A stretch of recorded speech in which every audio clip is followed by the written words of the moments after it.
Sup, guys? Kiwi, Homeless Guy Lol, Ziad's up. Angel Drawers, hello there. Subject P7, hi guys. You ready for a big long stream? Mercury Thelid, the Idiot, hi. Mesmerizing System, Mythy, Matt 00 Suff, Trash Madness Animator, 1028 Rat Gabrielis, Sky the Human, Oak Dude, I'm Kiki, Michael, Michael, that's a fun way to spell Michael, slash hello, Sleepy Jester, there's way too many, I think it's going to go real fast here, we might get a slightly larger stream than usual.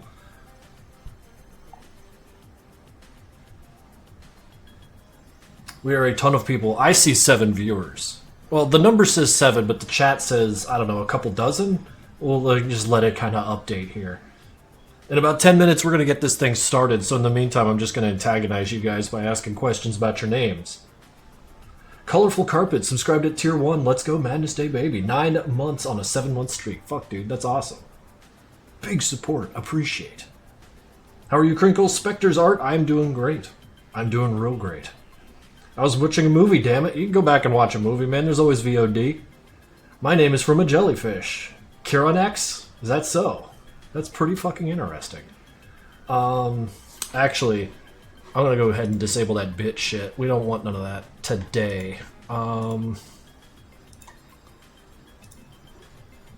Yada-da-da-da. Yada-da-da. Yada-da-da. Clack, clack, clack. No bits today. Sorry, guys. No bits, no overlays. Have you played Don't Starve before? I sure have. For like an hour. Not really my game.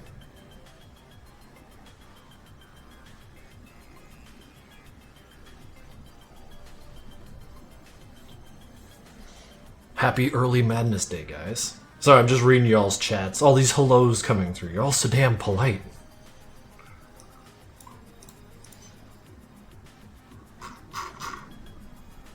Maybe we'll have a Gianni incident like last year. He's not invited. He's just gonna make Doc kiss Hank again. We've got a very full list of interviewees today. I'm kind of excited about it. Let's see here. Let's make sure I'm in the right chat. Rip John.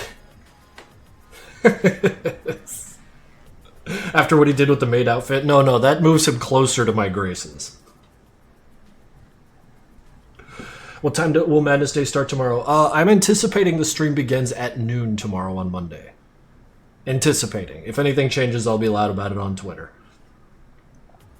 I posted my Madness Combat clay figures on Newgrounds. Can you check them out on the stream during Madness Day? If you tagged it for Madness Day 2025, I will find it MRV. Be sure to also post it on Madness Day so that, like, you know, it's counted towards the whole contest thing. If you're not so interested in that, the tag will be enough for us to find you. Madness Day is tomorrow. We're just doing a little early stream here. Shoot to Cheese, subscribe to Tier 1. No ads for this guy. Are you excited? I'm so excited, Krinkels. Are you, Krinkels? I sure am. Bad news, I might not make it tomorrow. That's okay, brother. There's always VODs. And attendance is not mandatory. Wow, we got 200 people here. So let's go ahead and get rid of that.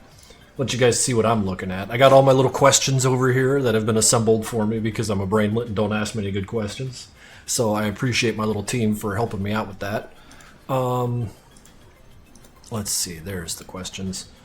And right now we're listening to Joe Acoustic's 303 Mechanical Layer. He will be the first person we interview today, and this is what won him Madness Day 2024 last year.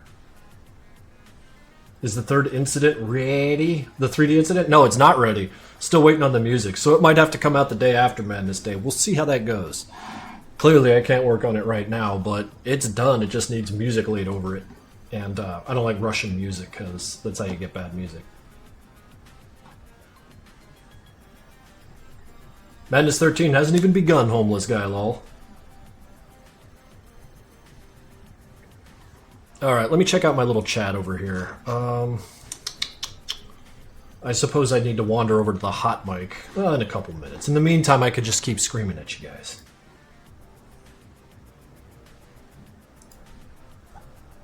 What's the next Madness Combat video then? I got a little something coming out probably the day after Madness Day, and then something around Christmas time, and then after that I'm going dark and deep for a year or two to work on Madness 13. So, only interviews today. Thank you, Zep. Thank you, Zep, for pinning that. The only art I will be looking at, the only music I will be listening to is how it relates to the person I am interviewing. And first up we got Joe Acoustic. Here, right on my screen, let's just pull up his homepage. This is the guy. He makes lots of music. He makes lots of music. So we're gonna grill him a little bit about all that.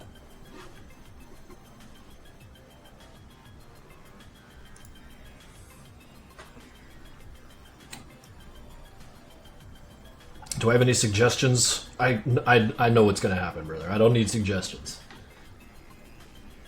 They are ready for you. Oh dear. Oh, we're early. All right. Panic, panic, panic. What's the button I push? Let's see if I can't knock that down a little further. Hi there. Am I heard? Hey. Yes. Hello. Excellent. Okay, cool. I hear you. Let me kill my music here, just so everyone can hear. All right. So, Joe, that's you. Yeah.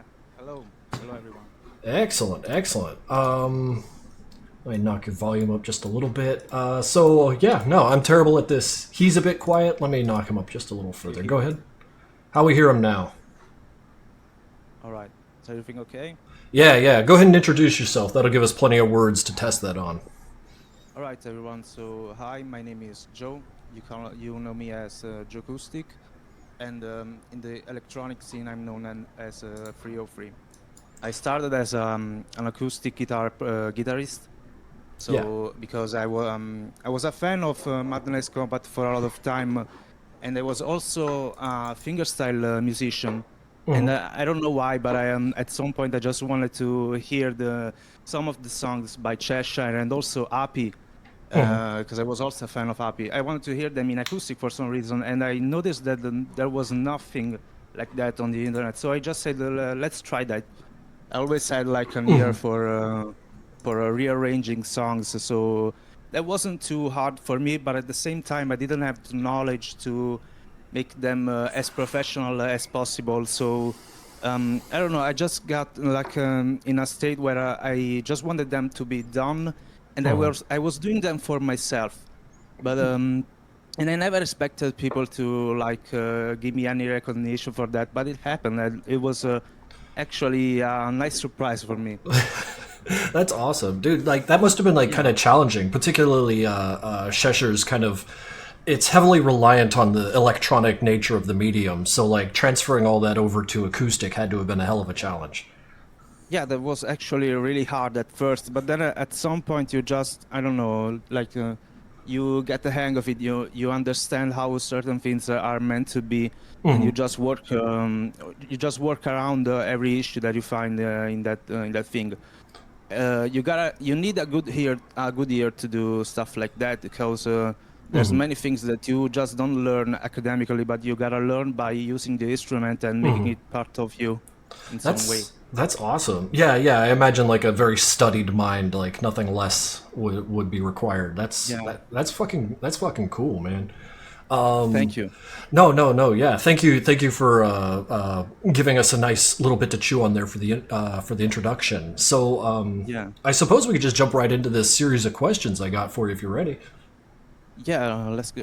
By the way, thank you for having me. This is a big opportunity for me, and especially because I've been following this series for almost 15 years now, and I would have never imagined to even be here someday. So thank you. Dude, no, like it's my pleasure, man. Like it's the fan works, the music, the art, the animations that keep this thing alive. So I feel like it's the least I could do to just kind of grab at some interviews and see what's ticking. Like what's making you guys operate. So this is every bit as exciting for me. Like get to peel someone open and see what's going on in their mind. I'm a very curious guy. So.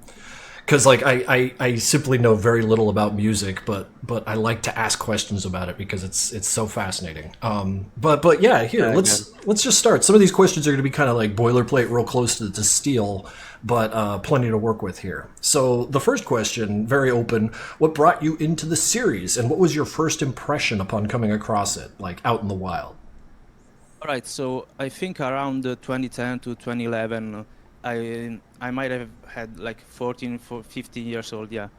Anyway, I think I stumbled upon like a collection of Flash games from Newgrounds and websites like those, and it was a downloadable collection.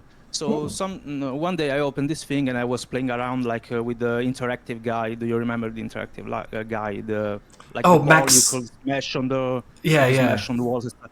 Yeah, and one of the games in this collection was Madness Interactive. And yeah, I stumbled upon Madness Interactive, and I ended up playing it for days and days and days. But I didn't know at first that it was actually a series. I just thought it was like a dumb game someone published like that. Oh, for sure. But then I started searching for the word madness, and of course it was just the word madness. So you would like randomly stumble upon madness combat. But like months and months later, at some point, I think just on another website that will just show animations and stuff like that, I stumbled up again. I think on the first episode of Madness Combat, and that's the way I found out about the actual series, and I ended up watching every single episode. I fell in love with the music. I fell in love with the characters, and yeah, it was like a really big thing for me. By the fact that like I'm watching it since I was 15, now I'm almost 30, and you can understand this series has been something a really big part of my life, not only because of the animation but because of the music, which has also really shaped the way I think when making music and Oh, stuff like wow. this. That's awesome. So Yeah, yeah, yeah. Because yeah, Cheshire, if you could say nothing else about their work, it's very unique and yeah, it's like really creative. serendipitously kind of tailored for what I was doing. So I'm very fortunate to have Sean as a friend, of course. But to know that he's like inspiring people to like push boundaries is fucking incredible, really. Yeah, at some point, by the way, at some point I thought that like the episodes were like constructed around the music. Like the episodes were actually adapted around the music, all the section of a song by Cheshire, because they fit so well with the situation you find in. I mean, is there something like that when you're creating the animations, like a collaboration of ideas between you and Cheshire, or is that just a It was coincidence? it was difficult. Early on, I didn't know how to stream the music along with the animation, so like I would just keep bringing him burnt CDs with what I was working on and saying like, "This is what I got animated so far," because the internet wasn't that good, and I was frequently on dial-up for the longest time. So like, I just drive over to his house with a CD and be like, "Look on this disc. There's the latest cartoon bit I got."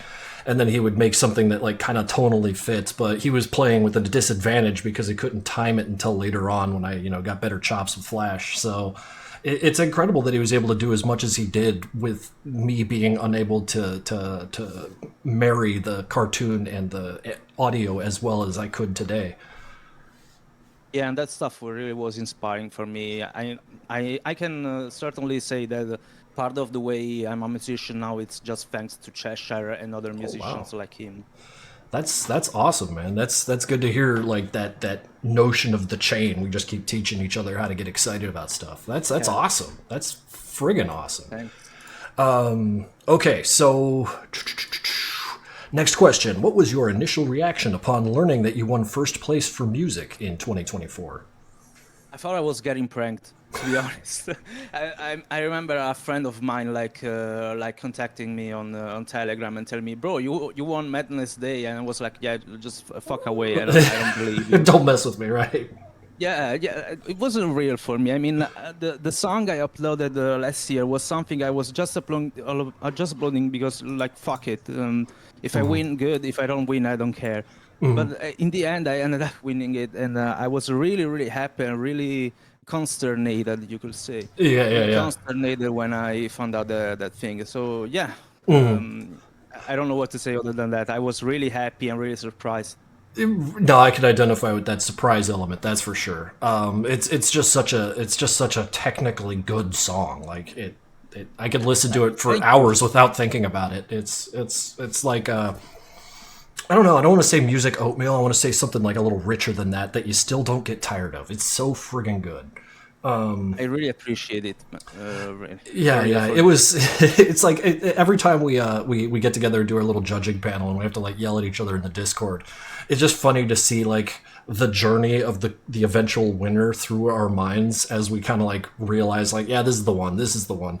You know, because we keep circling back to it and going like, I kept listening to it. You know, like and I think it's messing with my head. I think that means it's a winner, right? That sounds really cool.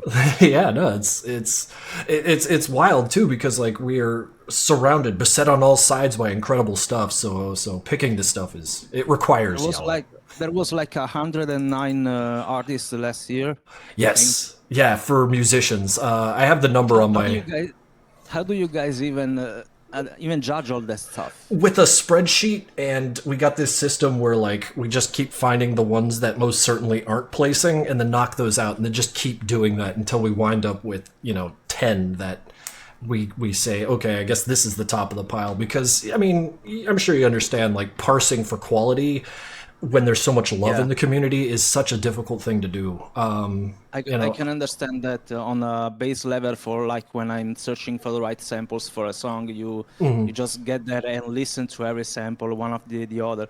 But for entire songs, if it was like a one guy job, it will be you will get crazy after the first hour, I think.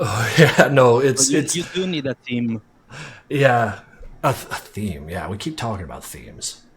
No, I meant a team. You need a Oh, a team. team. I thought you meant theme. I was Yeah. like, yeah, if we could like narrow them down and say like only make songs about this, so they're easier to judge. With the Yeah, open sorry. no, with the open criteria, like therein lies the challenge of saying like, well, is this techno Yeah. song as good as this acoustic song? Like that's such a difficult thing to judge.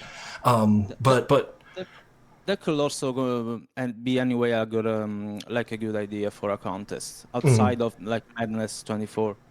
It could be Madness related, but with a certain theme like synth wave, dark synth, metal, right. silver metal, like the Doom stuff. Yeah. The Mick Gordon stuff. Yeah, just kind of like Yeah. narrow it down and see if we can't get people pointed at stuff. Because open is great, but like directed, totally different animal.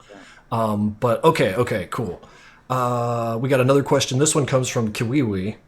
Question for Joe Acoustic. What goes into achieving this aside from copying the tune? Do you pin your own emotions into the track? I feel as if out of all of your covers, you poured most of your dedication into that one.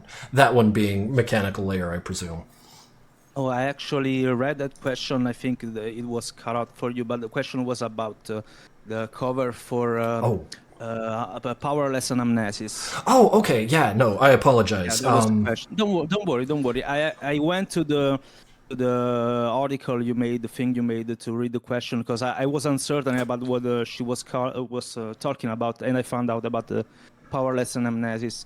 But yeah, anyway, I was listen.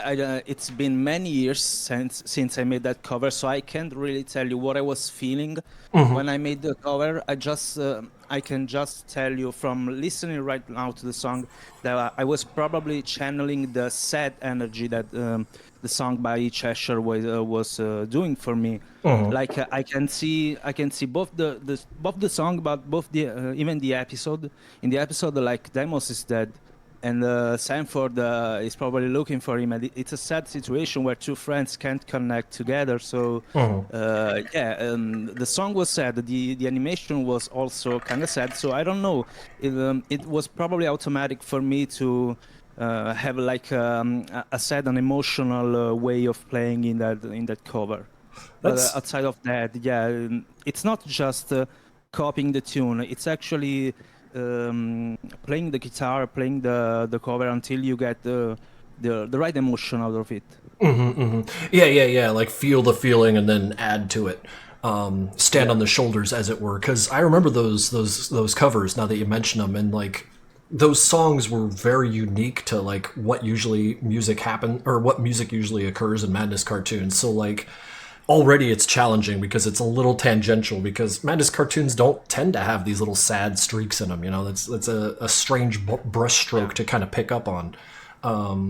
It's mostly But just adrenaline and fighting. You don't always get emotional, and that episode actually gets you kind of emotional to see Daimos struggling like that to find Sanford. yeah, yeah, like it was definitely a strange set of episodes. So to Yeah. pick up on the energy and then like amplify it and interpret it, that was a treat. I just got to say. Thank you. I appreciate it. Yeah, no, I'm interviewing like really really talented people, so it's just going to be nothing but compliments for me all day, man. And I love each and every one of them. Don't worry. No, it's just like all the way down the chain. Like every single one of these submissions is friggin' a banger, and therein lies the pain of trying to judge them. You know. But Yes. okay, next question. Since winning, how has the response to and reception to your music been?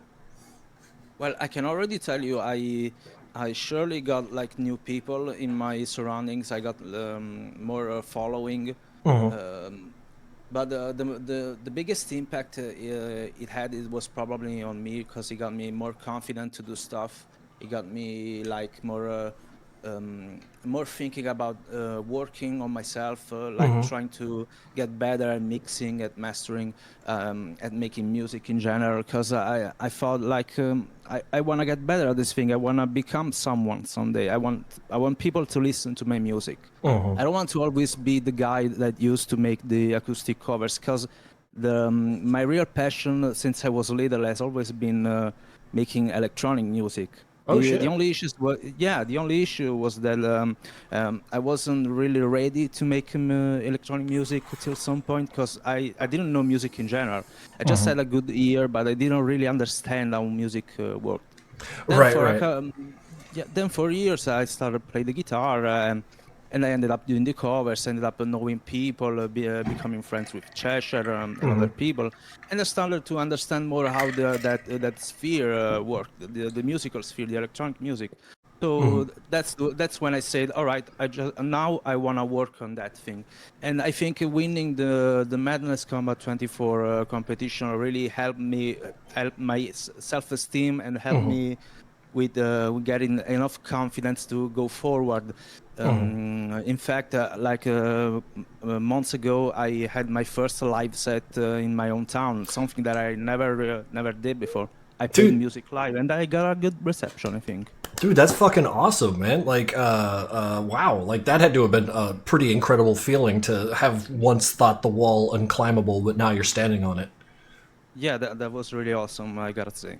Yeah, no, I that's had a lot of I had a lot of help by I always had the luck to be surrounded by people in music, like not only on the internet but also IRL.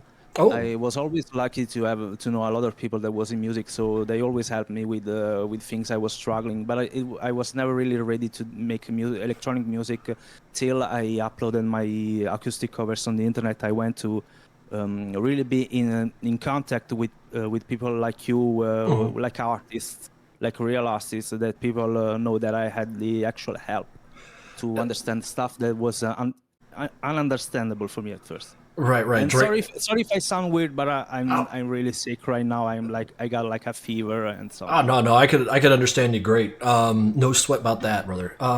Yeah. And yeah, like, thank you for showing up despite being sick. I gotta say No, that's don't that worry. This sucks. was I could never give up this opportunity. Don't worry. Well, I appreciate you. Otherwise, it'd be me here juggling or something. That's what we took from them. Okay, so next question. I got four more of these. Are there composers who look up to you for inspiration or motivation? Tell us about that. People who look up for me, look up to me. Yeah, yeah. I They mean, say like, "Hey, look!" Like they'll see what you did and be like, "Hey, you've inspired me to pick up a guitar or something." Yeah. I have a lot of friends that I've met since I started making electronic music. People who, like, at the moment they're less. How can I say this? They're less experienced than me. They might come to me for help and stuff like this. I got my small circle of fans who like make me compliments and stuff like that. But they are all friends for me, so I don't know. It kind of feels wrong to say there's people that look up to me. You know, I don't really know how to respond to that. But yeah, there's people that kind of look at me as the guy where they can get help to make music. No, I get that. I get that. It kind of pivoted your positioning. I understand. Okay, that's Yeah. cool. That's really cool. Let's see here. Next questions. Here's a real simple one from the Commander Boy. How is life in general going for you? In general, I think it's going actually good. I got a girlfriend, I got a job. I'm Oh, working as a freelancer. Yeah, no like a joke. freelancer for various websites. And That's pretty sick. Yeah. yeah, thanks. And I got various musical projects. I'm doing music with the guys at Syncord. I got like in a project for a Roblox game.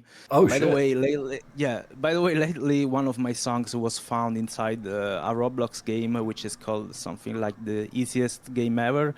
And people have been contact me to let me know this stuff, and was like, "What the hell is a Roblox?" But all right, I guess. Yeah. What the hell is a And Roblox? I love that. yeah, what the hell is a Roblox? I actually wrote that in the comments of the song. So anyway, yeah, I think life is going pretty good for me now. I'm just waiting for Madness. So for Madness Day 25, it's gonna be awesome. It's gonna be friggin' bonkers in there, man. Yeah, We got like way more than usual viewers just for the pre-stream, and that's boding pretty well. good to hear. Okay. No, I'm glad to hear that like things are going so damn smooth sailing for you. That's awesome. Yeah, I mean, I like wish I plenty could of. say. I'm sorry. I wish. Yeah, no, I was saying I wish I could say that for the rest of the world, but we're currently in a very bad state for the world, politically speaking. It's a goddamn mess out there. Yeah. Yeah, It's a especially for goddamn. you guys. I mean, you Americans, you're really you're struggling from It's what I'm it, seeing. it's a huge pain in the ass, but you know we do what we can and make our little cartoons and stuff. Try and keep the culture alive because otherwise, what's it all for? You know. Yeah, you gotta bring forward your passions. No, Yep. nonetheless, anything Yep. happens. This is what I got. This is what I bring to the table. Okay. Yeah, The next question. Do you have any advice for people pursuing music as a hobby or as a job? yeah. As a huge anxious person and as a once with the imposter syndrome, I can only tell you, never be afraid to publish your stuff. Never be afraid to ask for advices. Never be afraid to let yourself seen, to show yourself, whether it's online or in real life. It doesn't matter. If you have something to show to the people, just show it. Don't you shouldn't care about the negative the negative feedback, even if Right. it's constructive. You should never let it bring you down, right? If there's any criticism that people can give you, just take it just as that, as criticism, and use it for help you get better and making whatever you're doing. But never be afraid to show yourself. That's my only advice. That's incredible advice. I personally didn't start getting good at art until I was like actually open to criticism and started parading my stuff in front of people who knew what they were doing, so I can get properly Yeah. educated. So no, I absolutely identify with that. Yeah, That is. one of the ways I got better at music was actually in posting works in progress I made with FL Mobile on my phone, which were terrible music. But anyway, people were commenting the songs and telling me, "Hey, I think this part could go like this. I think this part could get better like that." And that's all stuff that I saved in my brain and tested it and seen if it was right or wrong, and that really helped me grow as an artist. So I Yeah. always accept criticism. Yeah, no, that's excellent because you learn how to parse criticism too. Because so often we get Yeah, criticism from people who aren't sure what you're trying to achieve, anyways. So it's not quite as useful. But like, and then you yeah, sometimes hear someone just say something that like, oh right, no, clearly I'm off yeah. my base here, and then you know, Yeah, it, the only thing I can stand are insults. I mean, you well, can that's not criticize helpful. someone Yeah, you can criticize someone without insulting them like they just killed your mom. right. There's people taking it real personally when they see something they don't like on the internet. It's Yeah, I wild. don't know why. It's a coping mechanism, I think. I guess like the world's on fire, man. Like this is what you're getting mad about, you know. Yeah. But yeah, no, I wholeheartedly kind of see that. Just giving a heads up, fellas. Let's see. We got one last question here from at Red Wonder 8. I hope this is fine, but this is for everyone that's going to be interviewed. Who is your favorite Madness Combat character and why? When did you see them? When did they wow you? I know it might sound cliche and unoriginal, but Hank is definitely my personal favorite because that's the first guy I actually understood and had his personality. Like I love the fact that he changes costumes. I love the fact that you can actually see him change character in some of the episodes. You can see him like being more calm in the 4 and 5, and then in the 6 he's like a crazy guy that just wants to kill everyone with no remorse. And I love that. Also love to see the two Hanks fighting in Madness. I think it Oh was yeah. 9.5 part 2. Yes. That Yes. was fucking awesome. Sorry for the swear word. No, no. Swear all you like, man. Yeah, that was awesome because you can actually see the different personalities that each Hank had in the series. Oh man. Because if I'm right, it's like one is from Madness 6 and one from the 7. Yes, and they're one's more measured, one's more manic. Yeah. Yeah, and you can actually see difference. That was really really cool. It's something that I probably wish that I could see someday when I was when I was littler, so younger. Sorry, when I was younger. So that actually was awesome. And anyway, yeah, Hank is the best. He's just the Hank best is the best. character. I identify with that completely. I really wish I spent more time making that fight for 9.52 longer, but you know that's always the hindsight thing, ain't it? Like, man, I could have done more. It's like, well, of course you could have done more, but then you wouldn't have gotten it done. You know. Man, I think it was perfect. I know that perfection doesn't exist, but as long as it was good for you, it was perfect, and it was good for me and many other people. I'm just glad that like because you know how it is when like you tune in on negative feedback that's like almost as if hearing your interior dialogue and you kind of key in on it a little too hard. Yeah, I can I, understand that feeling. yeah, when someone like says that thing that you were thinking and you're like, damn it, it was too short. And but I haven't heard too much of that, so I'm happy about that. Yeah, I have the same feeling on one of my songs because I had one of the comments. I don't remember who it was, but he was like, "Bro, the whole song is awesome, but you like failed the last part because it doesn't feel as powerful and stuff." No, but that's the nutshell of it. But it was actually really constructive and really well written. But yeah, Right. the thing was that I could have made the final part much better. But looking back at it, I'm like I probably did that part like that because I thought it was fitting. So yeah, I could have made more now with the knowledge I have now. But I accept the fact that I can do better on my next music. Well, Or it's a like healthy way to look you're at it. younger. Yeah, you can just learn from what you didn't do or you did wrong. We'll just hit it next time. I really like that. No, that's Yeah. that's hella good. Okay, that's the end of my questions right there. The questions that I've been fed. So like, Yeah. if you wanted to like, Thank you so much. dude, if you wanted to yarn on a little bit more about anything else, like what projects you got going on, we'd love to hear about it. Well, right now, as I said, I've worked with the guys on Sim 4, but at the moment, I don't really have any projects open other than the game on Roblox. I'm working with some people. I don't know if I can spoil anything at the moment, so I just Right. won't. But I'm always open for commissions. If anybody want to commission me on Newgrounds, you can find everything in my info. Yeah, you heard it here, guys. Chat. This guy is for hire if you need music for whatever you're doing. Yeah. And that's it, I guess. No, I that's really awesome. appreciate the opportunity, and I hope everybody has a good time on Madness Day 24. And I'm gonna see you all at the premiere of Sim 4 on the Cheshire channel. Hell yeah, hell yeah. No, we are excited for it. So thank you again for dropping by, and you have yourself a great rest of the evening, right? Thank you. Yeah, thanks. It's actually 6:40 p.m. right now.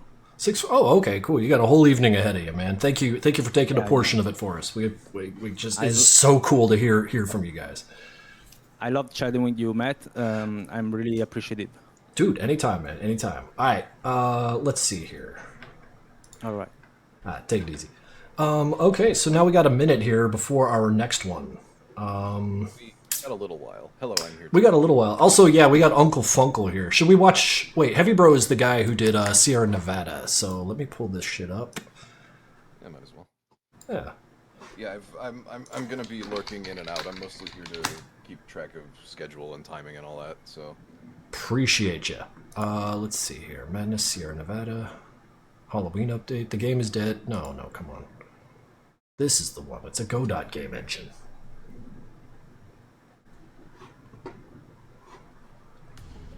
And let's see here. Heavy Bro is going to be here right now. Let's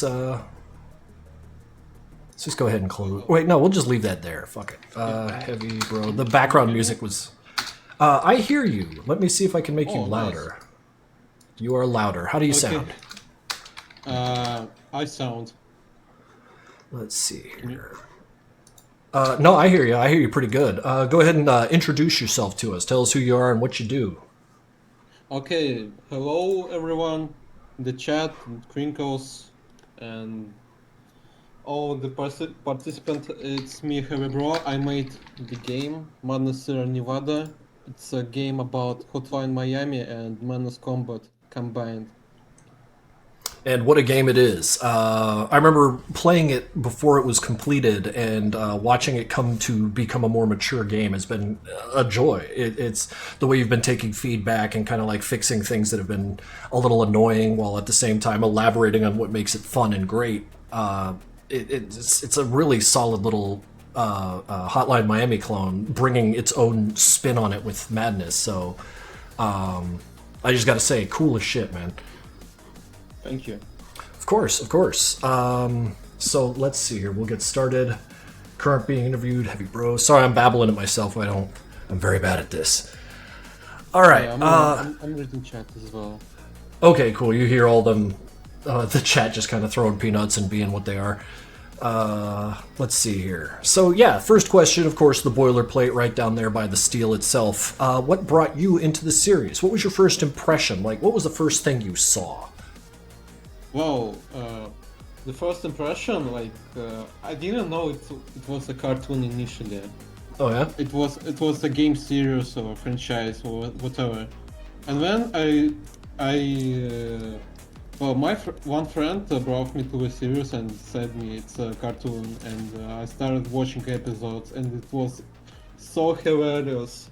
Like the tricky scenes, like how Deimos and Sephiroth brought the sword to Hank to deal with the clown, and it was so funny for me.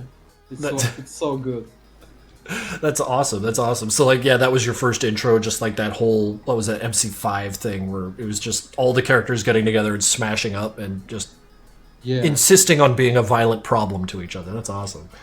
Like, what that if you had to have like one way to get in, that's a hell of a first junction point.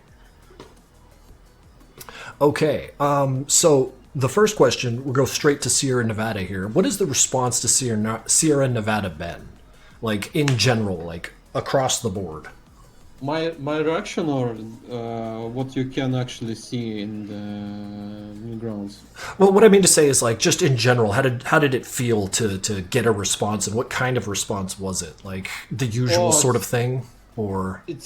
It was a huge success for the game project. It just blew up the Newgrounds and immediately got into the legendary section. Mm-hmm. Oh yeah. Page. You scroll down, please. You can see the awards it has received. Oh, there it is. Yeah. Awards section.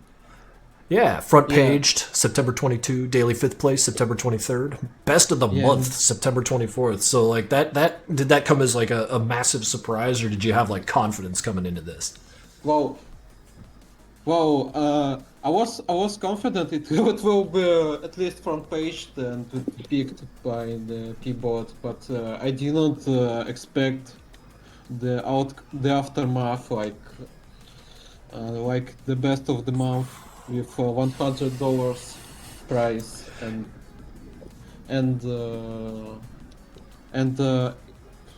all the participants also won something like Crypt Voice has received the Oh yeah, prize yeah. for Yeah, the yeah, Sony I Award. remember seeing their name go by. Yeah, no, I respect the confidence. Like, you came in here like, yes, I made something good.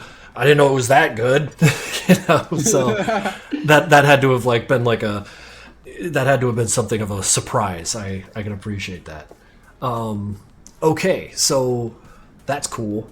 Besides Hotline Miami, what other influences went into the development of this game? Like, what other games did you pull from that had features or featurettes that you enjoyed? Uh, well, it's not only the game, but there was a Doom mod called Brutal Doom, and it had very gory features like the earlier versions had much more animations. Yeah, yeah. No, I'm a big fan of Brutal Doom myself, but I don't mind letting you talk about what makes that game so great. Between like how much faster they made Doom, which was already a pretty quick game, they made it faster, they made it more violent, they made the monsters meaner and tear you apart when they get you. Like, it was such an amplification of the basics, and yeah, I can see that here. While it is very much at its core a very Hotline Miami game, like you've added that that tight muscle kind of just violence to it. Apologize, I'm just sitting here slapping my hands together. It's quite the sight to behold. Yeah. Okay, let's see here. Brutal Doom. Next question: will that game get any further updates, or have you moved on from it? And if you so have, to what? Actually, I was preparing the update for September 20. Well, basically tomorrow, and it will. If you wanna spoilers, I can just straight away tell you. Sure, sure. We love spoilers here. Okay, it's a relatively small update, but it will be about zombies and 2 hours and somewhat a little bit content. Well, Oh shit! You're gonna make the zombie mode that we didn't. That's awesome. no, the whole new enemy like a zombie which is hostile to a player but also grunts, and that's- grunts will also try to kill them. Right, right. It's That's gonna awesome. that's gonna mix it up, man. Yeah, coming back to Doom, all the infighting that you could make the enemies do. That's the sauce. I dig that. That's a hell of an addition. I like that. I like that a lot. All right. Next question. What is your experience with game development? How did you get into it? What was your entry point? Wow, it's simply just a passion. Like, oh, I was like a kid, maybe 8 years old or 10 years old, and was like, holy shit, I like games, so I want to make one. And I started to digging. That's awesome. You just climb into the YouTube tutorials, or No, well, partially yeah, but the first hurdle I encountered is choosing the game engine. And oh boy, it's the great time. It's very much available with the internet. yeah, the internet makes learning. It certainly makes it a little easier. And I noticed you used Godot. What caused you to settle down on that as opposed to like Unity or Unreal? Well, obviously, I don't like Unreal for being like very heavy oriented, and then I'm not sure if it supports web, but for Unity it has the runtime fee massacre or fiasco, I would say. Well, but the first versions of Madness in Nevada, which has been abandoned, was made in Unity. Oh, no joke, no joke. I might have. But the previous in 2018 or in 2019 was made in different engine like Construct. Construct. Which I don't had- think I'm yeah. very much familiar with that one. Well, it has the visual programming features. So you don't need to learn how the specific language, but move blocks and stuff like that. Oh shit! Oh shit! Okay, cool. So you don't need to learn your granular kind of like coding axioms. You just kind of stick with the visual coding language, a higher level, so they can get shit done. That's awesome. Yeah. Man, I appreciate that. Fuck, what was that other game made in Godot that I really like? Cruelty Christ. Squad. I was trying to think of another game that I heard of made in Godot Because there weren't a whole Cruel. lot. Cruel? Yes, Cruel. No You know shit. The game. Yeah, it was made in that engine, and No- the no Crypt was shit. participated in the music creation. That's awesome. No, I didn't know. I didn't know that Cruel was because they just got their second episode released, and I needed to go check that out. And I didn't know that was a Godot game though. That's awesome. All right. No, that's some cool shit. Let's see here. Next question: are there any game developers besides Matt and Swain that you look up to for inspiration or motivation? Like, Whoa. no, I was gonna just like to generalize, like who out there inspires you? Who's on that hill that you want to get to? Whoa, inspired for game developers, if for programmers, maybe I was making a lot of sandbox games or Minecraft Oh, clones back in the childhood, like Blockland or Blockland clone but 2D because I couldn't model, well, because it's very hard, so I oriented in 2D. So basically my main influences were like Eric Hartman, the creator of Blockland, and Notch, the Marcus person. interesting. Okay, cool. Yeah, I Notch. Okay. I mean, like his is a success story like no others, and that game is truly unique. That's for sure. Yeah. Let's see here, though. Moving on to the next question. Tell us about your next project, Project MWC. Oh, it's like the game after the huge success of Madness Sierra Nevada, and I've learned that we should make a game around top-down shooter. So basically, it's a cooperative top-down shooter built around the idea of traveling across multiverses. So Oh, the game shit. about multiversing, traveling across. Shit, that's awesome. Well, like, I mean, like, I'm already a big fan of co-op shooters. I presume that, like, you're all working together to, like, just achieve goals like destroy bases, capture flags, that sort of thing, or... Multiverses like different settings, different rules. So Oh. quite that. Like, Yeah, okay, but- so like, I want to pick this idea apart. It just sounds so interesting. Now, when you're traveling from universe to universe, I guess, like, your weapon set changes entirely. Like, do you go to more medieval times and fight with bows and swords and shit, and then to the future to fight with lasers? How's this all clatter out? Well, it's not about the timeline, but rather creativity and ideas around, like the bikers who use drones, and weaponry on stuff, Okay. and you can. So it's not only weapons, but also enemies and level design, which is very important to us.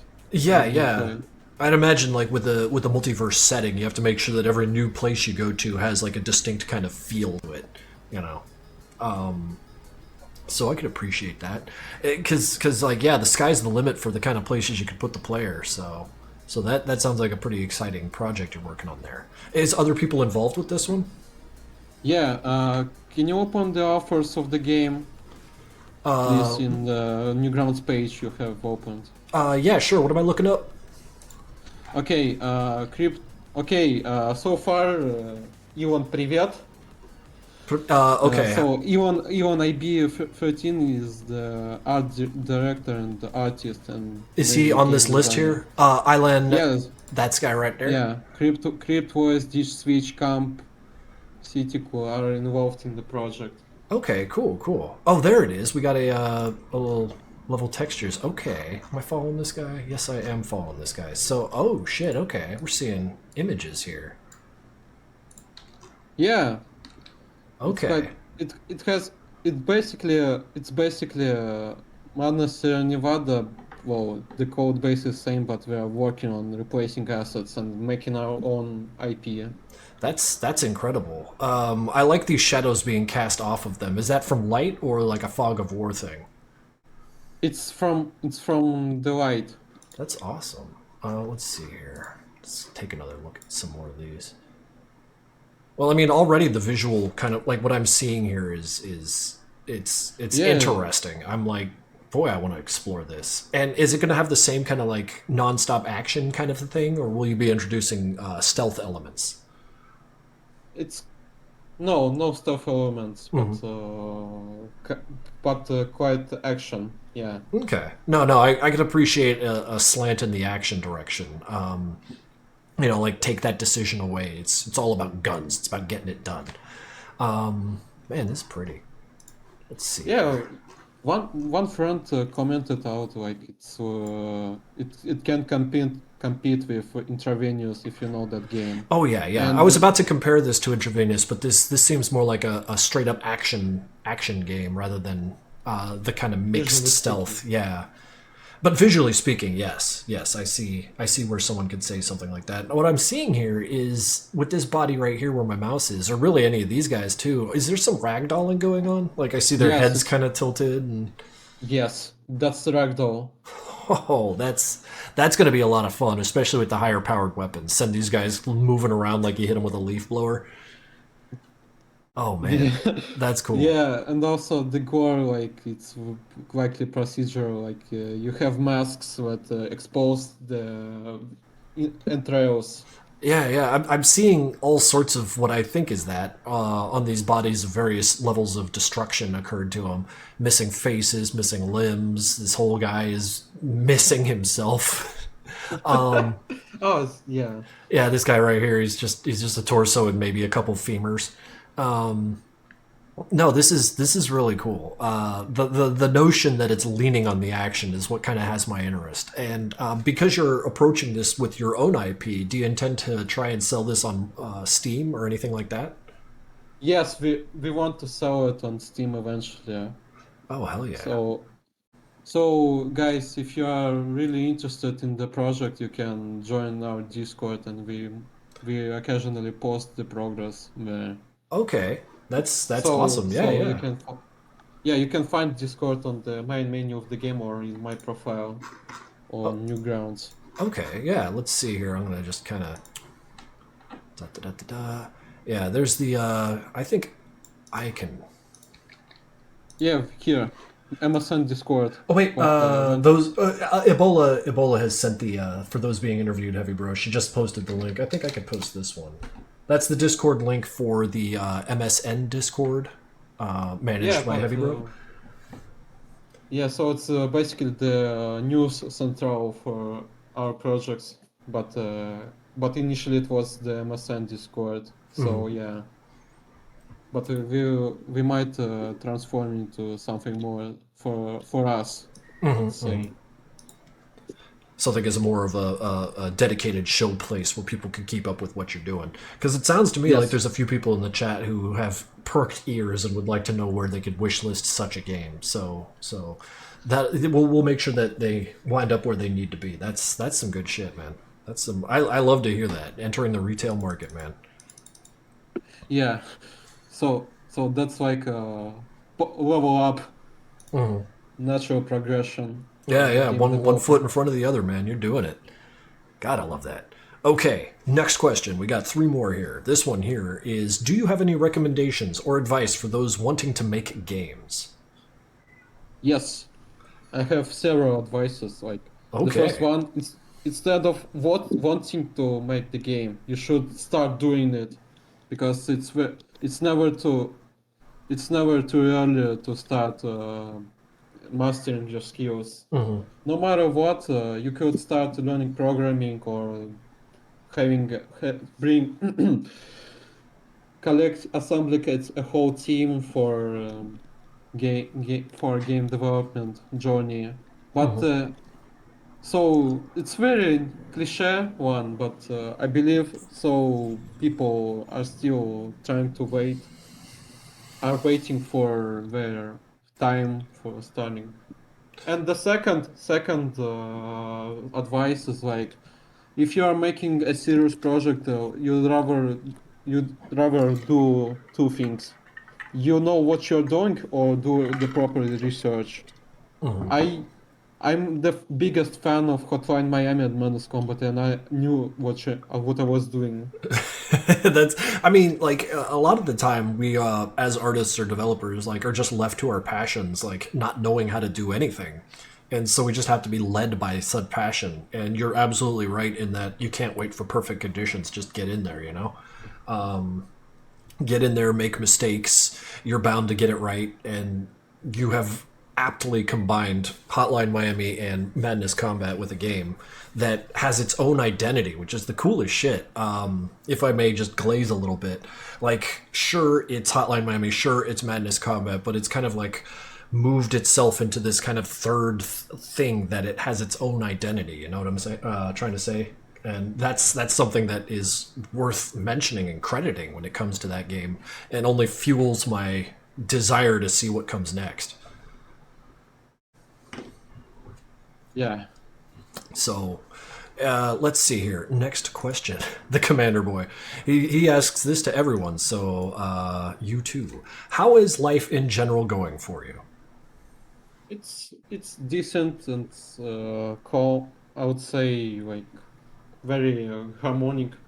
But I'm taking the guitar lessons Ooh, from the professional teacher, electric guitar. that's awesome. I'm learning the technique and I'm struggling a lot. I mean, it's not easy, and as someone with no musical aptitude within me, I have nothing but respect for people who can figure that shit out.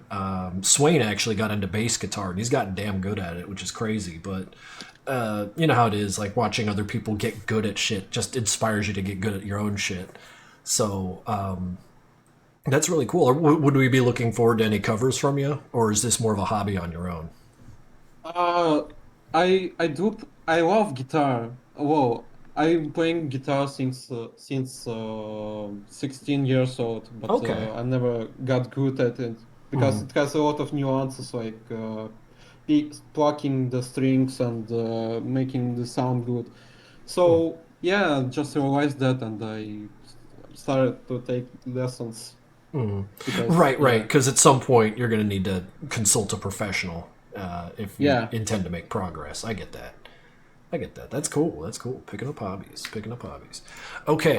Also, Yes. also was participating in game jams in real life. Like, yeah, Oh it's shit. very fun. Game jams. Yeah, like make a game for a limited time. I Yeah, think like they're 3 days or 5 days or some very tight window, and you and three guys just have to fist fight until a game comes out of it. Yeah. So for junior developers, you should try this out because it puts you in the I would say boundaries and you have to be creative for it. So it's a very good exercise. Yeah. I've only ever done one game jam, and the thing that I appreciated about it was with a limit of time, how could you maximize your usage of, like asset creation, all your knowledge, like, because that's where creativity comes out, as I understand it. It's when difficulty is there, when things are in your way, when things aren't perfect. How do you overcome it? Like, what limb do you throw over the wall? Like, because that's it. You just got to get to the finish line, as you have. So you absolutely understand that, but it's just cool to see. Yeah. Make the most out of very little.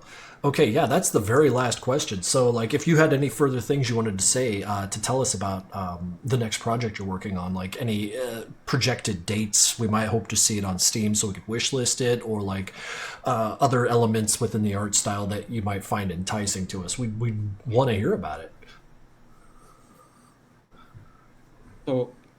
So yeah, well, we are working hard on the game, and we're putting our endeavors and sweats and blood, and we always try to think optimally, I would say, and and find the most efficient solutions. It's quite hard, I would say. Even design document took like several months. Yeah, no, I get that. I get that. Game development is riddled with stuff like that. Like so many little things that you're like, oh yeah, we'll bang that out in a day, and then you're still working on it 4 months later. You got anything like that in specific? Yeah, well, yeah, we sometimes we get over.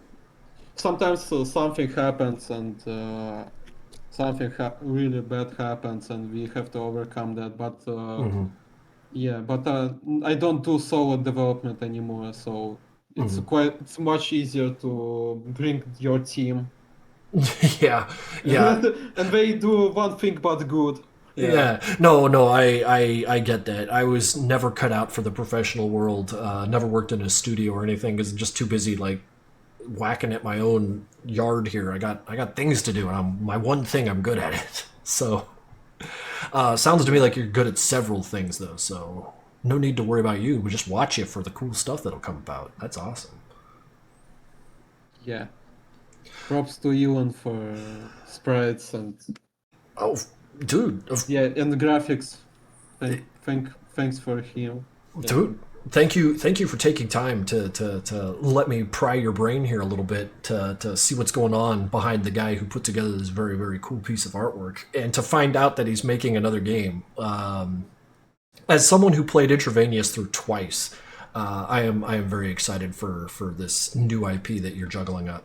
I just gotta say. Yeah. Hell yeah, dude. Okay, well, that's the end of the questions there. If you wanted to like send yourself off, or what you got? I think you've missed the last question. The last question. It's like Oh wait. I hope it's fine. But oh yeah, no, you're absolutely correct. Good lord, man, I am a terrible person here. I had it selected, which makes me think that I had already asked it. I'm sorry. I hope this is fine, but this is for everyone that's going to be interviewed. Who's your favorite Madness Combat character? well, I have prepared for this answer because it's quite natural question. So thank you. No. Thank you for reminding me. I that was Yeah, that was a step the from three- me. Okay, remember the fifth episode of Madness Combat and the moment I laughed when Deimos and Sarford drove the sword to bang. I just dropped it off and ran away to get hit by a building. So I'm building. Yeah, the tricky made the perfect synergy, and I love this character. It's so awesome. So yeah. Hell yeah. Hell yeah. No, yeah, like I'm not quite sure what compelled me to put those two there, but I'm really glad I did because holy shit, what a lever that was to jump off of. Hell yeah, dude. Hell yeah. Well, if you got anything further to elaborate on that, now's the time, brother. Okay. Thank you so much for inviting me. It's like an opportunity. And it's an honor for me. Thank you. Dude, the honor's mine as well. Like I said to Joe, to have the opportunity to pry open someone's mind in front of everybody and let everyone see what they're up to. It's an absolute privilege of mine, and I'm happy to have it. So yeah, no, chat. Definitely keep an eye out because there will be another project coming from the Sierra Nevada guy, and it looks pretty freaking cool, especially if you were a fan of games like Intravenous, because that's kind of the vibe I'm getting, at least from the looks of it. It's got such a detailed violence model that I'm like, ooh, this is gonna be good. Thank you. Real quick before we let you go and send you off, we have got a little bit of time to fill if we potentially want to open up chat for questions. How do you feel about that, Heavy? About what? If we open up the chat for a few questions for you, sounds like there's a couple of them. All right. Sure, I'm open-minded for that. Cool. Funkle, if you can find us a couple, I'll let you ask them. Okay, sure. I'll filter them as they flood in. Specifically, questions for Heavy Bro. Yes, about the project Sierra Nevada or his multi-dimensional project coming up here in the future. Ask this guy's questions related to his game. Yeah, don't ask him which characters that he thinks should kiss. Come on, this isn't that kind of Twitch chat. No, I see the chat, but I would like to be spoken out loud, so I won't miss anything. Here's a good question. I like this one because it's kind of in line with the sort of thing that people need to hear about. But what got your confidence up to post in the first place? Any advice for stuff like that coming from VTaco's Twitch? Let me. Can you speak again, please? Oh, no, you're perfectly fine. The question being, what got your confidence to post in the first place? Any advice for stuff like that? Like if you're scared to be seen, yeah. Well, it's not the immediate thing, but you have to develop over time, and you have to develop the confidence. But don't be afraid. If you never start, no, I would say only the lazy person will never mistake. Yeah, if you don't know that Russian idiom. No, I get that. I get that. Yeah. If you sit still for too long, you won't get anything done. Yeah. You see any of the good ones there, Funkel? Sorry, I've been juggling a number of things. Let me let me come and catch up. No, you're good, man. You're good. But thank you for helping. To hell of with it. course. What's your favorite dinosaur? Fuck. Thesaurus, I guess. Which one? There you go. Did you say Stegosaurus? Somosaurus. Sumosaurus. I don't know that one. Now they're asking me questions. Whoops. Spinosaurus. That's the one. Gotcha. So, do we have more questions, or are they just asking us about dinosaurs? I think one question mentioning how many cuss words I'm using in the code. Yeah. Any legendary Yeah, do note rants in your code? Yeah. Oh, I think one line is like it asserts. It's a assert function, and it happens like if you fucked up really bad, and it explicitly says that. So at the end, user will eventually see that if the logic is fucked. But it's just like an expression of like, nope, everything's screwed up and it's all your fault, gamer. It's my fault, but I will let you. I will let know my future self. Yeah, right. Let's see here. We got a pinned question here. When it came to Hotline Miami campaigns, the custom ones, do you have any favorites or standouts that either inspired or just got you excited about? I don't usually play campaigns, but I can. It was a long time ago, but there was a campaign that I completed. It's like can't remember, but it's like a parody or shitpost campaign, but semi-serious. Right. A little It's bit of quite, it's quite, it's quite difficult to tell because I don't play Hotline Miami for a long time. I completed the platinum stuff shit out of it, and it was painful. I will never bother it again. Yeah, it had that effect. It was a cruel game. Here we got another one. Are there any lessons you've learned about game developing from Sierra Nevada or other projects? Like, what are some like key lessons that you feel like could be expressed here that people would benefit from? Never make ambitious projects alone. Well, yeah, because it's very time-consuming and hard. It is. Well, it's just a personal lesson, but if someone is curious, you can learn it from it. Yeah. It is. It is very easy to be extremely ambitious, especially when you haven't put anything on paper yet, and you want to be like, oh, I want it to be open world. I want it to be this. I want it to be that, and then suddenly, like, your design doc isn't even real, and it's already thicker than it needs to be. It's not. It was not specifically a design doc. I was improvising myself, so I didn't document the Oh. stuff. But so the previous revisions of Sierra Nevada, the campaign mode was planned, and everything for it, like cutscene editor, the level editor, was in the progress for me to use it. That's Yes, smart. quite. Wait. Did you bake that in from the very beginning? You wanted a level editor from the get go? Yes, Oh. it has the level editor. That's Well, the first demo in 2018, it didn't have the level editor. The level was hard-coded, but the future versions had it that's eventually. yeah, no, that's cool, man. Yeah, I've come to understand that like adding stuff after the fact becomes more hard the further along you are. So I can appreciate that. I do know one of the big ones that you and Swain have talked about in terms of lessons for when you guys started making Project Nexus was getting yourself a Bible and Yes. establishing a clear set of rules for like, this is what this game is. This is all this game is going to be. Nothing more than that. We do not want an 8-year development cycle. Could you imagine? That would be hell. And we did. Oh my god. Our game Bible got cannibalized. I think one of the only things that actually survived from the beginning to the end was the weapon modification system, because I had a pretty clear idea of what I wanted there. Let's see here. We got another question. Does what you've learned from making a level editor for Sierra Nevada mean your next game will also feature Steam Workshop for custom levels? Like, is that Sure. intended? That's awesome. Oh, that's the Sure, stuff that makes a game last. Absolutely.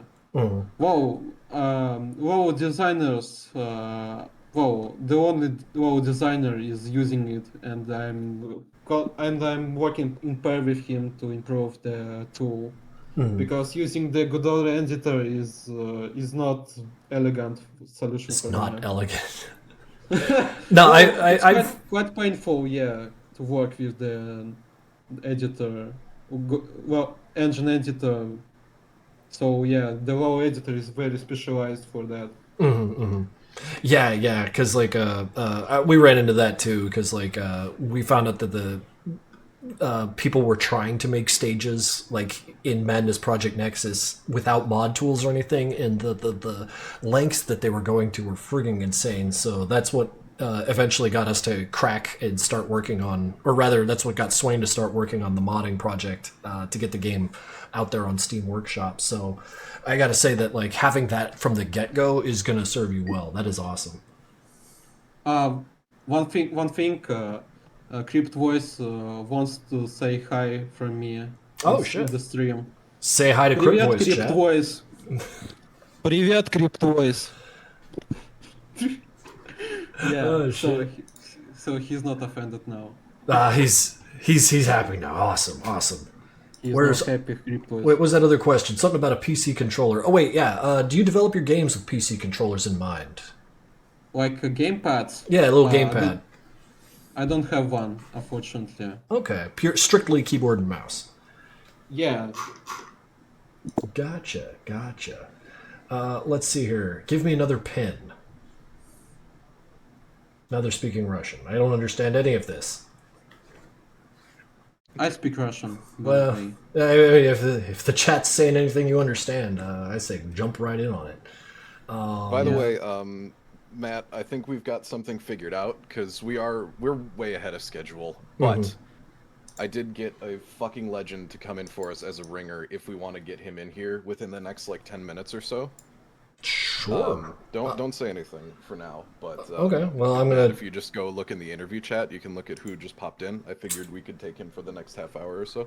Okay, if we've got half hour to kill, because I burned through my questions. We do have half an hour to kill because our next interview is at 2 and it's 1:18.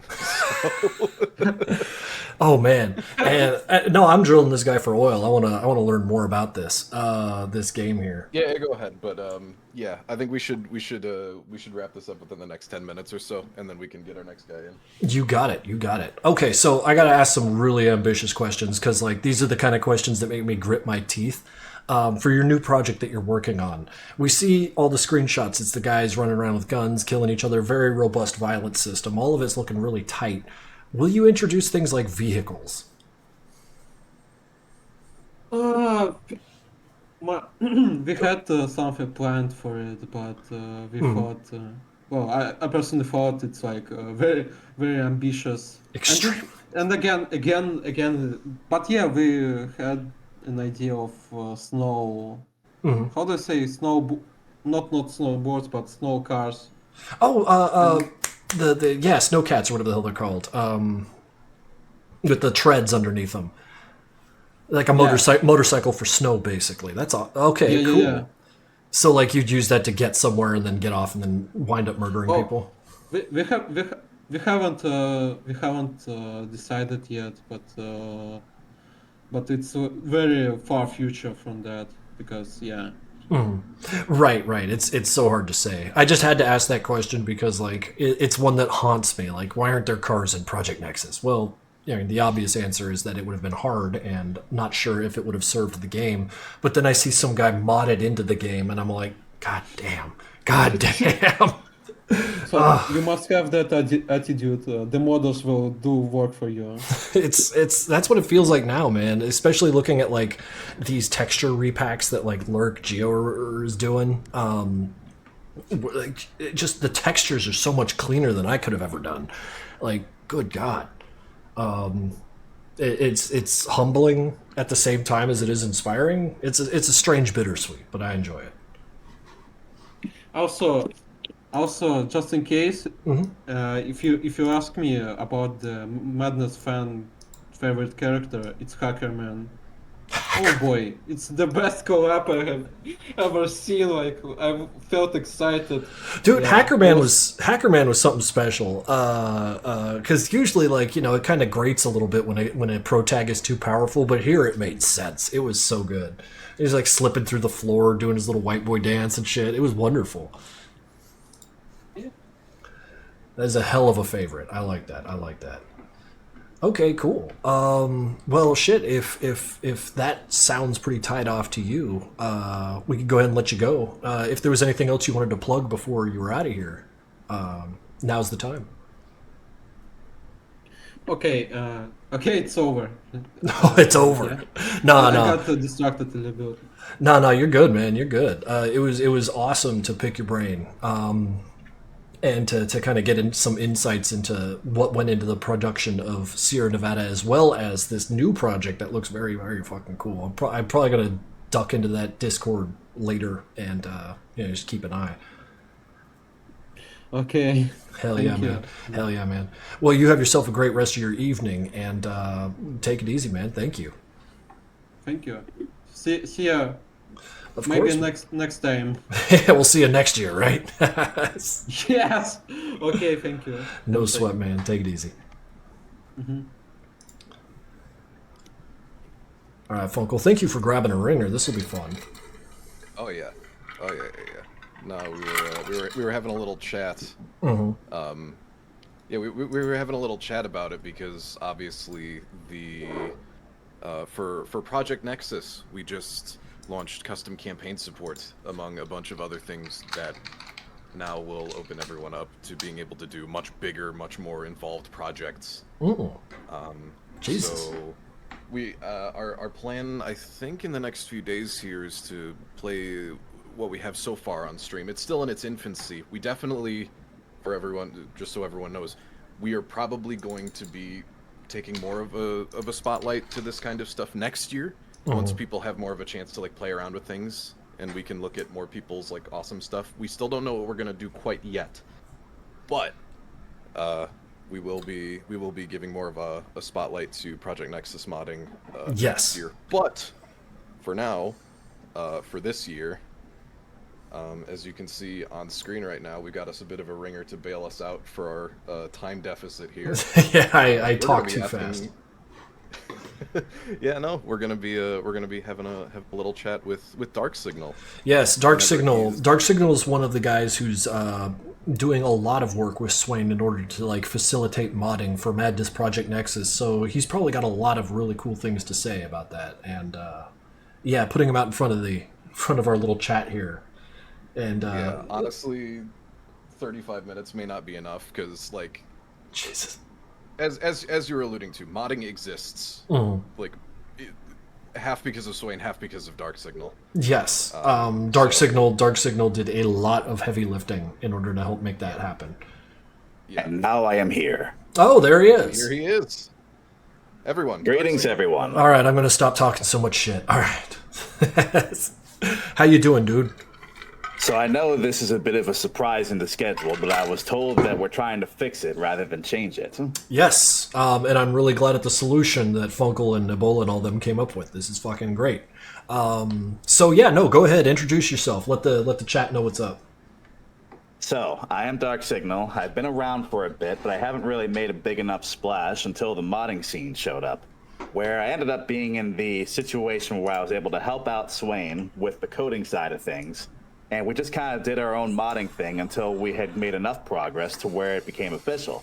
And now, thanks to our combined efforts with me, Swain, XDefault, Twin Gamer, all of us had chipped in to try and make modding more open to the public. And now we have gotten to the point to where we can make our own custom campaigns, which is probably the biggest thing that you could achieve with it right now. Yeah, no, the custom campaigns are where the sauce is, because like I love new weapons, I love new armors, this, that, and the others is very, very cool. But like the campaign, that's where the mystery and intrigue lie. Like the very first time I pried open your Nevadian Mall stage and wandered through it with a character that I was unfamiliar with, it was like playing someone else's game, but like with a familiar engine. It was a hell of a treat, dude. I gotta thank you for that. You are most welcome. But that's where all of that stuff was building up towards. It started off with the weapons and the armor and the characters for everybody to get their assets up. But it was all meant to go towards this new stages that we could play. Yeah, the new storytelling, the elaborations, the what ifs, you know, like because that mall, you only see like a couple rooms of it, and to get this opportunity to explore what the rest of the mall must look like is Considering your fascination with malls, and ever since that happened with Dead Rising, I just had to imagine that you just wish that there was a lot more you could show about the super mall, how massive it was. Yeah, no, absolutely. I make no effort to hide the fact that I have a strange love for malls, shopping malls, and so like, you know, like walking away from Hard Sell after we had finished it, I was like, oh man, but I want to walk in there, I want to walk around, you know, I want to look at shit, and you gave that to me, and I got to thank you. I would also say I was definitely inspired by The Oldest View, which was made by Krinkels. It's an original series where it shows somebody who finds this underground mall way deep below the earth, and it's completely desolate and abandoned. And it just made me think, you know, the super mall would feel a lot like this: empty, deserted, a lot of canopsia. Canopsia, that's a new word. What's canopsia? Canopsia is basically a word that describes that eerie sensation of a place that used to be populated with a lot of people, but then it's just completely deserted. Like when New York Times Square was emptied out because of Hurricane Sandy. Right. It's just completely empty. There used to be people here, but now it's just a ghost town. Yeah, no, that's funny. It's weird. You just tied a weird knot in my head, because like I remember when I was like maybe in my 10 or 12 years old, going back to school for whatever fucking reason after school was out, and everyone was gone, but I had to be there for some reason, and that sensation now has a name: canopsia. 50,000 people used to live here. That was a ghost town. That's awesome. Yeah, Canopsia is actually the name of the first track in the Super Mall, which was made by the ever-talented Cry.N, and you'll be hearing some of his remixed works in the upcoming Somewhere in Nevada album. Fucking sick. No, Cry.N is something of a phenom. I enjoy what they do. Yeah, he composed the entire score for that campaign, and there was not one track wasted when we made it together. No, yeah, like I have to say, every time I walked into a new area with new music, it's just like, yep, all right, this one's a banger too. Yeah. Like when we made the track Canopsia, we ended up using all of the previous attempts to fill out all of the other ambient tracks in the roster. Canopsia ended up being the last one, even though it was the first one. The first one worked on, last one featured. Yep, because it was the most important one to set the mood for just what you were getting yourselves into. It was all part of the pacing. Hell yeah, something of a tone-setting leitmotif, as it were. That's friggin' incredible. Yeah, you go into the rift, there's just nothing to be found. Your cronies, for what little character they have, are chatting amongst themselves, trying to figure out what's going on. But that's about all you get on the matter until you make a rather grisly discovery. God damn. And then once that part happens, you get the feeling that whatever is inside this mall is getting closer to you. And then once the hammer drops, that's when the action just kind of happens. Mm-hmm. And it happens a lot. God, yeah, and watching it develop over time has been nothing short of incredible. And I got to say, like, allowing yourself to be receptive to criticisms when it came to like stage design and stuff like that, based on my impressions from playing it, I got to say that was cool. That was a lot of fun to like kind of have a back and forth. I'm hoping to join the Discord. That's kind of the cream of the crop when you release something completely experimental like this, especially considering that it's in a public beta. Therefore, everything that's in the public beta is still experimental. Now, I did not really have other playtesters to help me fix this, which is what I needed the initial workshop players to do. I was counting on them to find all of the bugs that I did not have either enough time or enough flexibility to find out. So your sacrifice will not be in vain. Hell yeah. No, yeah. I would say about 20 patches later, I would think we have gotten mostly everything figured out. But if you find some more, don't expect the problem to last long. That's excellent. No, I've been intending to get back into that mod, the Sierra, or not the Sierra, the mall, The super mall. yeah, the super mall. Really quick. What up? Really quick, Matt. If you look in the interview server, I put up Zep's full playthrough of the Super Mall. I figure we could have that scrolling in the background. Shit. Which is funny because that was probably the very first iteration. People are going to be looking at all of these playthrough videos, and then when they actually play them all, it's not going to be the same end result because of how much changes have already gone into it. So this is This is the rough part of the allure. This is the rough gem. It only got better from here. Yeah, that's the very first one. And somehow, in spite of all of the complaints of the difficulty, Zep, even with some of the bugs in it, still managed to power on through. Zep's a real gamer. I don't know how the hell he did that. Some of those stages out the gate were a lot. Zep understands it. Zep sees the Matrix. Fuck that guy. It's like I remember him saying that when he got to the chase scene, it's like he just channeled his inner instincts that he developed from Metal Gear Solid. There's something, yeah. And he just knew. He just saw the light, and he could just weave and dodge every bullet. Right. Time was going slow for him. But yeah, no. What we have on screen right now, of course, is the very beginning of the Super Mall run. So yeah, no, please go on a little bit more. Like, how was modding going? Like the because I know NEM came out before Swain got himself involved with the modding process. So like, I guess I mean to ask, what was it like before and after Swain involved himself? Like, what had to get thrown out? What got? I mean, we know it was helpful, but like, I guess in what way? So when modding first started in MPN, it was only X default. And he basically made like the trainer, the cheat engine. And eventually, at some point, he started figuring out how to include and build your own custom characters. That's when I jumped in because I had already had a bunch of prior knowledge on how all of that works, thanks to a little side program I developed called the Dossier. I remember which that. A lot of modders will recognize because that was like the original Mad Card editor. Yeah. So, that was the one that like let people see the meta like very nakedly. Well, it allowed them to see how the characters actually functioned in terms of how they were put together. And that information ended up being perfect to carry over to this mod.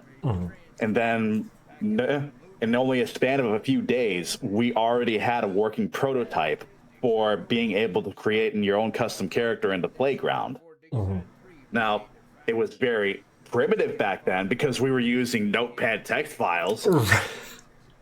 And there was no formatting whatsoever. Right. But I just imagine that's the same struggles that Phobos would have had when Project Nexus first started, drinking self through a straw through the other place. Right. And then the employers came down and granted gifts. So from there, it just got better.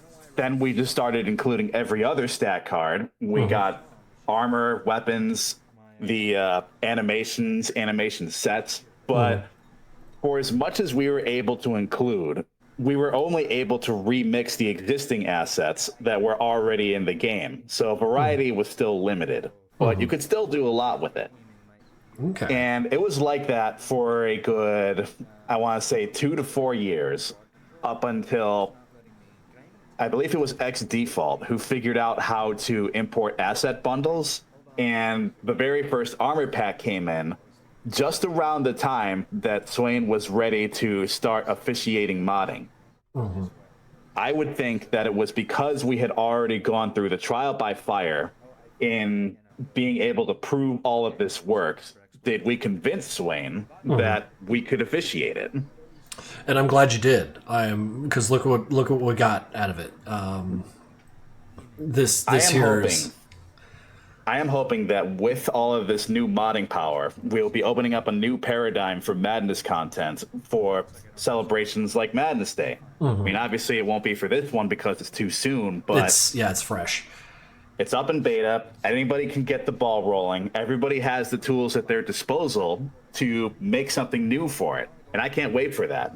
Yeah, no, absolutely. Because like the Madness fandom, if nothing else, is extremely creative, inventive, and broadly studied. We'll say, in that like the ideas that come out of it are novel. Like you would never imagine it, and like I would have never imagined this. Like a proper walk around the mall. It's really fucking cool.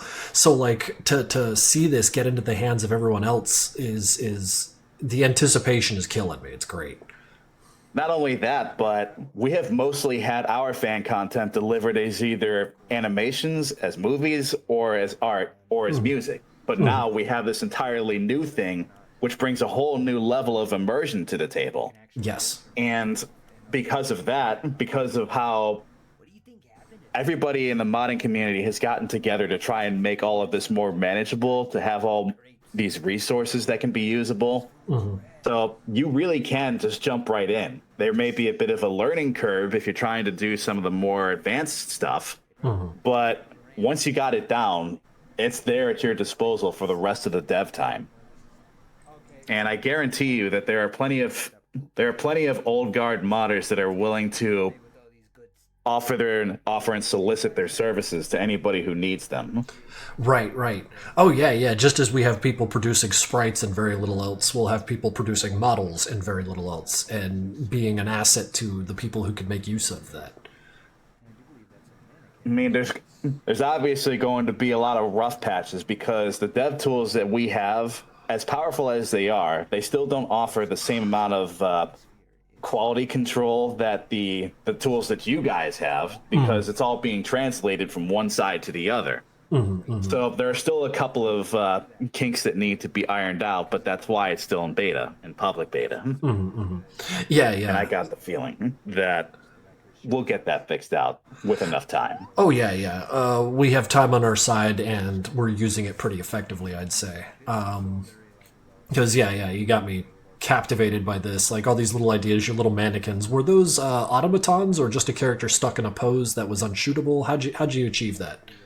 Those really were just background props. The mannequins themselves were designed by, well, he doesn't use this name anymore, but they were designed by my friend Igor, who has basically made all of the armor that we use. Okay.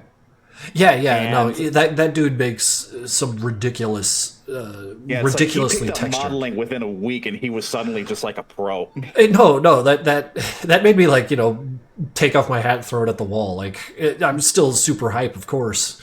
Not natively a jealous man, but to see someone just pick this up and just take to it like a fish to water has been kind of cool to watch. Now, I know the mannequins in particular were inspired by this one source mod, I believe it was. I think it was Nightmare House, where the mannequins are just kind of there, but you also think they're kind of following you when you're not looking. No, yeah. I love that trope so goddamn much. And I know that there's that one mannequin that's a little off, but you might not see it at first, but it's there. I think I missed the one you're speaking of. Like, does it actually like turn to face you? Did I miss that? Well, it's a very small chance, kind of like your Friday Night Funkin' Easter egg that you put in the first level. Yeah. But 1 in every once a 500 or while, something. There's like a weeping angel kind of mannequin wearing a robe, and it has its face over it, its hands over its face. Oh man! And when you go to the breaker panel, and if you turn it on, and then when you turn back around, it's gone. I like that. I like that a lot. I'm not trying to tell you what to do here, but like, that's a really good idea to be hiding it away like that. If you don't mind me saying. It was also funny because when the Super Mall first released, there were people who saw it, but they didn't see it again, and they were absolutely freaking out because they thought they were seeing things. No, dude, I'm jealous of that experience. That's fucking awesome. It's like they had to get video proof of it to show to the other modders. See, I told Right? you I'm not crazy. fucking crazy. There was a goddamn I'm weeping not angel. tweaking, I swear. That fucking kicks ass. That kicks the so mall much ass. The mall is full of little secrets like that because I wanted to help improve the replay value and just kind of show people that when they come back in here, there's still something to find. And when they find it, they're just thinking, wow, that actually exists. And then they have reminds me of the old Metroidvania days, or even like the old like Source days, where people would just get carried away putting all this fun stuff to be found, all these Easter eggs. Oh yeah, And it just kind of made the experience all that more rewarding when you come back to it. That's absolutely true.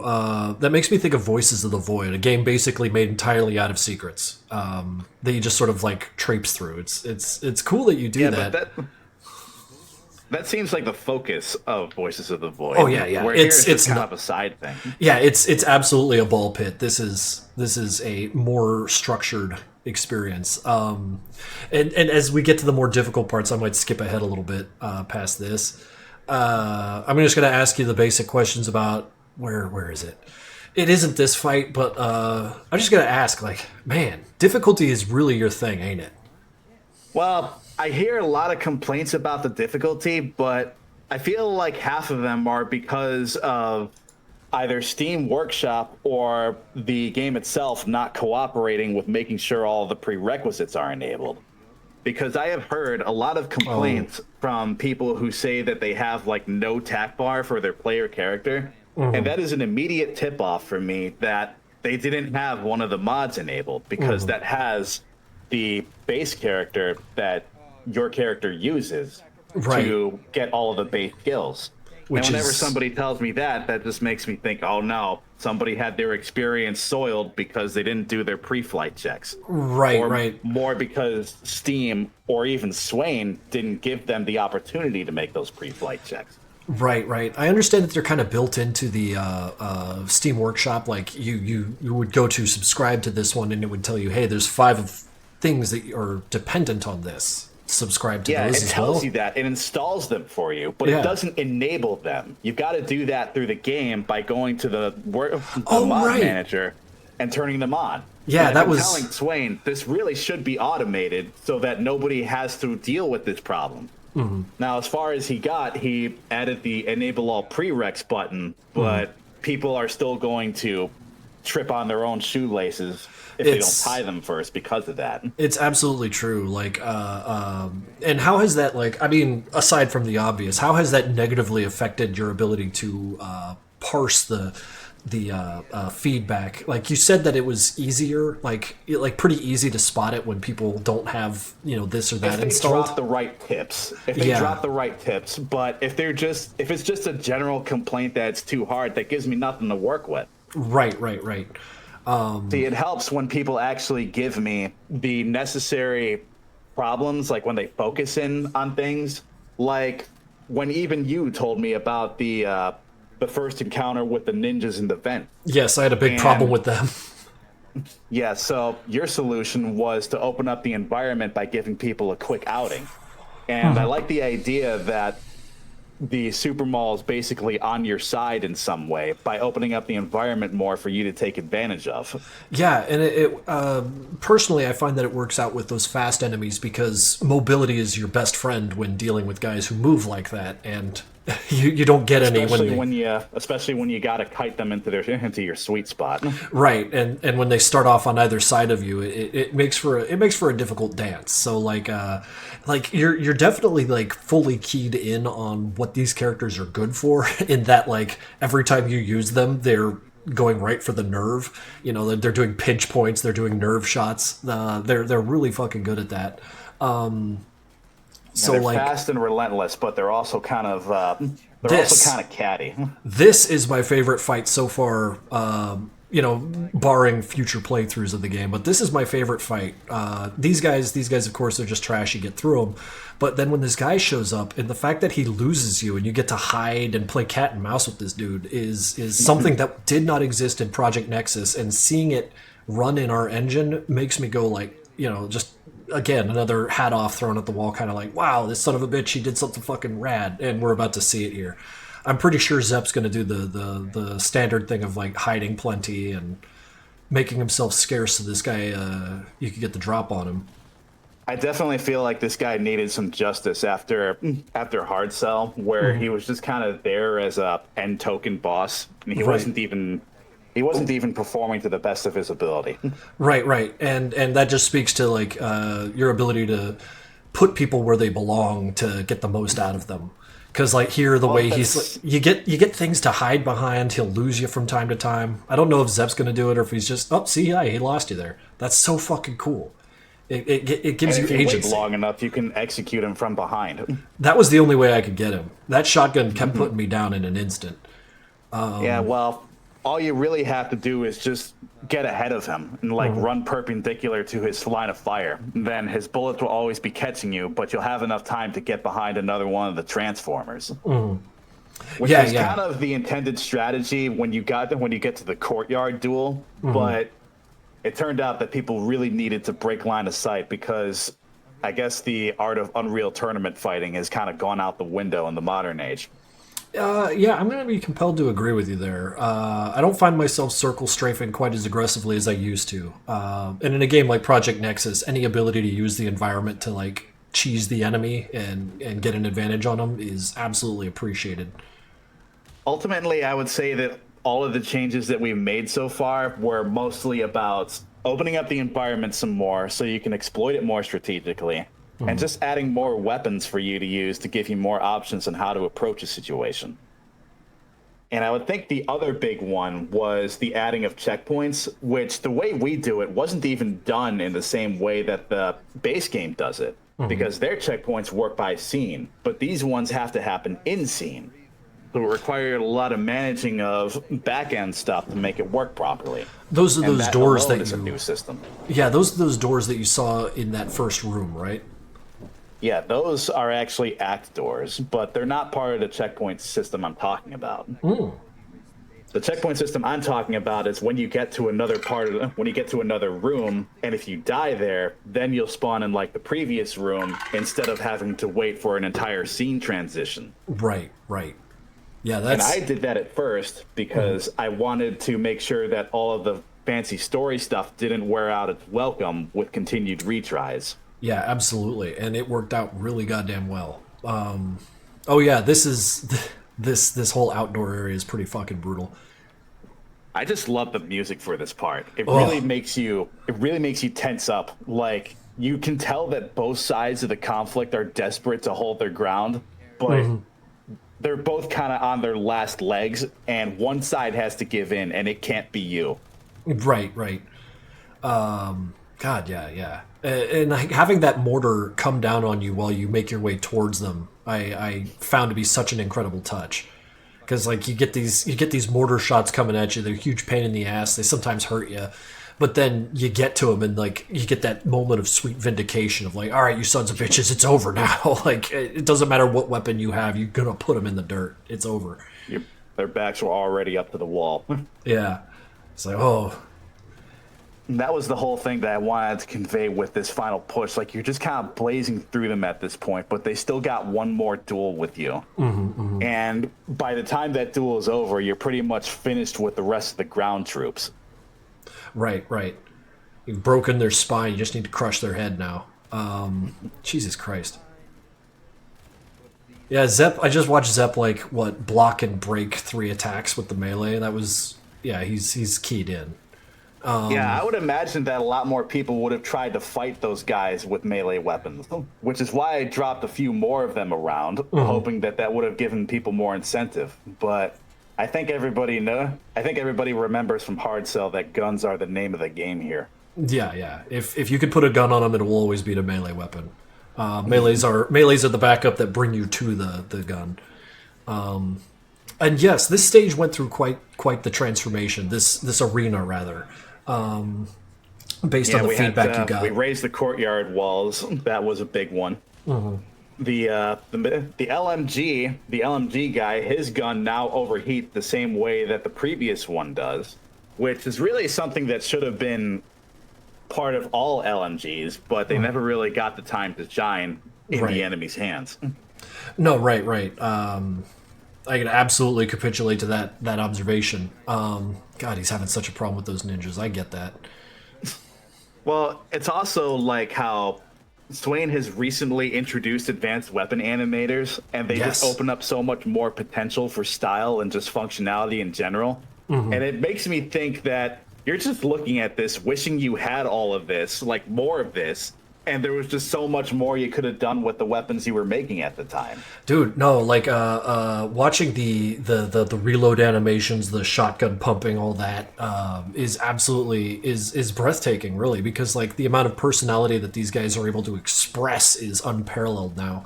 And I can't wait for that to be more explored, like to see that big LMG guy like emote or like go through the whole action of reloading his gun.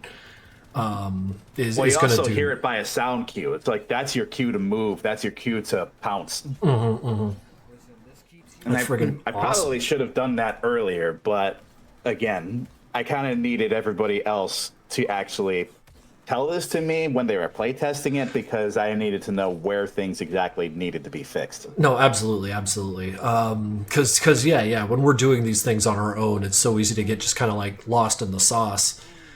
Oh no! Especially considering that nobody else has really tread this kind of ground. There really wasn't anybody who would have been able to help me without being part of the group, and everything was just kind of being put together as we go. A lot of the stuff that I was able to make with this stuff was kind of being built as it was being built. Like I had to start with the environments before I got to any of the functional stuff, and that had to come in piecemeal. And because of that, a lot of things had to go back and get some polish. But at the same time, there's only so much you can do when you're literally the only person who is in this uncharted territory. Right? Who do you ask? Like, nobody else can help you if you kind of can't even help yourself. If they can't even find you to help you. Right. They have no experience with the kind of troubles you're facing. Now, obviously, that will change now that modding is out the door, but I guess I kind of had to take that bullet for everybody else. I mean, first one in gets the most arrows, you know they say. Yep, that's why he's the vanguard. So that object right there, the radar tower thing, was that an asset created by Igor? Actually, no. The vehicle models were all created by Omega Synth. He was the one who helped me with all of the hard geometry stuff. Excellent. So, okay. And he was actually helping somebody else with their 3D assets before I contracted him. That's friggin' excellent. Because like the more of those that start getting peppered around, the more of its own identity is going to start appearing, and that's going to be like it's already exciting. That's the crazy part. Yeah, we definitely tried to invoke that once you started seeing more of their gear, like all their ammo boxes lying around, their radio equipment, their other parked vehicles. It's like it kind of gives you that feeling that you're not only bleeding into enemy territory, but that you're just bleeding into uncharted territory as far as the game goes in particular. Oh, absolutely. Especially for people who've intimately familiar with the base game. They are very particularly sensitive to new models, new assets. So as they appear, they're just like, wow, yeah, we are off the tracks here. And that's truly exciting and kind of what mods are all about, really. I foresee that by and large, people will be relying on vanilla assets at first, but as time goes on, there will be more resources being accumulated for people to rely on. and then people can just start having their own identities through that. Yes. Kind of like how with Gary's mod, like you had the Phoenix prop pack, and then you just had like all of these different asset bundles just publicly available for everybody to help cut out the dev time to make your own. Right. While at the same time, not using stock assets, which can work to your detriment if you're not careful. Well, it can work to your detriment if it's not cohesive with the style that you're trying to achieve. Right. Like, if you're trying to achieve something other than the blocky, brutalist, utilitarian look that Nevada overall has, then it's going to fall short, and that's where you kind of need to either get somebody else to help you or be able to do it yourself. Start getting inventive about it, yeah. Yeah, which you shouldn't be afraid to do, because new ideas is basically what has kept the cream of the crop going. Absolutely. No, I think I've mentioned it before in this very stream that like this well of ideas that we are pulling from is, far from endless, but at the same time such an incredible wealth of just shit I would have never thought to do myself, and to see it executed is inspiring, like that classic, like, oh shit, I didn't know you could do that, now I do, like the scene kicks an ass. olive branch. Yeah. To extend an olive branch, I did kind of want the Super Mall to look like it would have been part of the game, so everything there was kind of meant to look like vanilla, mostly because I just really like MPN's story. Like, it's a very different story from the MC series, and there's just so much intrigue surrounding it that it just makes me want to explore it more, to tell it more. Right. Like, what's behind that wall? What's over that hill? Like, what's at the top of that mountain? It's like, even? how did the demoniacs get their dark powers? Like, what is that all about? Yeah. What did the mercs have to do after you trashed their foundry? It's How has the city been ever since you left it in absolute shambles and kicked the hornet's nest? Right.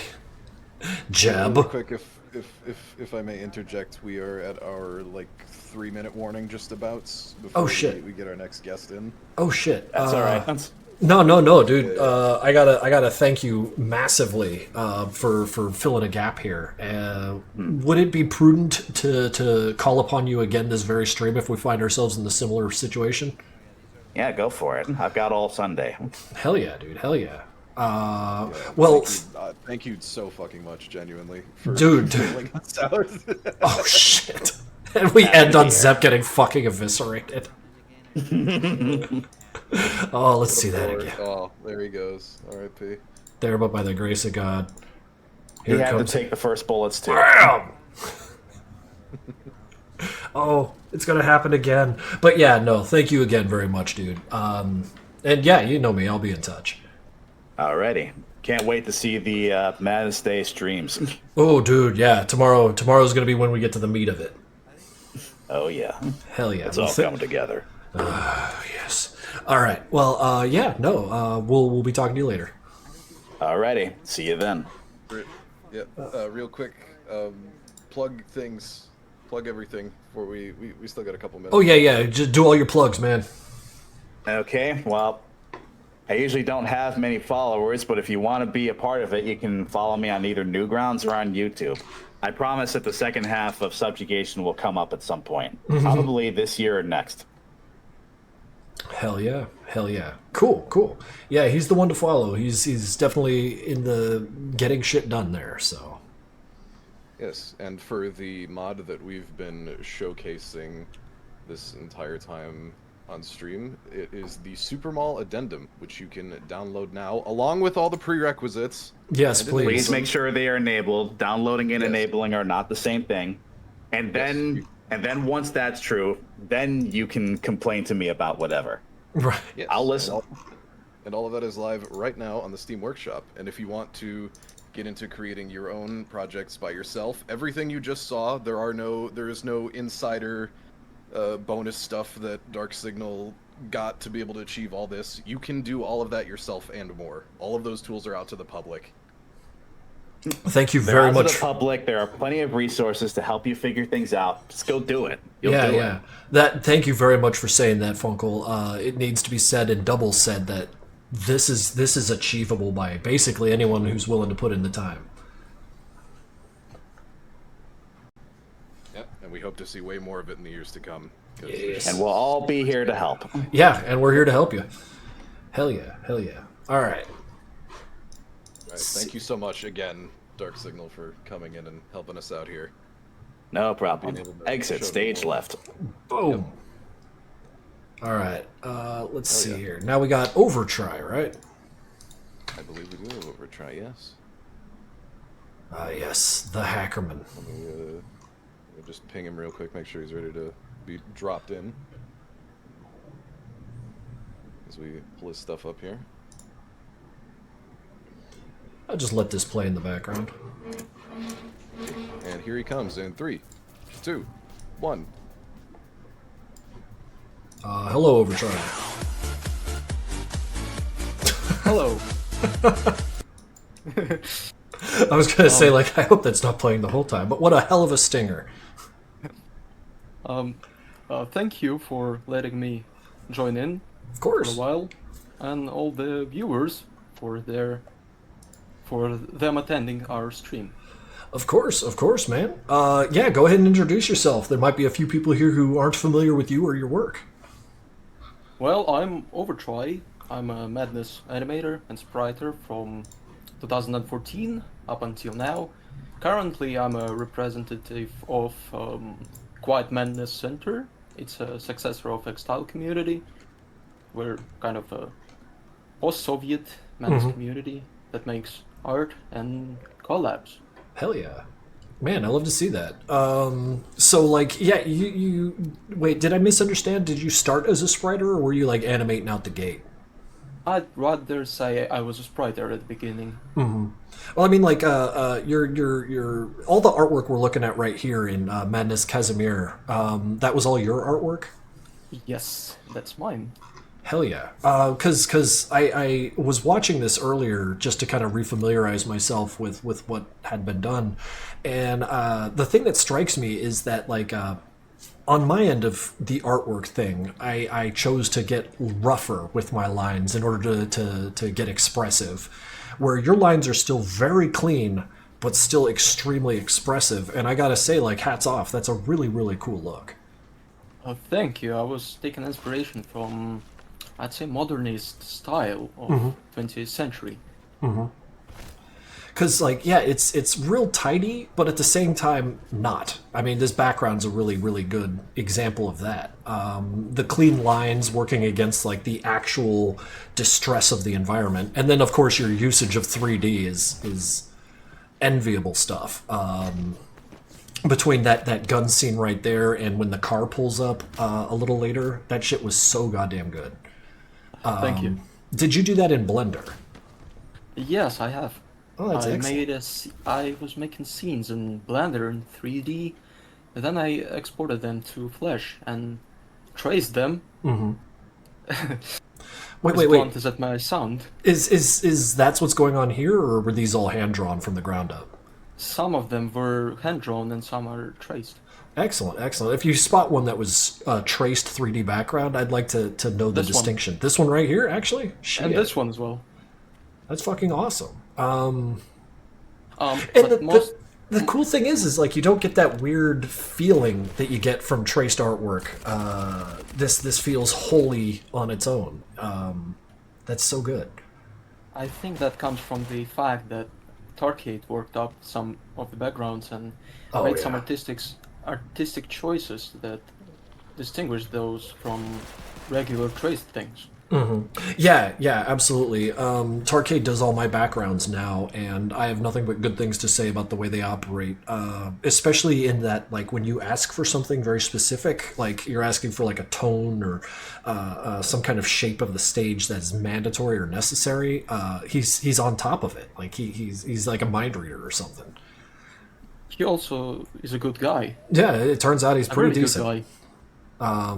Yeah, no friction working with him. I appreciate that. All right, and here comes the scene. We're in the car, kicking ass all over the place. God, I love it.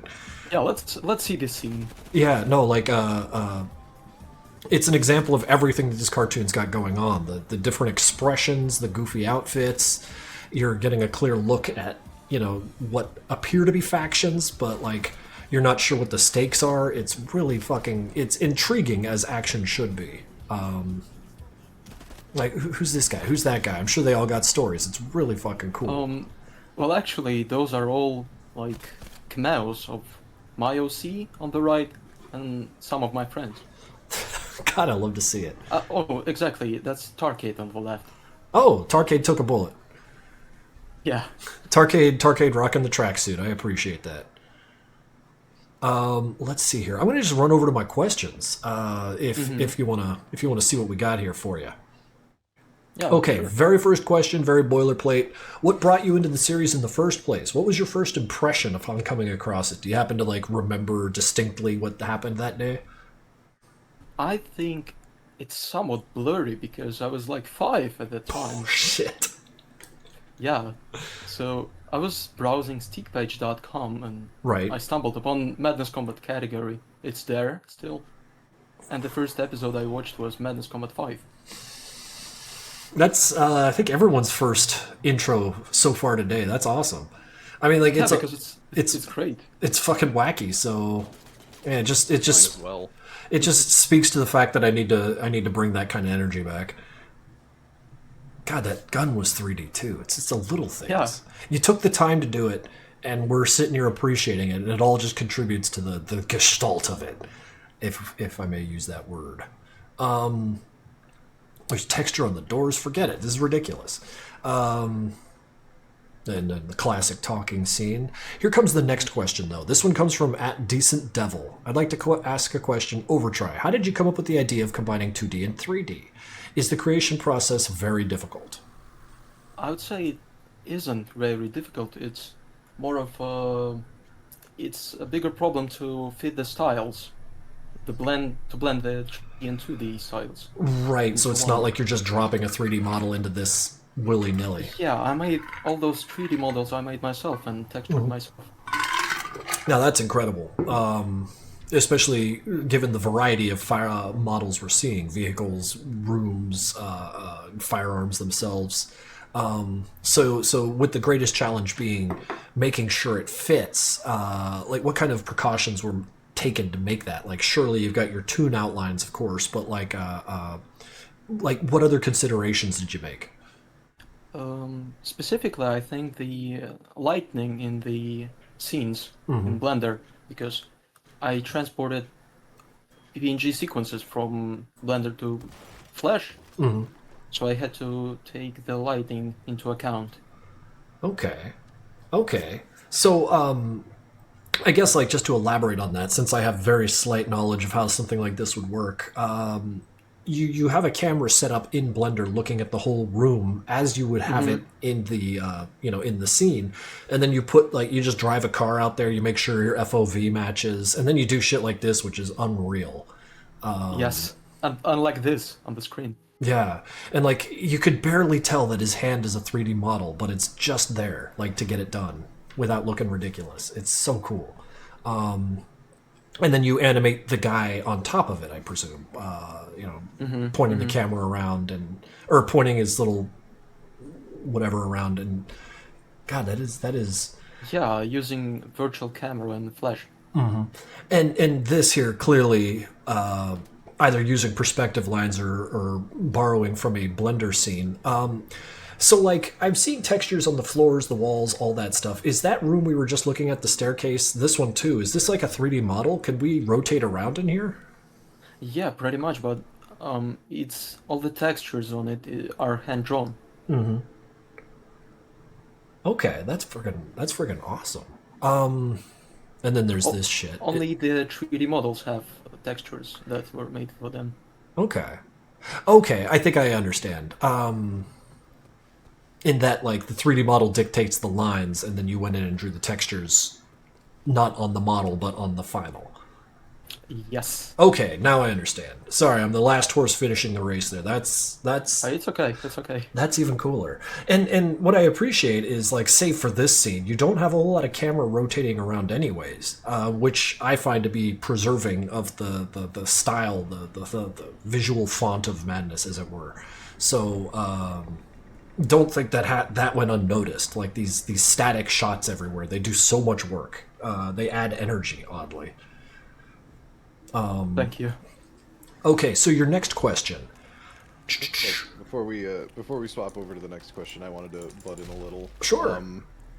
I genuinely really appreciate your ability to blend the 2D with the 3D. I think it's something that because combining them is one thing, but doing it in a way that makes it convincing and not stand out of place, and that still continues to like sell the animation, especially at the level that you're doing it with, like how good it looks as it is. Yeah, like it's just like fuck it, why not like let's just blend them both together.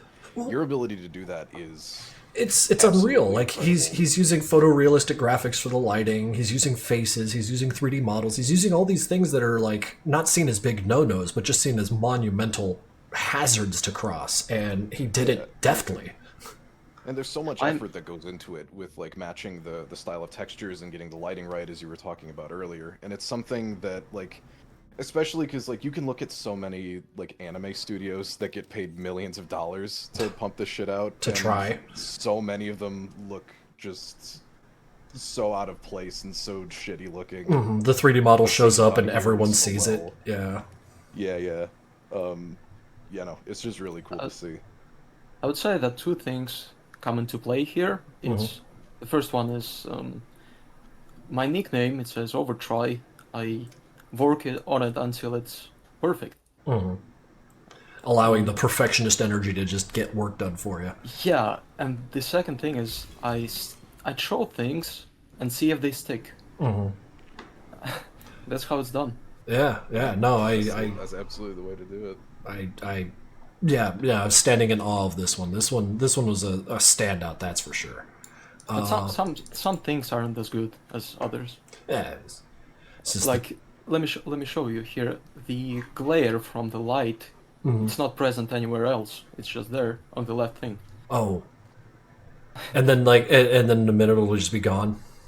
Oh yeah, I think I see what you're saying. Yeah. And all the rest. Okay. Yeah, like that thing. Yeah.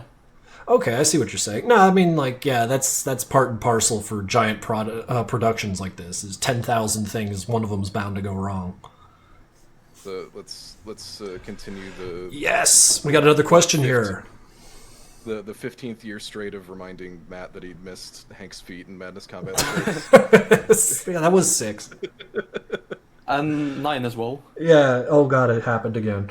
Yeah. No, really quick as well. And 5 as well, actually. You're not wrong. Yeah. I hate as feet. we continue through the questions here, don't be afraid to let him breathe for a while, because we still have like 45 more minutes, so we are golden on time. Oh shit! Well, no, I got lots of questions to ask about this sort of thing. Yeah, by all means. 'Cause it's just the fact that you blend 3D. Like, that is such a monumentally difficult thing for me, but the more I see you or other people making attempts at it, the more I personally feel like I need to integrate whatever Blender has for me. Because, like, this little thing that I was working on over the summer, that little 2D, 3D thing that I'll be posting after Madness Day, it's nowhere near what you guys are accomplishing, but like it's me making an attempt, and I now I'm asking you personally as Matt, what kind of advice do you have for introducing 3D? Like when you're doing something, like do you decide like I want this object to be 3D? There's a reason for it, like, and it's functional reasoning. So I guess I'm just asking after that. I think it depends on the art style of yours. If you have smooth lines, you have to keep up the smooth lines on the outline of the model. And the textures should also line up with the overall art style, as well as shading and all that stuff. And also movement. That's very important. Right, because like as soon as anything moves, the jig is up. But like your car doing its little like sweep in, the gun sliding across the ground. I guess the question is like another question rather to elaborate on that is when you're deciding like, okay, he dropped a gun on the floor and he's gonna have to kick it away. Like you could have just drawn a gun laying on the ground and then had it slid, but you chose a firearm, and I guess that was because like you knew that it was going to be interesting to see it spin a little bit. But I guess I mean to ask you instead of just guess at it. Like when deciding, is an object 3D or not? If it's gonna look cool, if you think it's gonna look cool, you should do it. Yeah, because the car, like if it had just pulled up as a sprite, that would have been weak. You know. Can you please rewind to the office scene? Rewind to the office. Yeah. Office scene to what's the timestamp? Do you know? Let me see. Like this one right here? In the middle. Yeah, where he's about to shoot this fella. Yeah, here. Take a look at the table. Here. When he's about to shoot him. Okay, so let's see here. I guess some things are gonna move around and kind of like you can see they're 3D already. Yeah. I mean, like it could be a drawing, but like it's gonna move, and that's what's gonna sell it to me. Yeah. It's gonna break. It's gonna break all up, and you can see it. Shoot him already. Here's the address. I think you get your point. Yeah. Plot. Let's go. There's a lot of minor details in this scene, which show up when the guy shoots him. You're gonna see it right now. Click clack. Let's go, buddy. Make up your mind. Yeah, I think I see what you're saying. Yeah, the radio's gone. Yeah, it's all gone. The drawers. I didn't even notice that the first time I watched that. The cabinet here opening up a little bit. That is such a cool little detail. But speaking of 3D, there's also one thing that you should keep in mind. It's very power consuming. Yeah. Yeah, I presume all on the performance. I presume that breaking coffee cup was a physics engine thing. Like you just did a particle thing. Yes. Oh, how many times did it take to get that? It rather takes a toll on the Flash more than Blender. I mean that makes sense. You said you introduce them as PNG sequences, which are fucking enormous files. Yeah, and Flash is overall a bad software, let's be honest. No, you're not wrong. You are absolutely not wrong. So, yeah, because I was gonna say like, yeah, Blender, you just kind of like set it to bake and you're out of there. But like to do that and then bringing it into this decrepit fucking vehicle that is Flash is just further cool. Because like, I mean, even right there where the flashlight's working over those bricks, I'm noticing that there's the micro shadows that would come about from, you know, normal maps and shit. So that's not purely a texture just drawn by hand. Is that a normal map or just a shitload of geometry? Yeah, it's a normal map. That's so fucking cool. You bake your own or a photo from around town? I took some from the internet. Ah, gotcha. Like all of the materials. Yeah, I could take. No, yeah, I'm big on that. I only recently, well, like as of the development of Project Nexus, started taking pictures of stuff around town as means of having just a giant texture folder. So in Madness Project Nexus, there's a whole lot of Philly just kind of buried in the texture. Okay, I think we've squeezed that question enough. Let's see here. Would you still be using Adobe Flash Animate if all your animation assets could be transferred to another animation program? So, like, if you had the option. If it still were a vector program, a vector-based program, I probably would, but there's no, like, a proper alternative to Flash in reality. Yeah, that's the sad reality of it. It's a really bad program, and I don't know what you can use it still for what. Yeah, I just feel like that the way Madness is animated, it's so keyed in on how Flash is structured that like trying to do this in Moho or anything like that is just going to be ultra difficult.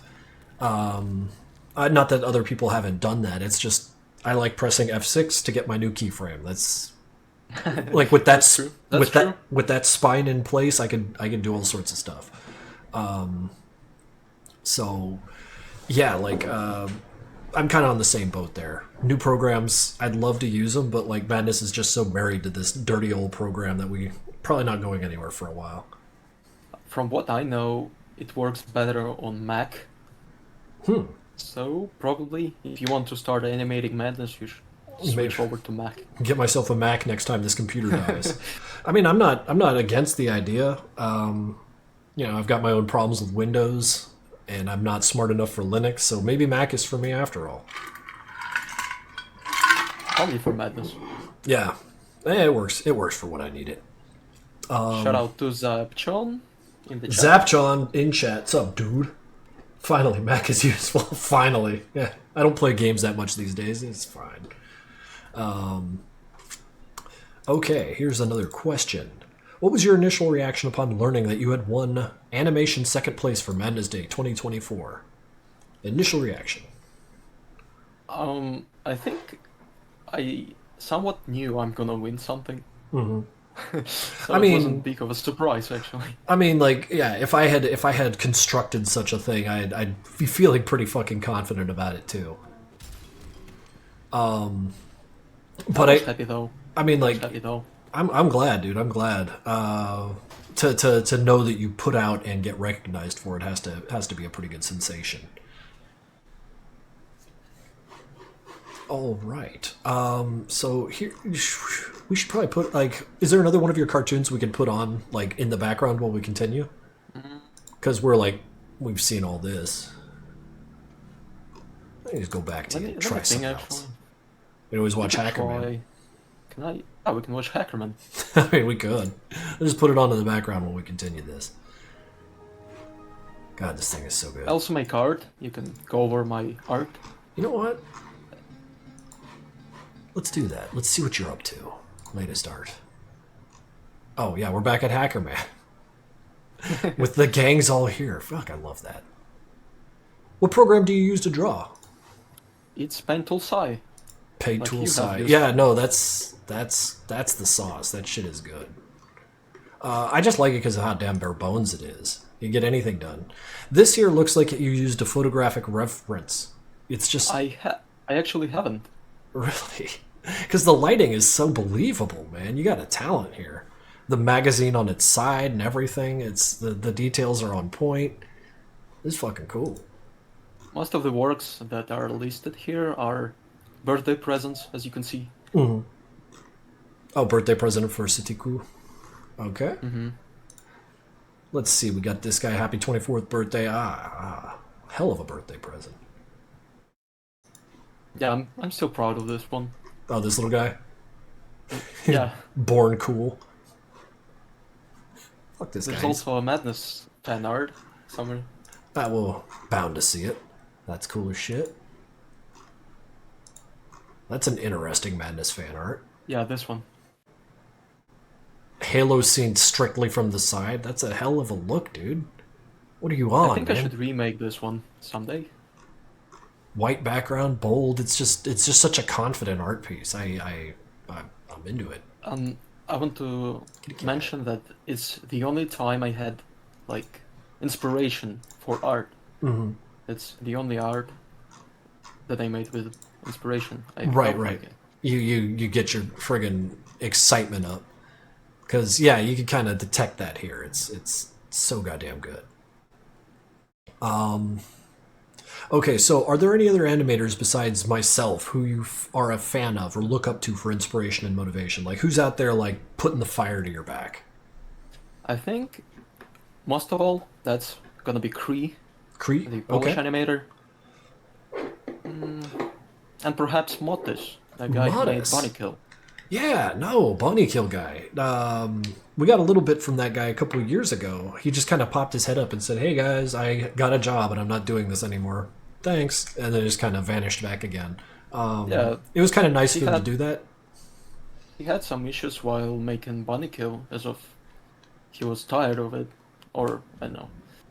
I remember towards the end of one of his last ones, he had messaged me expressing frustration with Flash because it did that bullshit where once you make a program too large, it won't export anymore. And if my memory serves me correctly, I wound up trying to feed him some advice on like how to break apart an animation to export it as a whole. But from the sounds of it, yeah, he was his ambition was something that absolutely choked Flash. Oh, the chat's talking about Cry's tutorial. And I gotta say, that thing has been super helpful. Anytime someone asks me shit about, like, how do I get started? I'm like, no, right there. Cry's got you covered. He's a cool guy as well. Yeah, quality dude. Yeah, he's got a segment of the spine that holds this shit up. That's for absolute sure. Let's see here. Oh, and of course, the general question coming from the commander boy. How is life in general going for you? Let me just sum it up by saying I live in Russia. Ah. That's all I'm gonna say. Should I say no more? Gotcha. Yeah. That's the question we ask everyone, so if I'm striking too close to home, I apologize for that. It's okay. Let's see here. Oh, we're getting into the older art. Wait, I like how crunchy that looks. Oh, mechanical hand. Fuck yeah. That's sick, dude. This is like another Thank gift. you. Gift for Killjoy. Yeah, Go follow. yes. Most of them are. Yeah. This just... Like, every stroke's so fucking deliberate, and I appreciate that. Also, you gotta think... I'm sorry?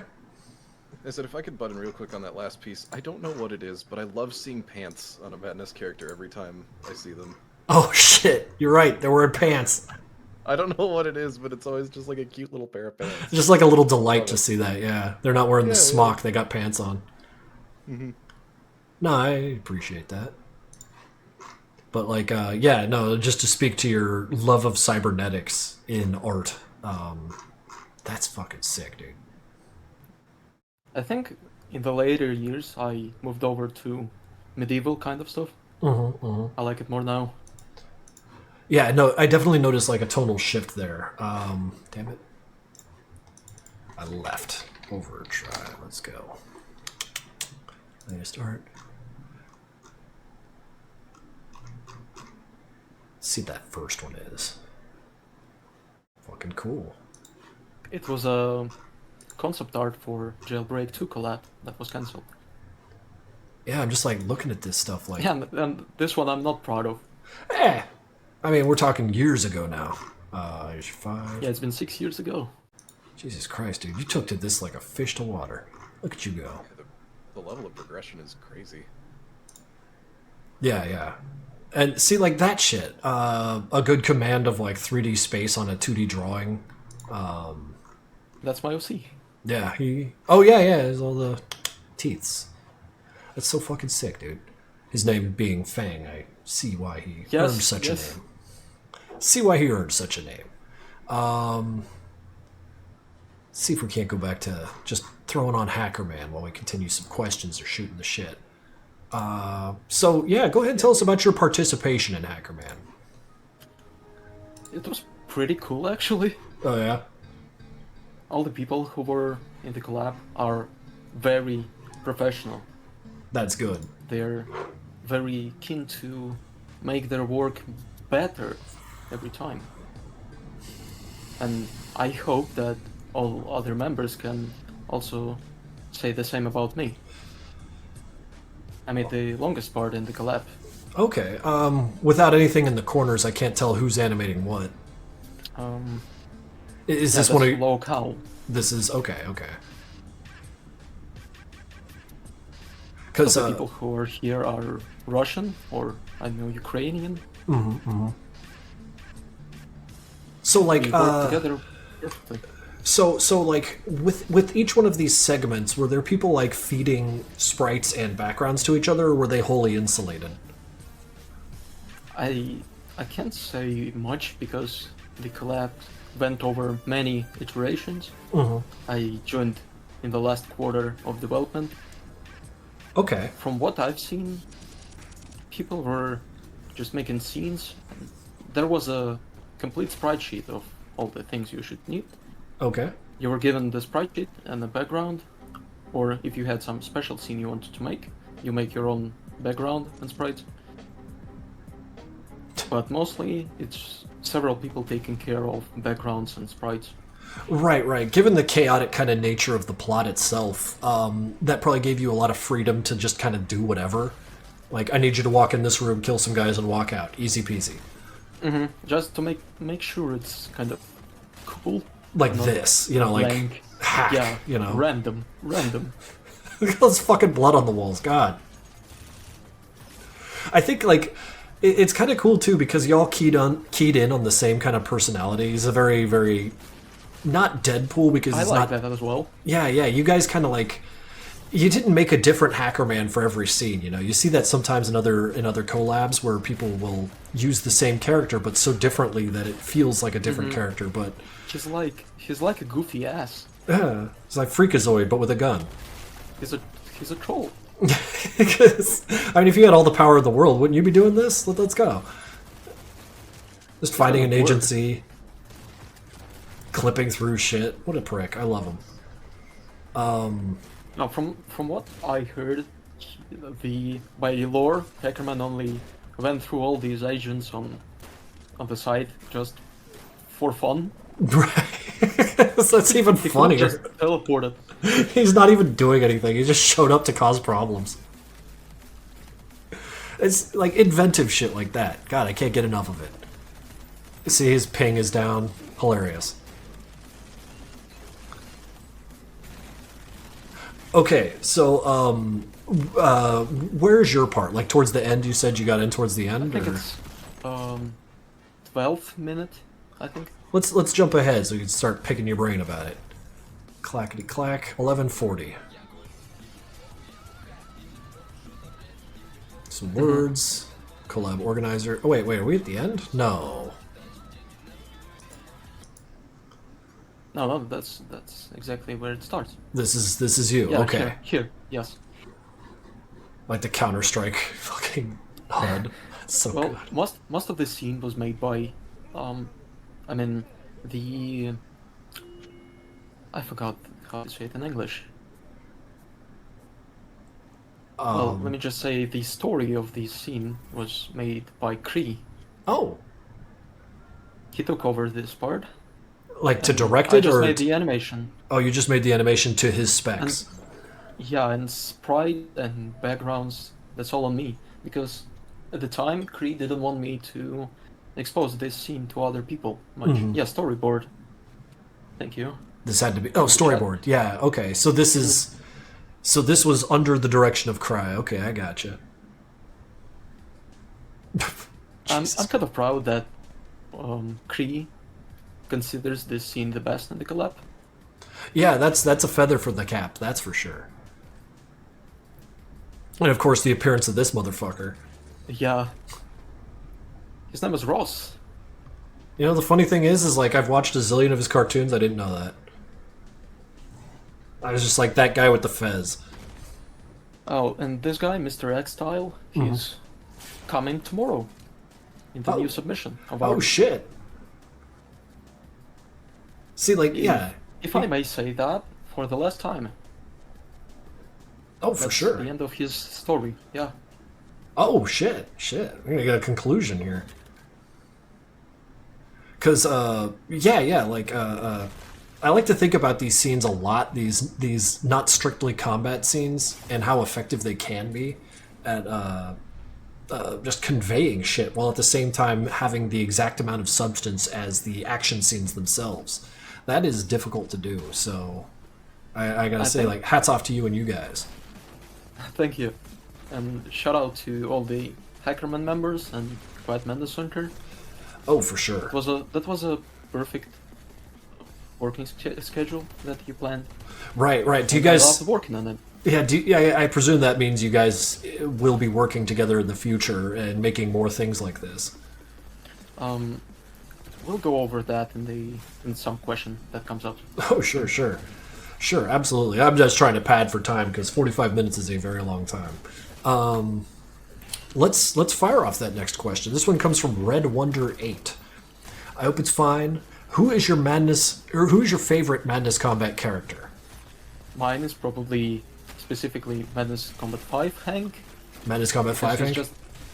Yeah, because comparing him to Madness Combat 6 and 7 Hank and all the rest, they have that kind of negative attitude or something, that they're necessarily hostile. Right. And Madness Combat 5 Hank has some kind of mysterious vibe. You know It's what? just like Yeah. He lacks personality. Mm-hmm. And that's what I like about him. He just has like. It's just regular Hank. clothes. Yeah, he's there for killing. I can see what you're saying there. That's fucking cool. Specifically that Hank there with less identity and more just the ability to like think and Kill. ponder on Yeah. kill.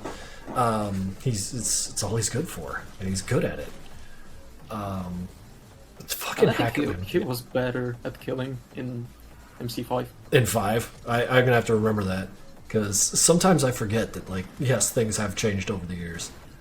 Oh my god, is that Janner up there? Yeah, that's Esho, Tabanek.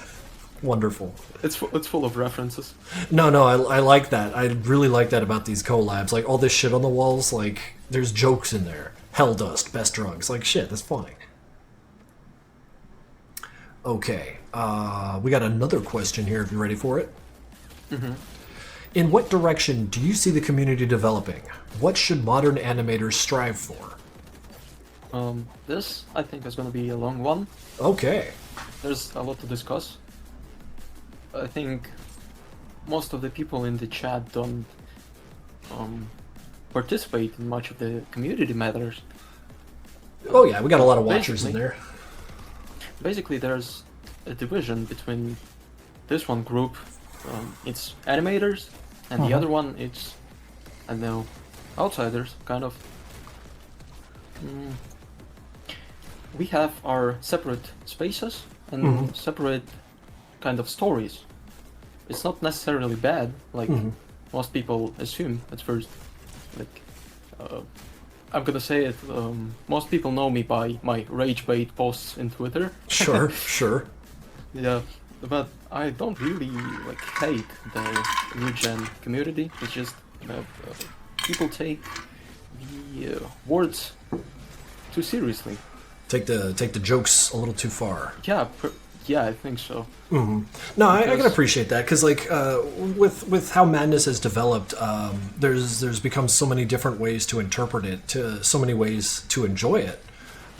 Whether you're an animator or just someone hanging out on Twitter looking at the art. So, like, I guess I shouldn't be too Exactly. surprised that it created divisions and stuff. But like, so yeah, to elaborate on kind of the sensation of what you'd expect out of people moving forward.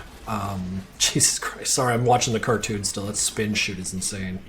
But yeah, like so I guess I mean to like just highlight the need for like what do we ought to be striving for moving forward. If I may please continue on the previous thing I was saying. Sure.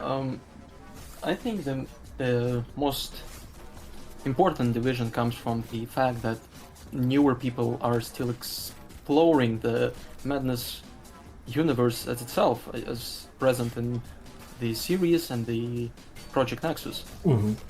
It's a big thing to explore, and we people who've been here for like 10 years, 10, 20, yeah. yeah, we've seen it all actually.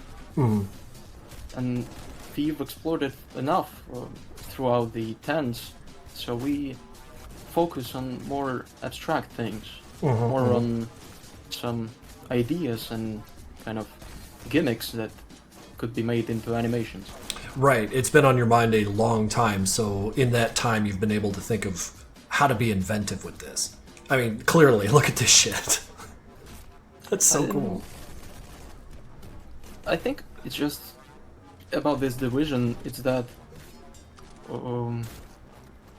people who are like-minded tend to stick together, and despite our differences, like most people could have thought that old Madness community of animators, they're like super aggressive or something like that, or I know they're disrespectful given their attitude on Twitter and stuff. Sure.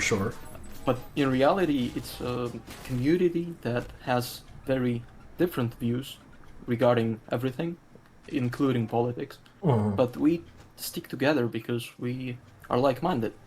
We have the same interests, and we've went through the same kind of childhood. Yeah, you've all got this thing in common with each other. Yeah, it's like attitude towards life things, about jokes and all that stuff, about art in general. And for example, in Hackerman, there's a lot of people with different views on things. Yeah, because there was together. there was a lot of people involved in this collab. Yeah, There's like 30. 30. Jesus. Yeah, I was about to take a guess, but damn.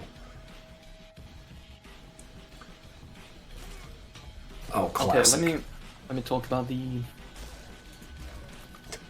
modern animators. Yes. I think as long as you have like some really cool idea that's not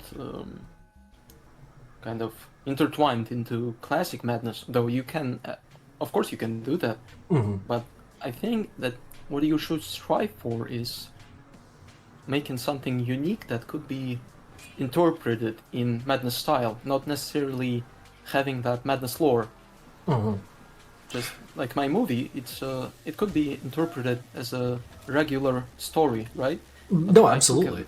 I took the approach of making a stylized animation. Okay, I think I see what you're saying. Like, let it have its own damn identity. You can of course take the gray sacks fighting each other, but yeah, just be creative about it. Because you shouldn't be wasting time. Like seriously, most of us were like 13 when we started making some serious stuff. But I think you guys you shouldn't go over our footsteps because we went through them. I think you should continue our path. I think I see what you're saying. I absolutely see what you're saying. And that, like, just the further elaborations, like, what more can be done with the medium?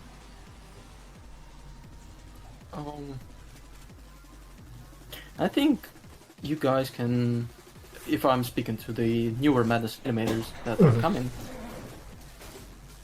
try to make an idea that would work as a separate movie, as a real-life movie, and try to animate it. I mean, you certainly did that here. Yeah. There's a lot of things that you can portray through Madness and you can't through real-life things. So you should explore that area, this field, and try to make it. Try to make something unique. Well, I like that sentiment a lot, because it's on display here, especially with Hackerman or Casimir. They're very cinematic experiences, and I gotta say, like, as far as movies go, like, what kind of movies do you find yourself pulling from, like, being inspired by? Because these are richly cinematic creatures. They're freaking amazing. I personally prefer grounded movies, more psychological and philosophical movies. Okay. Something that touches the soul of every man. Rather than just blind violence. Yeah, but that too as well. you need a lot of that. I like all of it. Yeah. Well, I mean, like, that's part of the balance thing, you know.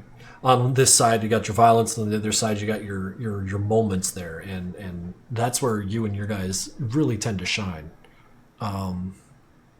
Like these scenes right here, like they're as compelling as the rest. It's just, you know, there's no action here, and it's wild that you're able to hold my attention even though I'm not, you know, watching people get shot. So I got to speak to the storytelling quality that's going on here. Oh, we're at the credits now. That's the credits. We learn from such things, and I think this art. I think we're all learning from Madness. I started drawing in digitally. I started drawing Madness. I started with Madness. Shit. And by now, I'm studying in university as a designer. That is incredible, dude. That is incredible. So props to specifically you, because you brought me onto animation and art. Damn, that is flattering. I'm really thankful. It is flattering that, like, whenever someone who is I see as an incredible artist credits me in any way to their rising into the hobby or the job even. So to hear you say that definitely means a lot to me, man. I appreciate that. This is a hell of a credit system. Okay, I got. I'm sorry. I want to expand on the point of the make a movie concept. I think genuinely some of the greatest cartoons that we've seen have come out of that concept. Stuff like Casimir and Bridge, especially. Bridge. It seems like in both of those instances, like someone just made a movie and it just happens to have the Madness art style with it. No, right, absolutely. It just is so much fucking cooler for it. You know, not to say that like making a Madness cartoon first and foremost can't also be great. You know, I mean we've seen over 2 decades of that. Yeah, and it works. We've mentioned Bunny Kill. That's an example as well. Oh yeah. Bunny Kill's an incredible one. While it tends to lean more on the action side, it does so much to just. I mean, well, of course, it has its own identity. There's no two ways about it. So much so that people still talk about it today, which is incredible. And speaking of it, actually, the creators, that is us, who've made Hackerman, we're planning to make a Bunny Kill inspired thing as well. No shit. Soon. That is really fucking cool, dude. I am looking forward to that. I guess we'll just have to follow your Twitters or your Newgrounds for news on that. Yeah, well, if I'm the one who's going to be posting it. Well, shit But then. you're gonna see it either way, I think. Well, I'm already excited, man. That's fucking awesome. Okay, so we got another couple of questions here. If you got, and in the chat, Thing was also inspired by Madness. Oh yeah. Thing is a tree located not far from Madness. Whatever. I mean, like I understand the Thing community is still pretty active. Is the guy who made those like any intention or any sight of him on the horizon? No. Same, brother. I think I found the fella's LinkedIn the other day. It seems like he's got himself a gig in a proper. Like he's off in corporate. Yeah, I don't know if it's corporate or if he's in another studio, but I found his like resume and it looks like he's doing all for himself. I saw someone from the older, like super older, from thousands make a game recently. Shit. Yeah, I know the fella who did Maximum Ninja went on to make Devil Daggers and hell, what's the other game that he made? I don't know, but I remember Devil Daggers. Oh, actually, that wasn't the guy who made. Oh yeah, you're right. That was the Maximum Ninja guy, Stooge, I think. Stooge, yeah. Yeah, Hyper Demon. That was the other game. But yeah, no, he went on to make games, and they're fucking awesome. Yeah, Devil Daggers was up there. I lack the reflexes to get good at such a game, but like I can appreciate what they brought to the table. Need to check out Hyper Demon. Absolutely need to check out Hyper Demon. Just so you know how we're doing on time, we've got about 13 minutes left. So 11 or 13. Gotcha. We gotta make that count. Yeah. No, just you've been excellent at this. You've been very forthcoming with stuff, which is awesome because I am very bad at just rambling. So I appreciate you for this. So we got another question that we can launch. Wait, no, that's the question I just asked. We had one more. Yeah, we do. Do you have any advice or recommendations for those interested in making animations? If we're speaking about just animation in general, I think you should do the things you actually like. That goes for everything. You shouldn't follow some trends, though that gives you view counts. That doesn't make you separate artist on your own. Now I get that. I mean, like that's generally pretty in line with what I try to tell people when they're getting interested in art and animation. in that the most important thing is that you don't lose sight of why you got into it. Like what's exciting to you, you know, like it's art. You have to engage with it because it's exciting, you know, it's fun to you, it's interesting, it activates your neurons, as it were. You know, we're not here stocking shelves, we're doing things that really excite. That's my scene as well. Oh, this first one? The intro. Yeah. This is awesome. How much longer does this scene go for? I've forgotten. For like 20 seconds, I think. Okay. So this is We'll your see, cool ass till establishing. Till the when scene starts. Gotcha. It's also a 3D one. Yeah. I'm now that you've mentioned the 3D background thing, I'm keying in on it so much harder now. And this as well. Was there any intention to like finish this out, or was this kind of like a standoff? But or do you mean the scene or the collab? The what? Collab. Did you mean the scene or the collab? Oh, I mean like because I understand this one ends like somewhere around the here. But I mean to say that like would the rest of the game be explored in such a way? We've thought about that, but the host and the director of the collab, Mango Man, which is also a very cool guy, you should follow him as well. He was very tired of the collab, so he took over a smaller one that's coming out tomorrow. It's done.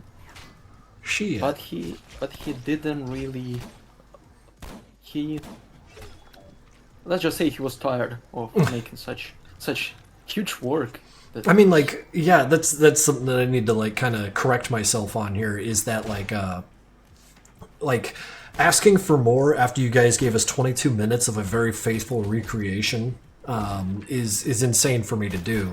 But I just had to ask, you know, because it's so damn good. And we've thought about that, and I originally wanted to be the host of the like Merc City of the industrial sector, but I've got busy.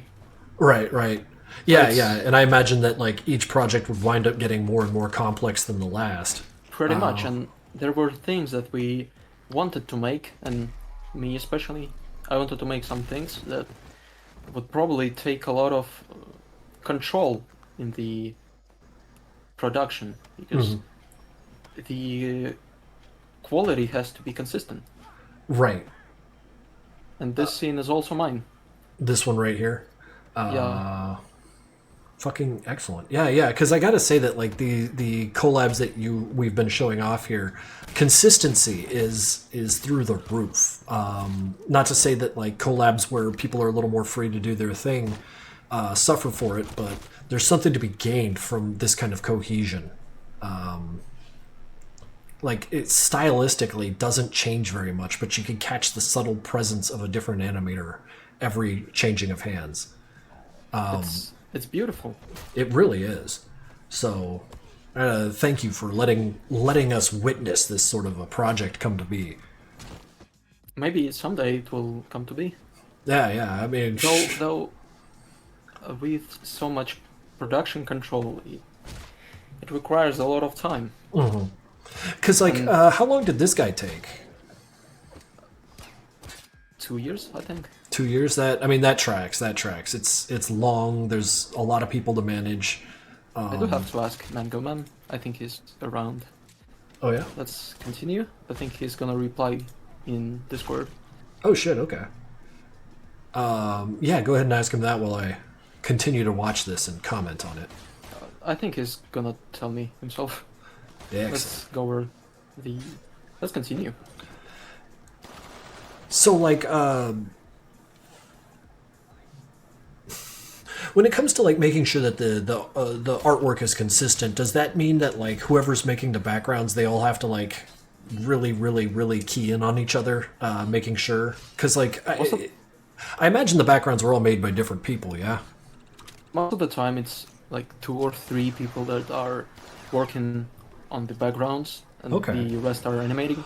But sometimes people who's got some problems with deadlines or something, they make their own stuff. So that might break the overall consistency. But I mean, like that. These are the breaks you got to make. It's like, yeah, far be it from me to call any of these backgrounds strong or weak, but this background right here in particular looks a little different from the others. I presume. I worked on them as well. Oh yeah. In this project, I worked on a lot of things because I just like the idea. No, of course, of course. It's just like what I'm looking at in the background. It doesn't seem like it's utilizing the same 3D model kind of thing. At least not over on the left there. You can. Because as it moved right, it made an ass of me by showing me some of the 3D elements of the stage, like particularly the dumpster. But I'm looking at like the fences drawn on top and shit, and you even preserved the janky UV unwrapping on some of those bent up things. That's so fucking. Yeah, we for the most part we traced the backgrounds and I touched them up, as in shading and color correction. Because like some of the how correct those tents are to the game, the grill in the background with those little signs and shit, like all that stuff is like it's so well reflected that you have it's no mistake. Like look at it, it's from the damn game. Mango Man replied. He says, "Yeah, it's been 2 years." 2 years. He said that we had all the backgrounds ready, we experimented a lot on 3D and Flash.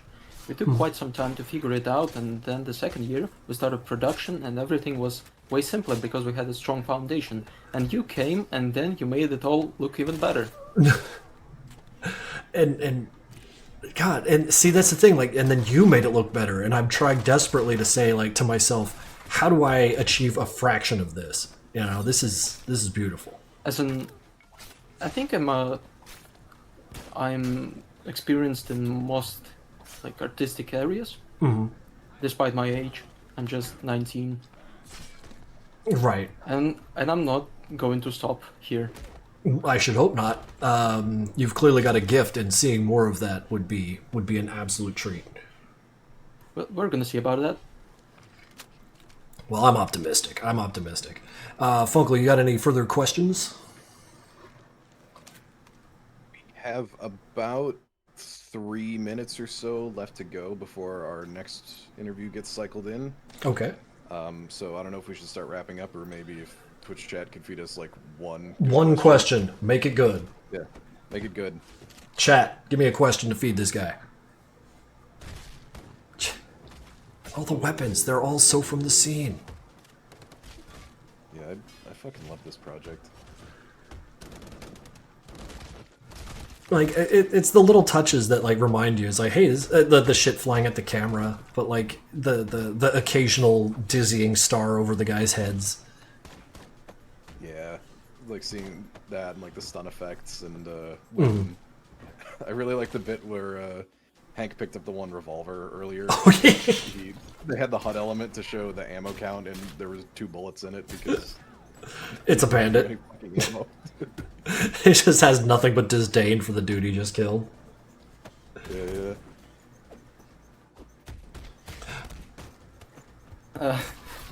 We're getting a lot of questions. I'm gonna reply to Bot Don. Oh sure. I don't hate French rap. I guess that's French. I like French music, but I generally just don't like rap. I don't know if I've heard any French. I've heard Italian rap, and that shit goes hard as hell. Because of how like verbose that language is. I need to. Romance language in general is awesome. So maybe I'm missing something on the French side. I don't think I've ever heard French rap, honestly. Like most Americans, I've only really ever listened to Daft Punk with any sort of frequency. I'm a simple man. I get that. There are definitely worse representations to have out there. Yeah. I think there's not gonna be a question here, right? No, we got one. How the hell did you manage to finish Casimir's last 6 minutes in a week? I wonder who said that. That one was pinned by... It's by Voxel_21. Someone you know? Yeah. I wish I knew, actually. I can't remember the name, but that's right. Maybe I said it somewhere. I just stopped attending college. Jesus Oh, Christ. good lord. Just stop attending college, and this whole last bit was done in 6 weeks, huh? Yes. Jesus Christ. Actually, the last like 3 minutes were made in 2 days, including the backgrounds and all the stuff. Like all this we're seeing here. Yeah. Man, you are a man possessed, and I gotta say, it's inspiring. So thank you very much for taking time out of your day to tell us what about your process, what about your thoughts. I really appreciate you doing that for us, dude. May I please say one more thing? Oh, sure. There's gonna be at least 2 cool projects coming out tomorrow, and you should check them out. You heard it here, guys. The one is The Duel, and the other is the one Mango Man made. All right, Mango Man and The Duel coming out tomorrow, coming from Overtry and Mango Man. Not really, that's from Kri and Boran, but yeah, I've worked on that as well. I mean, you're a part of it, yeah? Yeah. Hell yeah. But it's gonna be evolutional. Evolutional. God, okay, cool. Now I'm like tingly excited. Fuck yeah. It's been a pleasure to attend this stream, and it's been a pleasure to talk to you, because you've been my inspiration from childhood. Oh shit, that's a nice thing for you to say, dude. The pleasure's all mine, man. It's been fun to talk and just get to know you a little bit. I appreciate that. All right. So yeah, if you wanna say your goodbyes, we'll move right along. Thank you, Krinkels. Thank you, Uncle Funkle. Thanks, Ebola. Thanks, everybody who's been listening, who's been staying by. It's been a pleasure. It's been a pleasure for me because I never expected it's gonna happen to me in my life. But here I am. Life has surprises for you. Goodbye. Life has, we'll see you, man. Man, that was nice. Oh, yeah. You get to pick the brain of the guy who made something that I still can't believe exists. Forget it. This is so great. All right. Let me pull up my next questions here. Clackety clack. Next up, Who we got? have Warlord Pete. Warlord Pete questions coming up. I'm going to take 2 minutes. I need to take a little bio break, so I'll be right back. We're going to let this go ahead and play. Wait, actually, let's go. I'll chat with Pete for a little while. That'd be sick. Bring him in. While you take a break, I'll interview I'll entertain people. Sick. We'll leave that right here, and I will be right back. Okay. Well, we are going to have Pete flying in right now. Hello. Oh man. Okay. So first of all, I don't believe we can hear you. Sorry. Oh, there we go. Hello. My apologies. I was just waiting for my Okay. cue. All good. So Ebola's put in the chat here to talk shit about Matt being bad at Helldivers. Let's do that while he's not here. I feel like it'll be way funnier. I've not. Depends on who you're up against. Are we talking about the Tyranid, the bugs? Are we talking about the aliens? Or are we talking about the automatons? Or are we just talking about all in general? All in general, I guess. All right. What's his mistakes? Oh well, I thought you I thought you had known, which is why Ebola prompted us. I don't know if you'd played with him in the past, because I know he's played with a couple people. I sadly have not played with him on Helldivers. I played usually solo with random strangers that I jump onto PC, and I've only just got back into it with the release of the ODST and the Hive Lord, and I'm looking at that big giant hive worm boss. I'm going, yeah, I'll take that. Go on, guys, let's get our Yeah. nukes. Let's get our nukes together. So What's far, your it is. Go on, sorry. No, go ahead. Finish your thought. No. So I'm just going, all right, guys, let's all get our nukes. Have you all got nukes? All right, let's look at my team. Level 2, level 3, level 5. Do you guys have stratagems? Wait, where you guys going? Where you going? Calm, and I'm eating. Yep. Yeah, it's the best. Fucking. Oh, you gotta love randoms. What are your go-to stratagem weapons? It depends entirely on who I'm up against at the end of the day. Like, if I was up against the automatons, I would want to bring some armor-piercing weapons because, um, so I would pick, let's say, any rocket launcher. In fact, my one go-to always would be the mech, the one with The the cannons on the autocannons? side. Correct. That's Yeah, the one yeah. I go to. That's just my for me, who's a fanboy of Warhammer 40k, I can imagine Oh, myself as a dreadnought and just go purge for the Emperor and such, and just hell yeah. I love stomping around in those things. um go on. But I if I was up usually go. Yeah. Go on, so Sorry. as if it's like I was up against the squids, I think it's just perfect. I get to go with ODST where I would just go like in a city, which I think the environment is just perfect for it. ODST, suppressed weapon, and just sneak through vast alien squids as quietly as I can, reach to each objective, and just try and cause as much mayhem as I can, and then get out before they can retaliate, which is similar to because I'm a fanboy for ODST, so I'm just in that mood. Oh hell yeah! And I feel like fighting the squids in particular is a lot better when they don't know where you are, because where they stop becoming fun is when they see you and call in like 30 million people with jetpacks to be on your ass all the time. The jetpacks is not something I'm worried about. It's the constant airstrikes. I'm like going, I Oh dodge god, one, but yeah. another one just appears out of nowhere. I'm like going, that's cheating. That oh, I'm allowed to do that. Yeah. All right. Well, we've got Matt. Back What's up, guys? I came back to see you guys talking about Helldivers, and I'm like, hell yeah, fuck madness. Let's talk about video games. Oh, he was talking shit about you. He said that you were the worst player ever. And I'm going, no, don't do that. It's not fair.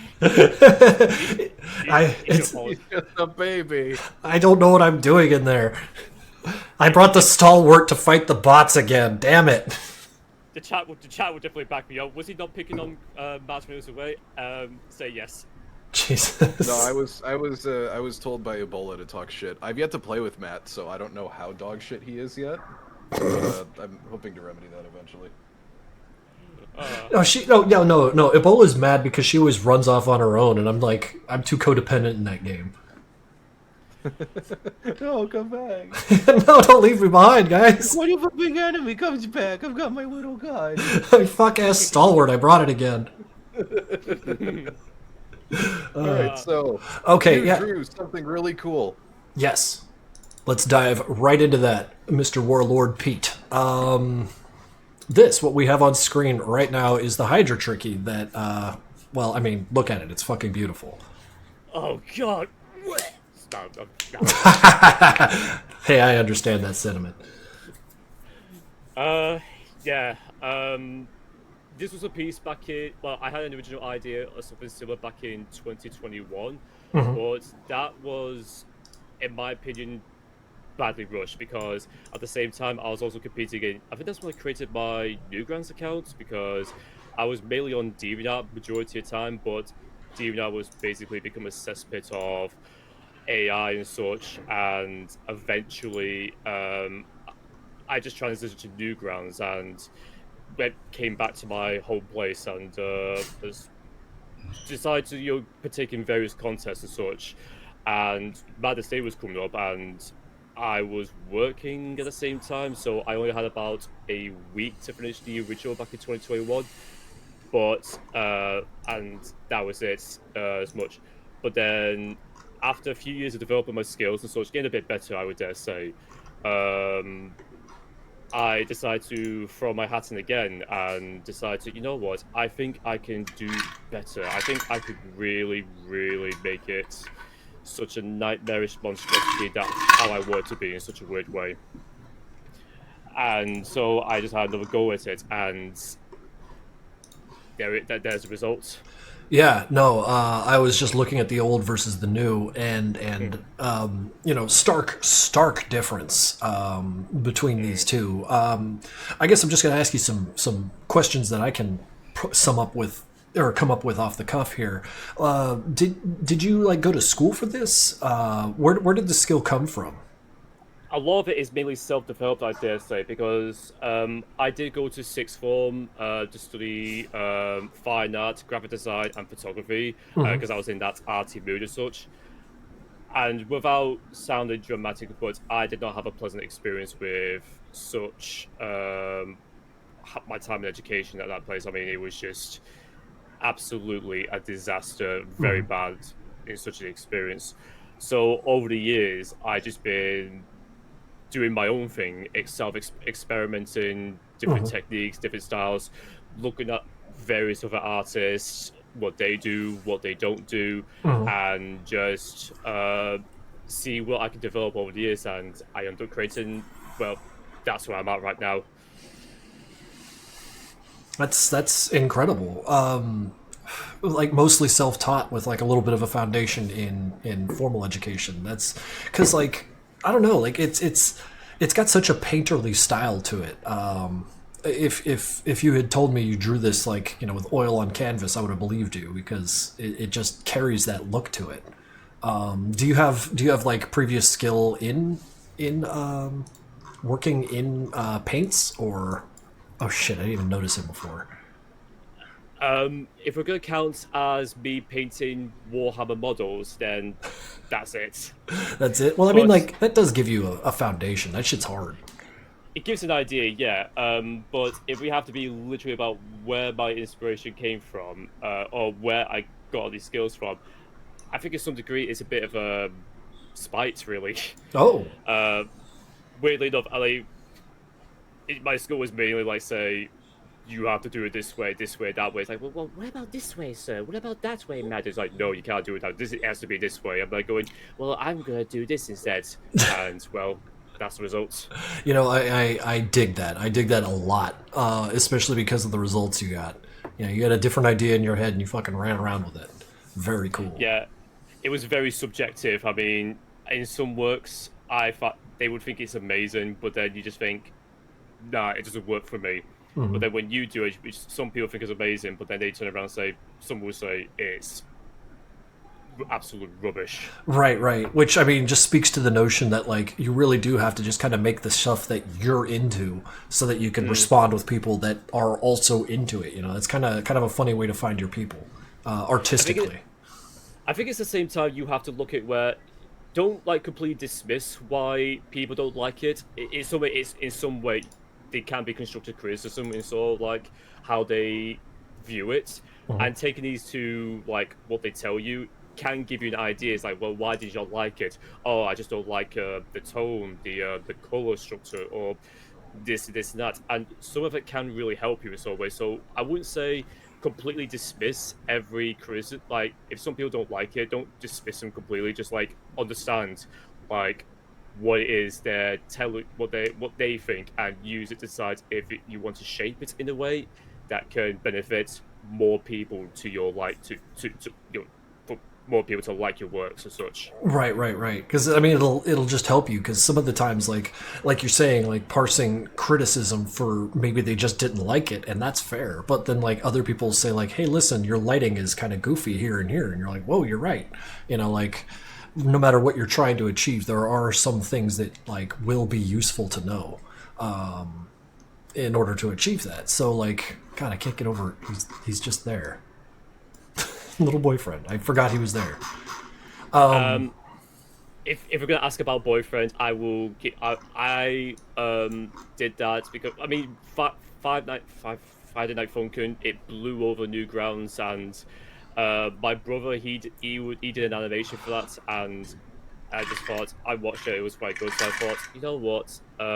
It's got that Newgrounds vibe to it, so that's currently what everyone goes for and loves for. So I'll just include it in just so I have an excuse to give one of the Hydra heads a giant microphone. No, I appreciate that. It kind of like just a respectful nod to the influence that FNF has had on the Madness community.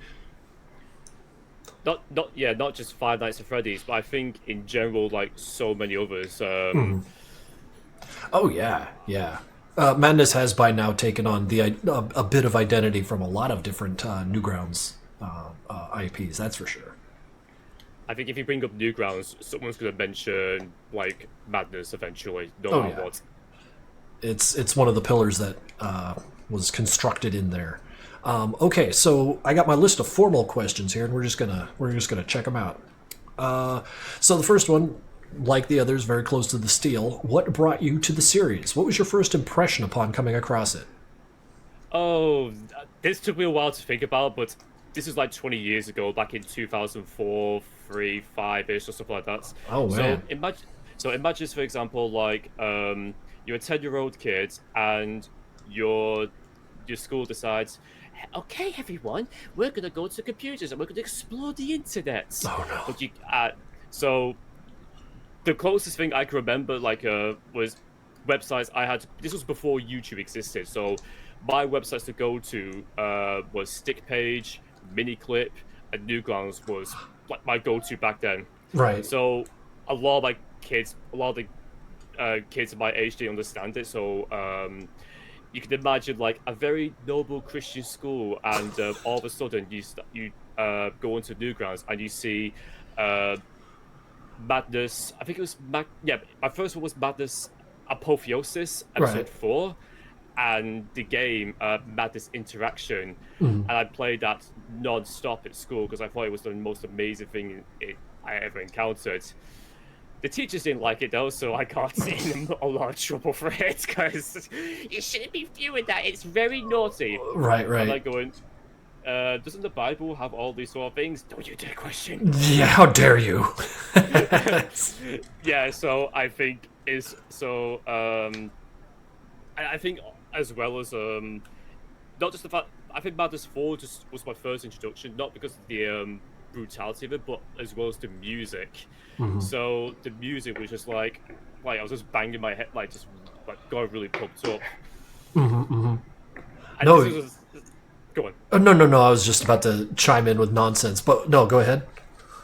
And so you can imagine, in my school, there was no headsets; they're just on speakers built in. So you just play the music. So you got the pump music where you're getting people getting shot and slashed and cut open. So it's oh man, this is so sick. Right. Oh man, no. Yeah, there's something to be said about Shesh's music doing so much of the heavy lifting for these cartoons. That can't be understated because we've got plenty of action movies back there in 2004, but honestly, Shesh was my fucking secret weapon for the longest time. Still is. I mean, Contravention, the music for that, I listened to that on my own. I mean, that's the thing that I think Madness elevated in such a big way with the music. I mean, I would say that the musician that you got was just perfect. I mean, I want to buy the artist who made that music. If I had the interest, to send them a box full of British chocolate and say, "This is for you. Don't stop." Oh man, I'm sure it would be appreciated too.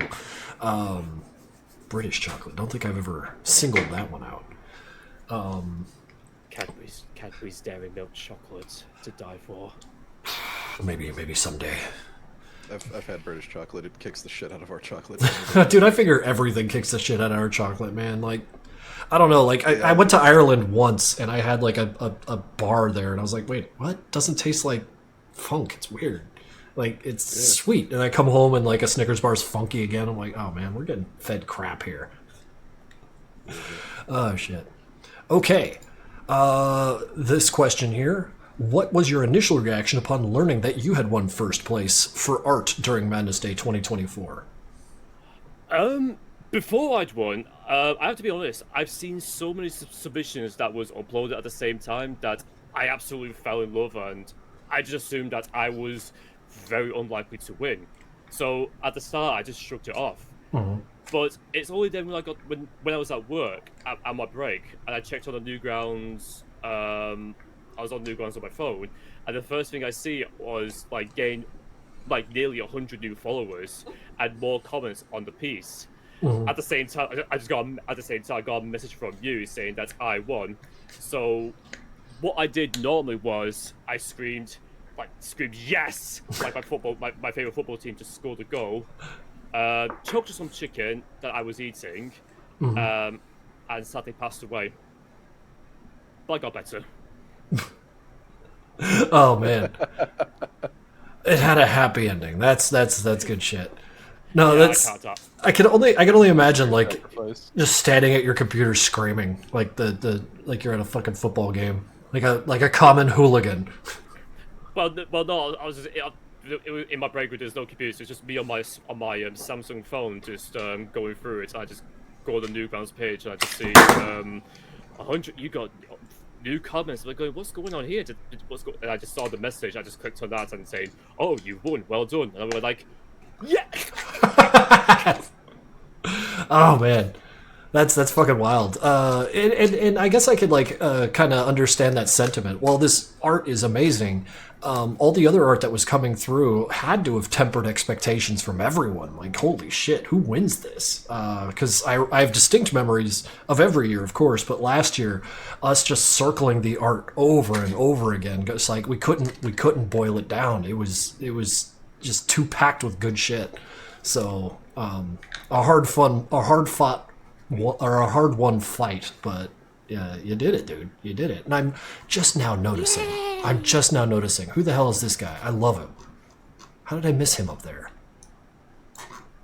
I mean, bless. I mean, when I just got the news I won, I was just in like a good mood for like the next week, and I was just like, I was in my bragging rights. I saying, "Sorry, mate, I can't talk to you because I just won an art contest." So I'm in a good mood. Bothering people at the bus stop. Hey, you want to know what a winner looks like? You're like pointing. yeah, exactly. Yeah. Do you have any idea who I am? That's fucking good shit, man. That's real good. I like that. Next question. Just a quick button. We have about like 10-15 minutes. Sick. We're gonna get the most out of these questions. How has the community responded since you've won? I think you touched on this a little.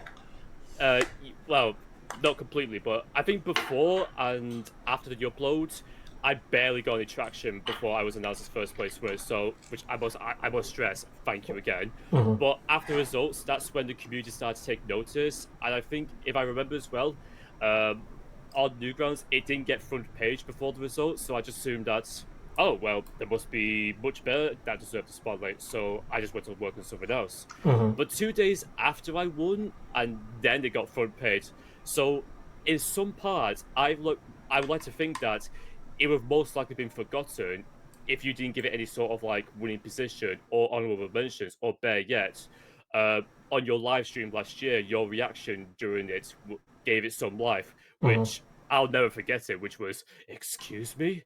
Excuse me? Excuse me? And my heart just grew 10 times that day. I'm like, going, that's the reaction I wanted. That's the best I ever got. I'm glad I could have given that to you. Hell yeah, dude. Hell yeah. Fucking A. All right, shoot to the next one. How long does a typical art piece take to make? Like this guy here. Honestly, in my opinion, it takes too long. I can get certain pieces done in time, but depending on if I have to go to work, depending on my mood, home, and what games I get easily distracted now. As of right now, it's Total War Warhammer 3, so there's that. I end up taking way too long to finishing it. Plus, I often create something thinking it'll be good, but then afterwards, I end up scrapping it and just scrapping the whole thing. I literally went through something again this year for this year's Madness contest, where I literally had an idea, but when I was looking for inspiration, I get bombarded with AI dumpster piles of, as you see on Google Resource or various others. So I end up scrapping the whole thing together and starting afresh. Like, damn. Yeah. So it depends on my mood and such. So. No, I mean, I get that. If you don't want to draw, you don't want to draw. And sometimes you draw when you don't want to, and you make something less than ideal. So, no, I get that. So moving right along, we've got, which other artists do you look up to for inspiration or motivation? Who do you got hanging on your wall? Various things, but mainly just like I got a portrait of New York, so I don't know if that counts. But for there's no shortage of talented artists I've looked up to online. I mean, I've got a collection of books I literally own based on certain franchises and games that I love. Hell yeah. Such as, well, as I mentioned before, I'm a huge fan of Warhammer. I'm a fan of Dungeons & Dragons, so I love the artwork there. But there's something else. But here's the thing: when it comes to so many artists, what they go through when they're looking at other artists that they inspire or to reach or even surpass, they will most likely make comparisons to their own works, to their favorites, and comparison is the thief of joy. So what I do is that this is why I like to do is what I do is while it's good to have favorite artists, but what I would recommend looking at is infamous artists. Like, don't look at the artists that do it right. Look at the artists that do it wrong, and use it as a study to what they do it wrong, and to they understand like a study of just their style in various character and their techniques, so you can learn to avoid the same traps or mistakes that they got themselves into. So you can learn to be better in some way. Like if you feel like, oh, I'm not that good, I don't feel good, but then you see this one artist who's this, now you're going, you know what? Maybe I'm not so bad. Maybe I'll keep going. It's all like a bit of a push. No, I get that. I absolutely get that. I myself have fallen into some traps before, and it's kind of wild to like look back on my old art and see that for years, like there were things I weren't learning, and it's kind of interesting. I'm able to pull what you're talking about out of myself sometimes. Interesting. That's good shit. Do you have any advice or recommendations for those interested in art or wishing to pursue it?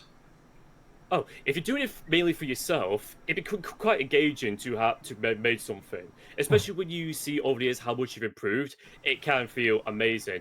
If I could give some advice for those getting into it or branch out into the into the hobby, try and avoid drawing the same thing over and over and over again. Now, what I mean is, so let's say if you're an artist that draws like, I don't know, dragons or such. So you're a dragon artist, you eventually get good at drawing dragons. Fair enough. But if you were to draw something else, you're going to struggle because it's outside your comfort zone. So what I would suggest is like try and break out of that comfort zone. Like, don't just like say, if you draw dragons, okay, now try drawing horses. You draw horses, now try drawing bears. Try drawing something different. Try drawing machines or something. So you get an idea of like what skills and your abilities you can learn for it, and you can apply that to your future pieces that you want to work on. Hell, that's some really stellar advice there, especially because like as artists we tend to hyperfixate pretty hard on the things we like, or sometimes the thing we like, and that can absolutely pigeonhole us. I like that. That's some good advice.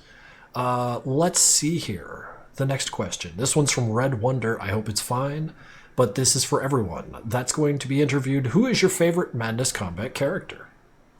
Oh, obviously, if you saw my winning piece, it's clearly the hot dog vendor. Man. I mean, here's the thing: while everyone's shooting each other and blowing each other up, I'm thinking, how do they eat? So, but besides him, it's obviously tricky. I mean, he is such a versatile character that he can shape and become into so many different types of monstrosity that is much more versatile and flexible to being such a nightmare in such many ways, and why I love him as such. Hell yeah. He's the only one he's the only one I think is having fun in his nightmare. So that's true. With the exception of maybe Demos, Tricky is having the most fun in there. That's absolutely true. And of course, the question from the Commander Boy: how is life going for you? I'm holding on, but I think barely. I'm just looking at other communities and groups to hopefully expand. As of right now, my only page that I was doing my artwork on was on Newgrounds, so I'm just looking to expand. I've already just created a Blue Sky. I created a Twitter X, and I'm just looking to branch out in such a way. So that way I just get noticed more and such. Maybe get some work and such. Right. But I'm just hanging on, I think. Just hanging on. I mean, it sounds to me like you got a plan forward. That's sometimes all you need. Puts a little light in front of you. Because, like, I mean, yeah, hanging around in the same yard forever making art is wonderful, but, like, to test your mettle against something new, like you were talking about, drawing something new, being somewhere new, will also have a very strong effect on your ability to learn how to do art.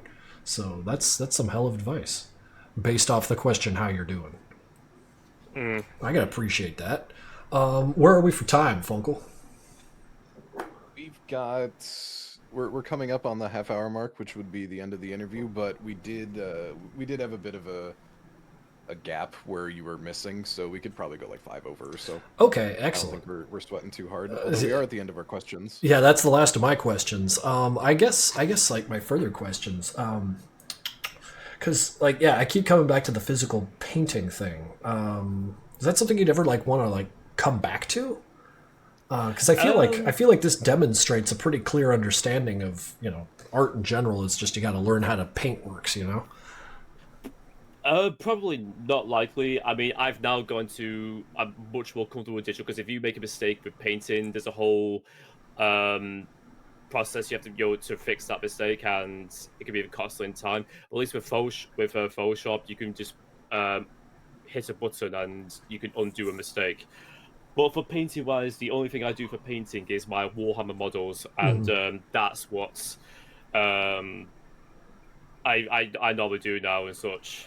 What faction you painting these days? I've got two factions. I've got these salamanders, that's Space Marine chapter, and I'm working on eventually the orcs because they're awesome. The orcs are awesome. The salamanders, they're the ones in the yellow armor, right? Or am I completely off? Green. They're the green fire boys. Yeah, basically, they're the Good Samaritans, quotation marks, of humanity. Unless you're an Eldar, then it's over. Yeah. Not a great track record there. Who you playing in Total War? Oh, right now I'm playing Slanesh Forces. I'm basically playing on Legendary, not Legendary, I think very hard on all difficulty. I'm just playing Slanesh. I've now killed all the High Elves, I've killed Bretonia, now I'm about to go eat the Empire. Fuck yeah. I'm Rat Gang for life. Right. Oh, Skaven. Hell yeah. I think I'm at least partly to blame for Swain now having a full fucking Skaven army. He's got like 180 of the fuckers, yeah. And like another 100 or something that aren't painted yet. The man has lost his mind with rats. It's great. Hell yeah. What, you got like a box of, you got like a pile of shame or something, like models that he's not painted? No, he's got a really interesting workflow going on. He'll assemble them and then paint them and then assemble more and then paint more, and then like he'll have 2 piles of work, and whatever mood he's in, he can do one or the other, so that he's always got work for himself. And it's kind of an interesting way to stratify yourself to keep busy at all times. And as a result, he's got a zillion of these little bastards painted really fucking well. Ah, bless. Otherwise he plays guard in 40k. Guard, yeah. Same tactic. Just gum up their tanks. So meat shields first and then tanks. Yeah. Like since he's gotten into the hobby, I've learned and understood like kind of the jokes and memes that exist within the Warhammer Reddits and whatever. And I just love that. He's like, well, yeah, sure, your single unit can kill 20 of mine every turn, but I've got like 150 of them, so let's go. And there's. Yeah, laughs in Baneblade, laughs in Chimera. Yeah, just Here comes Slime Arbo from the top row. and then just blood everywhere, and then everyone loses. It's fucking good. Oh man, yeah, Death Corp of Krieg is fucking awesome. Bless the Emperor. God bless the Emperor. Oh shit, man, I can talk about Warhammer all day. I could as well. Even if it's soft viewers, the weak have been purged. I think we're good to start wrapping up and bringing in our excellent. If you have anything you wanted to plug, Pete, please go right ahead. I will say thank you so much for the interview, and I want to thank the community as well as the chat on Twitch. It's been a blast. I mean, I want to thank every single one of them. Thank you. All of you, I want to give you a bunch of hugs and kisses. Mwah. And such. Excellent. No, fucking right back at you, dude. Thank you for taking time out of your day. Like, I know you didn't have to do this, but you did, and I love you for it. So, hugs and kisses right back at you. Thank you again. Love you all. Thank you so much. Take it easy. Thank you. Okay, let me pull up my next questions here. We've got Little Lucky Link. Oh, shit.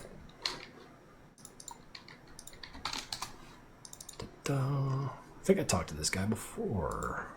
We did. We interviewed him. We interviewed him last year, so we have him on for a little bit of a shorter segment.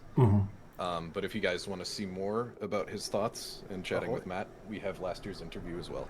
Yes. But here we are, Little Lucky Link. Hi there. Ahoy. Hi there. Hey. What up, dude? Hey, Welcome Mr. back. Krinkle, how are you today? Oh, you're hitting me with my favorite song. Fucking A. Okay, so I put on Dusk of Madness Overtime while we do this, but Snap. dude, no, I love this shit. So right out the gate, so chat knows who you are fully and unambiguously. Go ahead and introduce yourself. Oh, snap. We are live. Hello, everybody. I yeah. am Little Lucky Link. Formerly known as Ahmed. You might know me now as Vlad. I change my name every 5 seconds, but Little Lucky Link works just fine. Triple L. L cubed. L to the third power. I am a artist / animator. Did the Dawn Day Dusk of the Madness animations, and yeah, a whole bunch of other stuff. Yeah, and we're gonna dig right into that. You are, of course, mostly known for the Dawn Dusk of Madness, like all that series there, being one of the earlier fan cartoons that had such a strong cinematic presence. That was, I gotta say, for 2020, this was fantastic. But the stuff that you had put out earlier was, frankly, groundbreaking. In that, like, no one was... I mean, sure, there were people telling stories with the violence, but, like, you know, you had these long, drawn-out sequences that I wouldn't have dared try myself because they're so difficult to, you know, make entertaining, you know, but you did it. So hats off to you. And I guess the first question, since it's shooting off the hip here, is, like, what kind of process goes into thinking about scenes that are action and scenes that aren't? Like, when you have a scene that doesn't have action, how do you keep it interesting? Before we get into this, really quick, Link needs a little bit of turning up on the stream side. Oh, I apologize. Clack, he should be good now. Okay. Click, clack. Oh, cool. Well, first of all, I just want to convey my infinite amount of gratitude for everything you've just said. I am immensely flattered. It's truly an honor. It's truly an honor to be here, I swear. When it comes to scenes like that, I've been a lot better at creating storyboards, but they've always honestly been kind of vague and kind of just very basic. Like, I'll have a drawing and I'll essentially have a square that I move around, and I kind of pretend that that's like the camera and what I want to do with it. And I guess as far as like keeping the non-action scenes interesting, I would say just changing up the camera angle here and there, maybe building up some tension, always having some sort of movement or something going on. And of course, like, I try to like keep those well paced out. Maybe gotten better at it over the years or so, but it's all about the pacing too, for sure. Right, and that's a challenging one for anyone. Like, it's difficult to like hone such a skill. That's for sure. It usually involves, I will say, rewatching these things hundreds of thousands of times. Like, I'll genuinely be sitting there and I'll kind of look for, I guess, a rhythm to each shot and kind of how the thing goes or whatever. Sometimes it'll be like a heartbeat or something kind of more subtle. I'll try to keep some kind of timing going up to where it's like got some sort of beat to it. And I've just been trying to like really hone in on that sort of like cinematic language, just because filmmaking and animation and all that stuff in general is stuff I'm passionate about, I'd say. Yeah. I mean, it shows. It absolutely shows. So no, that's fucking cool. That's elucidating. Thank you. All right, let me pull up your questions here. There they are. And back a size. Okay, Since we don't have as much this time around, I think we can skip like the general boilerplate questions that we probably went over last year. We most certainly did. More, like, specific ones. Yeah. Here's a very specific question coming from I can't pronounce that name. Question for Little Lucky Link. What exactly were the scientists at the lab trying to achieve with all those kind of experiments, and how does it relate into making people happy, referring to what one of their posters said? I am so excited for this question. I came with my guns loaded today. Oh boy. All right. So this one, the idea is the virus, or whatever you want to call it. It's called the UCV-P2D. UCV stands for Universal Curative Variable. I couldn't find in my notes what P2D means, but we'll just say universal curative variable. So basically, what they were trying to do is they were trying to create something that could essentially cure everything. I know that sounds kind of weird, but they would basically have a sort of base chemical or formulation, and they could tweak it to, you know, diet, weight loss, just various illnesses and sicknesses and whatnot. They could tweak it so that it could essentially restore, cure, or just entirely alleviate whatever illnesses. Obviously, in this case, that's not what happened. Quite the opposite, I'd say. But yeah, basically, it's. I was honestly going through some of my notes just the other day, just as I kind of ease back into a regular pace in animating, and I rediscovered this. It's about 10 paragraphs worth of lore, which I won't get into here, and I could only hope to have enough time in the world to get into any of this, but basically, like, this is a company that's kind of worked in the shadows for many years, at least since, like, the 1960s, perhaps.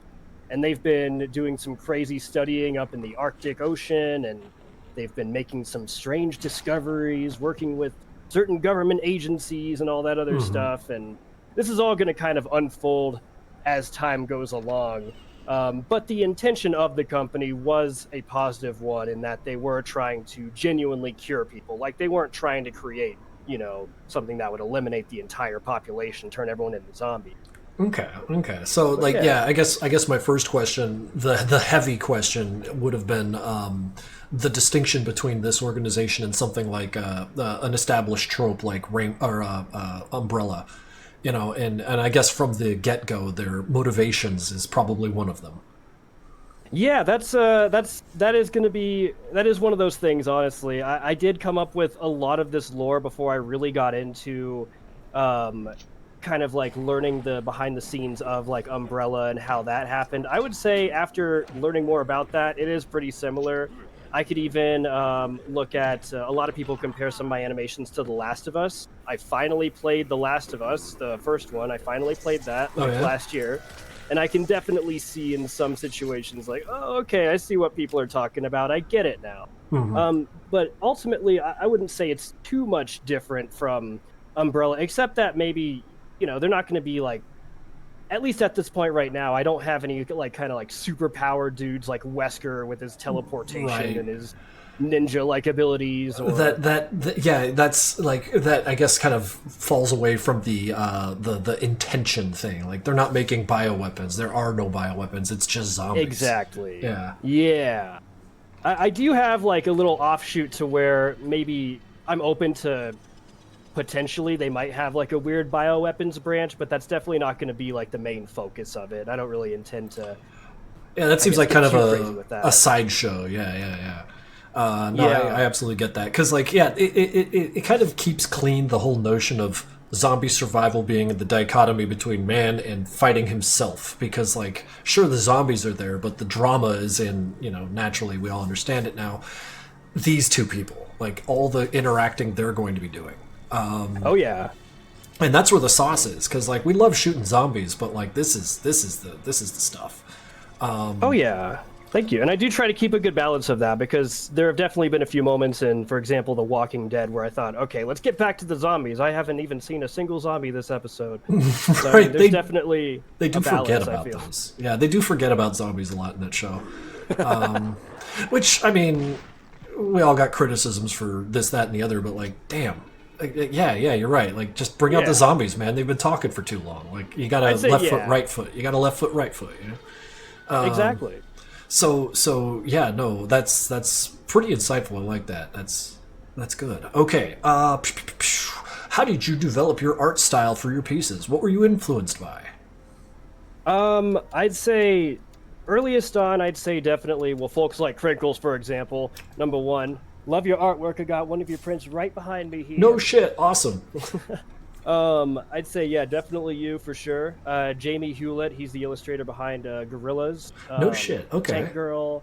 I'd say psychedelic artist Alex Gray, Skinner, classical artists such as like Theodore Kittleson, maybe some Salvador Dali, people like that would, I'd say, inspire like both my art.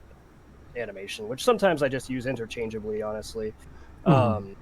But I think one thing especially is a lot of like the Adult Swim shows. At some point, when I learned that they were animated with Flash, it for some reason like it sort of gave me the idea like, oh wow, I could do that with this program. What the possibilities are endless. It's crazy. So I Right, think right. a lot of those guys for sure. No, absolutely. There's something to be said about that. Like when you see something beautiful done in the program that you're using, and you're like, "Wait a minute, nothing's stopping me," and then like that just kind of feels like a door opening in front of you, so to speak. And you're like, "Well, shit, like, why not me?" You know? And, Literally, yeah. and it looks like you had several of those moments, kind of like coming through and understanding what Flash can do for you. Oh, look at Oh this yeah, tired one. and I think I mentioned them last year, of course, but Randy Solom and Rob Denblaker, two animators, awesome animators. Rob Denblaker with his Joe Zombie series, he's taking a medium such as stick figures and turning it into this epic cinematic masterpiece with awesome lighting effects and 3D and stuff like that. And then you have Yeah. Randy Solom, making this epic emotional journey with Rise of the Mushroom Kingdom and stuff Oh like that. So I yeah. think even seeing like kind of especially when it comes to like stick animations and sprite animations, a lot of people kind of look down on those as being like entry level or basic. Rudimentary. Um, Yeah. but like the important thing is, A, you have fun with it, but B, it's really cool when people are able to like make something ridiculously um, like beautiful and cinematic with those types of mediums and styles as Right. well. They found the compelling and just yanked it right out. It's the coolest. Absolutely the fucking coolest. We got Crazy Monkey 154 asking the question for you. While you lately seem more focused on artwork than animation, is there a chance of you submitting any concept art in the near future for your upcoming Madness Zombie project or whatever else you plan to animate? Hi. First of all, hey, Crazy Monkey. Big shout out to Crazy Monkey. Long time, awesome animator, always keeping it out there, grinding. Yeah, no, he keeps it real. Always a pleasure to see your name anywhere, honestly, man. I hope you're doing well. I'd say, honestly, I would have to say I'm kind of focused on a lot of different things right now. That's kind of the bane of my existence. I'm shifting my career to become a tattoo artist, actually. So Fucking sick. That's been a whole thing, man. I can only imagine, man. It has been a whole thing. Like most artists, I explored the notion of becoming a tattoo artist, and it's daunting, man. What you put yourself up against there. Oh yeah, I've tattooed myself. I gave myself a little Dark Souls tattoo. And I also gave myself a little tank tattoo from Newgrounds. No shit. But basically, like, so right now there's just so many different things that I'm focused on, and I think with artwork, it's probably the thing that people are seeing the most of, just because I'm not really too good at showing, concept art or works in progress. Part of it's just sort of a self-conscious thing. The other part of it's just like, I don't know, sometimes even I will look at something and I'll say, okay, I'm going to share this work in progress, and I'll think, geez, that's going to look entirely different in about 4 hours. Like, why even bother with that? That being said, once I do get more of a steady pace with these newer animations, that's going to be a pretty regular thing. As of right now, I'm pretty much just on Newgrounds, YouTube, Twitch, and Instagram. So, I mean, if I post anything, it's going to be one of those 4 places. But yeah, that is something that, like I said, once I get like a good pace going, I definitely feel more comfortable doing, because a lot of it, and I guess there's another question on here just asking specifically how the development on the animation is going. A lot of it is, it's a lot of small pieces. There's a lot of kind of inner workings that I've done. There may be a few storyboard things I might share, a few little snippets from that. I've created a whole lot of sound effects. I have recorded, basically out of fear of like copyright strikes from anything or whatever, I'm just shifting to entirely original music and audio now. Shit. So I've recorded over 500 sound effects that I at some point need to finish mixing and getting perfected. Which, by the way, when I do finish those sound effects, I will put them up for free on my Newgrounds page, because I believe everyone should have free sound effects. Stay tuned for that. Fucking woo, dude. That's awesome, man. I've also got musicians. I've got maybe like half an orchestra, I'd say, of people who are just like, I've got a band arranged essentially for these newer animations, for Operation Borealis, for Night of the Living Madness. I'm trying to make my own music. You got a band, man. That's awesome. That's I have footage as well. There will be a. This is going to make no sense when I say this now, but there will be a bit of a somewhat live action sequence going on. I can't. You have to just wait and see. Yeah, I was gonna say my imagination ran in like 10 different directions, so I'm curious to see what you got. I'm not going to throw like like a live action like person on a green screen in a Madness thing or anything like that, but I will say that there is footage that's been shot. I'm learning 3D, so I'm learning Blender. There are just so many different pieces and bits and bobs that I'm getting arranged, and then ideally I should be able just to start firing it all off and just start hammering this out and really getting it going. I wish I had some type of time estimate, but that's another thing. I'm not really trying to rush any of this. I just want to make sure that it's the most bestest perfect thing ever. Right. Before you I definitely have regrets of rushing a few things. Like, I mean, with the story of Dusk of the Madness, for example, the whole reason Overtime exists was because I rushed the ending of Dusk of the Madness and essentially like a 72-hour binge of just animation. And then I was just so unsatisfied with it that I was like, okay, let's make a whole another one. Let's make it 25 minutes. Man, I was gonna say, and like, for what it's worth, the effect he got out of it is pretty fucking good. Thank you. No, I'm highly into it. Okay, next question. Wait, no, that's just asking about the project. Are there any other animators in the community that you look up to, like locally native to the whole Madness animator group? Yeah. Who in there gets your fucking noggin jogging? Noggin jogging. Yeah. Jeez, I will say, I mean, so I think actually we got a few of them on the interview as well. But Overtry, Agent, we've got. I should have figured out how to say this, but Kersey, the host of the Madness Selfication 2 collab, which I will say everyone in the Madness Selfication 2 collab, keep a lookout for that because there's some awesome talent in there, and seeing all the guys in there working on them, I wish I could name them all right now and butcher all of their names. But everyone in there is doing some fantastic work. This is a solid collab, and it's gonna be epic. It's looking beautiful. Just basically, like, I've been a bit out of the loop, admittedly, but anytime I look in there, at least I can see some amazing progress being done, and it's just it absolutely gets my noggin jogging, as it were. Fucking A. Oh, no, yeah. I like that. Those are some big hitters, and definitely people to pay attention to when you're like lost or like wondering how to go about things, because they're establishing rules constantly. These fucking guys. Yeah. Okay, moving right along. Wait, okay. It's from Red Wonder 8. It's what's your favorite Madness character? So I was thinking about this, and I'm gonna have to give it to Hank. I'm just gonna have to, especially he won me over with the Mask in Madness 5, and just how it just keeps coming back, and I love the modern interpretations of it. That just won me over.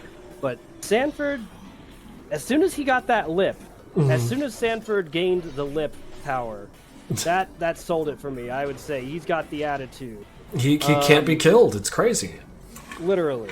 I was thinking about this too with tribute characters, and the first thing that came to mind was the clown from Happiness Hypothesis or whatever it was. Oh wait, yeah. He had the his cross was like shaped such that it looked like he was happy.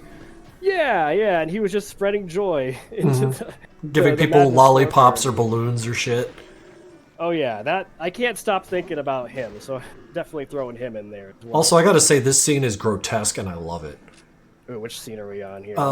He just beat that guy to death by flattening it, or cutting him in half and then flattening him with his fists. And I only say I only say grotesque because it was unnecessary, but it was necessary. You know what I'm saying? Dude, that corrupted my flash file like 4 different times. I swear. That scene. God was telling you to stop. Yeah. Oh man, no. I always think of the old George Lucas quote of, "I may have gone too far in a few places," and quite frankly, I use that as a bit of a motto now. But But yeah, that's that scene. Yeah, the mainly the organs and the intestines flying out. Every time I tried to import it into a new file, it just, I don't know how I eventually got it to work and got it to export, but that one was a doozy. Just there's a lot going on there that Flash had took issues with. Oh yeah. Oh man, because I mean, like, it's the end result being absolutely grotesque, and I love it. Look at this guy; he's a mess. Absolutely cool. Okay, this one. Here's a pretty open-ended question. Do you have any advice or recommendations for those interested in art, animation, and wishing to pursue it? Oh yeah, for sure. I'd say number one would be to have fun with it. That's going to be, you know, the most kind of generic advice you're probably going to hear. But I would also say balance the grind. You know, work hard, but don't overwork yourself. I've personally reached a point that's like in the past, I've reached this point to where, you know, I've tried to make things that are crowd pleasers, things that'll make money, things like that. And at some point along the line, I feel like I kind of lost a part of myself. So not letting yourself and your artist's soul be corrupted by, you know, external expectation. Still being open to, you know, the grind, still being open to criticism and seeking to improve, of course, but really just keeping a good balance of it and never forgetting why you picked up the pencil, the pen, the mouse, the paintbrush, the whatever it is that you're picking up. No, that's incredible advice. I'm only saying that because I give that advice out a lot too. Specifically, to have fun with it. Because, like, if you're going to be miserable, just get a job that pays well. Fuck it, you know. Yeah. There's going to be moments in the artistic process where you're going to harm yourself. You know, you're going to get hurt and burned by this shit. But, like, you have to load up on how much you love it in order to keep going forward. So thank you for keying in on that. That is a very important thing to say. I got a question pinned here from the chat, and it asks, You keep up with Alpha Nuva? How's the Agitation gang going? Ooh, I don't, unfortunately. Actually, well, Alpha Nuva, I'll occasionally see him. Like, we'll pass each other by on, like, social media here and there. Alpha Nuva's ripped. He is insane. He's making some awesome artwork out there. He's still keeping up with that. Yeah. Another man I'd love to shake his hand one day. But yeah. No, that's awesome. Yeah, because I kind of, like, fell out. You know, my radar is pretty tightly focused. If it's not Madness, you know, I'm probably not going to see it. So maybe I gotta hunt that guy down and see what he's been up to. Yeah. I think he goes by Slambo Campbell. He makes a lot of he's still an awesome artist. He makes a lot of, like, Smash Bros art nowadays, at least last I saw. Wait. He was at some conventions lately, actually. No, fuck me. I feel like an idiot now. I feel like an idiot in front of 200 people. Alpha Nuva is Slambo? Yeah. I feel like I knew that, but I didn't know that. What? Yeah. I talked to that guy before several times. That dude's a hoot. I love him. Oh yeah. Okay, no, that's weird. I had them as two different entities in my head for the longest time. What the hell's wrong with me, dude? No, I learned something. No, I today. don't blame you. I learned it's the internet, man. I'm gonna blame the internet because I saw that guy a couple months ago at Too Many Games, and nice. He's just out there hustling like crazy, man. His art's getting better every year. You're right. He got into the gym, and now the dude's all shredded up. Oh yeah. Oh, Yeah, I see a question in here. Yeah, fire away. Would I recommend doing art as a hobby instead of a job? A hobby instead of a jobby. That's where I've struggled. Right now, my main bread making job, my main full timer right now is not arts oriented. I'd like to shift it more to that, but again, it's all about that sort of balance. I feel like with tattooing, it's going to be one of those career paths that's, for one thing, not going to be replaced by AI anytime soon. True. But it's also going to be something that I can make a decent living off of, and then also kind of, like, pace myself out and hopefully have some consistent clientele. Which I've already got, like, 50 people wanting tattoos as soon as I said, Whoa, hey, I'm going to start shit. tattooing, y'all. Shit, where are you from? Maybe I could just drive down there and get my next one with you. Shoot, I'd have to find a needle strong enough to pierce your skin. I'm getting soft in my old age. Don't worry about it. Oh, no. But yeah, I mean, if you can do both, I would definitely say try to do both. You know, as one sort of thing. But it just ultimately falls into how things round out and whatnot, I'd say. That's excellent. That's excellent. Well, I think we're coming close to the end of this 30-minute segment here. Let me see if some of these questions were a little too boilerplate. I'm sorry, you got one? Yes, I do. Oh, fire away, brother. Got a favorite zombie movie? Oh boy. I mean, my default's going to be Day of the Dead 1985. Love the effects, love the that's one of those that's kind of like one of those slow burns, I'd say. We were kind of talking about how a lot of zombie movies and stuff can, or especially The Walking Dead, can kind of veer away from that, but I feel like that one keeps a healthy balance of, you know, interpersonal conflict and zombie action. Tom Savini's gore effects are amazing as always. Great music. Yeah, I'd say that one and the 1978 Dawn of the Dead are my top that always. Hell yeah. Yeah, my roommate's been slowly trying to feed me more, so I'm learning more. I think we're gonna go through the Romero films eventually. I recently saw. Have you heard of Night Eats the World? No. Is that a newer one?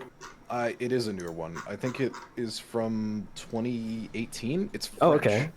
And the whole concept is a guy wakes up in an apartment building, just in the apocalypse. Like, he goes to a party and he like secludes himself in a room, and he wakes up and then the zombie apocalypse has happened, and it's the story of him just barricaded in his apartment building trying to survive the apocalypse. And I think it's fucking phenomenal. You might have to send that one to me. Just say, yeah, I'm gonna bookmark that one real quick. Yeah, absolutely. I just pulled it up and kind of made me think of, I guess 28 years later, that's another one that recently came out. I'm excited for the sequel to that. I guess it's like Bone Empire or whatever Tower, it is. or whatever. Yeah. That was fun. Yeah, 28 years was really fun. But yeah, Night Eats the World is really cool. It does a lot of really unique things. I really like their take on zombies. They're really fucking creepy. Ooh, that statement alone. I always love to see different. Do you want me to tell you what they're about, or you want to find out for yourself? I'll go in raw. I'll find out for myself. All right. Get in blind, yeah, man. It's a hoot. It's really cool. Yeah, this is definitely going to be fired off soon. Yeah, the movie room here. Oh man, now I'm excited. Yeah, let me know what you think. I'd be curious for a follow-up. Yeah.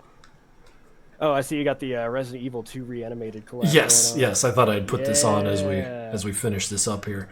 That was fun. It seemed like style changes. On the heels of me talking about coherent style being a very powerful thing, this equally effective is to just be batshit, and I appreciate that. Like, what are we doing here? This is wonderful. Yeah, you can get anything done as long as you're good enough at it. Oh yeah. Hell yeah, brother. Okay, so I think that wraps me up for questions. So if you wanted to plug shit, like let people know, like don't give us links to dump on the people. This is the time. Little Lucky Links. How about that? It's Little Lucky Link on everything, or Instagram, Newgrounds, Twitch, and what's the other one? YouTube. Yeah, that one. Yeah. Also here, I'm also here on Twitch. I also stream very inconsistently. I'll be streaming Silent Hill F. That is pretty much all this week. That one snuck up on me, man. That'll be fucking sick. I know I'm buying the hell out of that when it comes out. Oh yeah, I'm stoked. I got this pretty much these next 10 days off, so I'm gonna do a lot of grinding on that, do a lot of working on stuff. Probably squeeze a camping trip and maybe record some more grotesque sound effects out there. Hell yeah. We shall see. Hell yeah. Okay, cool. But yeah. Cool. No, it's always exciting to know that there's more of this shit coming. Hear ye. And yeah, stay tuned. I'm going to probably make a Newgrounds post here in a few days, kind of going over some more updates and whatnot. I wish I had something more exciting, like a big old fat trailer to show or something, but soon. Just know that things are still cooking. So, all right, diamonds are created under great pressure over long periods of time, okay? And you're gonna create them. Man, the animation here is fucking sick. Okay, seriously. Yeah, and look at this. Oh, there you are. Holy shit. Hey, it's me again. Yeah. Fucking Rico. Okay, yeah, no, I think that wraps us up. We've dropped our links on the kids. Yeah. If you want to send off with a final parting word of wisdom, now go for it. Just remember to look both ways before crossing the street, and if you're in Nevada, you better be wearing a bulletproof vest. You know guys what? are all magical, and I am absolutely honored and thrilled to be a part of this here stream today. I'll be hanging out, checking out some dope Madness tunes tomorrow too. Tomorrow's Can't gonna wait. be the day. Oh yeah. We'll see if I can't. I don't know. I might try to squeeze out a painting or something. I got some stuff lying around too. We'll see. Oh, yeah, now I'm excited. So you better show up. Shoot. Okay. Well, now there's. Okay. All right. All right. I'll There's hold that you. great pressure for those diamonds. Yeah, I'll hold you to it. I'll provide. I don't mind being the boots. Hell yeah. Well, thank you all so much. Shout out to everyone. Yeah, bless, brother, bless. Thank you. You guys are awesome. Take care, y'all. Have a happy Madness Day. Happy Madness Day to you too. Bye. Cheers. Oh yeah. Fucking Little sick. Lucky Link, ladies and gentlemen. Little Lucky Link. Been with us for a very long time. Very, very long time. Okay, so now I understand our next one is going to be a full hour. we do have full hour blocks from here on out for our final 3. Okay. And he is ready to go. If you are ready to go, Matt. Yeah, absolutely am. I'm just going to go ahead and stick Kreber on. Hell yeah. Well, let's get the man himself in here right now. Maybe volume up. Hi there, Potk, you there? Hello, can you hear me well? I hear you very well. Okay, am I loud enough for the chat? Yeah, I've got you adjusted up. I think I can hear you. Or I think they can hear you. We'll find out soon Good. enough. Very good. How are you guys holding up? I know you've been sitting here for a while. Just the problems associated with sitting in a chair for 4 or 5 hours. They're starting to creep up, but, Yeah, I have the luxury of being able to walk around. Oh, nice. Yeah, I really commend you guys for doing this. Like, not only today, but like tomorrow, obviously, and on the 23rd. It's many hours of sitting around. Sitting around looking at shit. Even more hours of that just judging. Just yelling at each other about it. Oh, Yeah, man. I have to set an entire day aside just listening to the music. I can imagine that there's a lot of it, and there's going to be a lot of it again this year. Oh, yeah. No, it's long past are the days where someone just shows up and wins, Figuring out who among the people wind up at the top of the pile is always tough as shit. So, but here we are. We're doing it.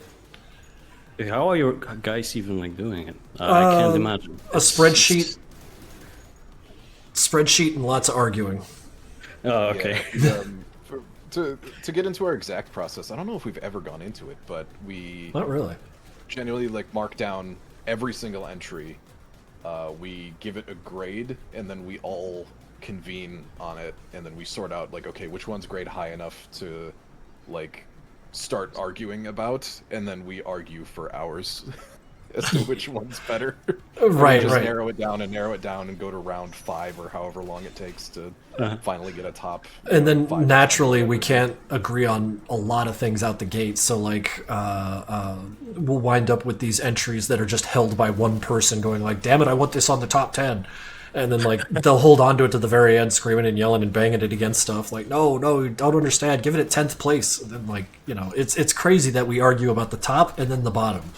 All of it gets argued about. And consensus is difficult. Yeah, it's like an entire tournament, I hear. Yeah, it is something of a bloodbath. We just you take 2 bugs and put them in a box and shake it and see what happens. It's like that, but with 1,000 bugs. It sucks. It's fucking vicious. Yeah. Oh man. So I'm just gonna say that it's nice to talk to you in person here and just say we found this idea so compelling that we had to run over to your DMs and say yo bro, is it cool if we include Kreber in MPN? Because as a origin, it just makes so much goddamn sense. It's a feat that is specific to him, that gives him a power that is balanced against gameplay elements. It's fucking cool, When that happened, I had to pinch myself because I thought I was dreaming, honestly. Well, because I mean, it feels like a lot of your combat inspirations or the way these guys move around comes a lot from video game inspiration, specifically the way they're balanced. Sure, you got your power fantasy as a video game, but there's a lot of give and take going on here. Yeah, The power fantasy is subdued, and that's really powerful. you're straight on point actually with that, because a lot of the action, I really like to just watch kind of like compilations of kill moves from various video games, like Shadow of Mordor, or like I don't know, fucking Assassin's Creed, stuff like that. There's plenty of stuff in there, and you can just watch it and get inspired to try and pull off these moves with with grunts, which not always works, but right. They got the funny shaped bodies. It kind of limits, but in limitations come creativity. Stacks of potatoes. Yeah, I got a sack of potatoes. That's basically what they are. So okay. I suppose we could just jump on the questions and see how long we can make them last. First one, of course, very close to the steal here. What brought you into the series? What was your first impression when you came across it? Okay, so I actually had to really sit down and think about it, because I couldn't remember what the first encounter was with the series for me. I was definitely still way too young to watch this sort of thing, but I'm very glad for my unregulated internet access, because thanks to that I was able to discover this amazing series. And now, if I remember correctly, I think I actually discovered Madness through Newgrounds Rumble. There's this one stage set in Madness universe with like grunt bodies laying everywhere, and of course you can play as Hank. And I remember I was so young, the violence actually kind of scared me. Oh shit! yeah, it was. But I don't think it was immediately after the game came out, which is I think in 2007, because I was like 7 at that point, and we still didn't have a computer at our house. Oh. It must have been closer to like 2010, I think. Oh shit! But, shit!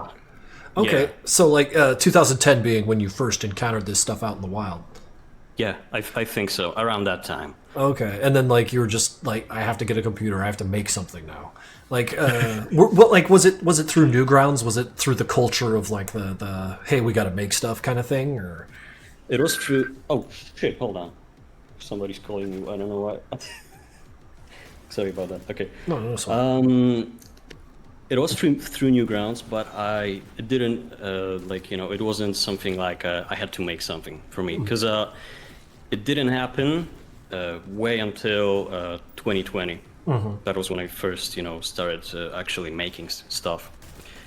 But yeah, with that being said, like the whole concept of the series really intrigued me because and like after actually watching the series, I absolutely like fell in love with the action, like primarily with action, but also the music, because music and Madness cartoons are, I think, really tied closely together, like because you don't have any audible dialogue, and so I like to think of these as like kind of like silent movies, but with the obvious exception that you have people screaming and gunshots everywhere. but yeah, my point is that the two complement each other greatly. That's awesome. No, glad to get a kind of understanding of how you found your way to us. And I'm glad you did too, because the contributions to the artistic side of the fandom have been fucking phenomenal. Just looking at what we got on the screen here. No, that's awesome. So like you say that like you didn't have access to your own personal internet when you first came across this stuff. Like how much longer did that take? They say like 9-10 years or? Well, at first, the only like computers I had were at like my family when I visited my grandpa or like even one of my friends. So browsing the internet on my own just didn't happen until later on. So I was kind of late to the party, but it must have been around 2010, I think. Okay, no, that's fucking cool, because like yeah, you by your words there, late to the party, but like acting as if you'd been here this whole time, because holy shit, dude. It's just such a well put together little cartoon here, like very deliberate in its execution. So I guess I gotta ask next before we get to the written ones. Did you have the idea for this thing for a long time, or when did Creeper kind of come to you? Actually, it kind of came to me out of nowhere. because he wasn't even like there when I first when I made my first solo, which was like a Madness Extrication, I think. Because in that one, Hank was the protagonist, so Kraber wasn't even there. Kraber kind of. Okay, from what I remember, I really think that the idea for Kraber came from watching Sanford and Deimos, because watching them, you know, kind of cooperate and work together really like intrigued me. And after I made Madness Extrication, I wanted to create my own OC. And in the process of creating my OC, I kind of looked back on those episodes with Sanford and Deimos and kind of realized that I didn't really want another protagonist who is going to be fighting on his own, you know. No, that's kind of a cool as fuck thing to key in on, because not only does Kraber cooperate, but they cooperate with rules, you know, and that makes it so much funner to watch. And never mind the fact that on top of this very interesting setup, you got a mag with a minigun for a face. Like, forget it. That's so fucking cool. Like, that could have been the only thing the cartoon was about. That is to say, like, there's like dozens of very inventive ideas here. Like, what's going on in your mind, brother? That's just cool as hell.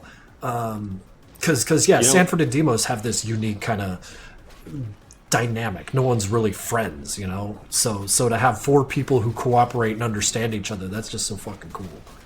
Yeah, I really wanted a guy who could kind of be a one-man army without actually being a single entity, and you know, be able to cooperate with himself to make fights more, let's say, crowded and allow for some like cool choreography and creativity.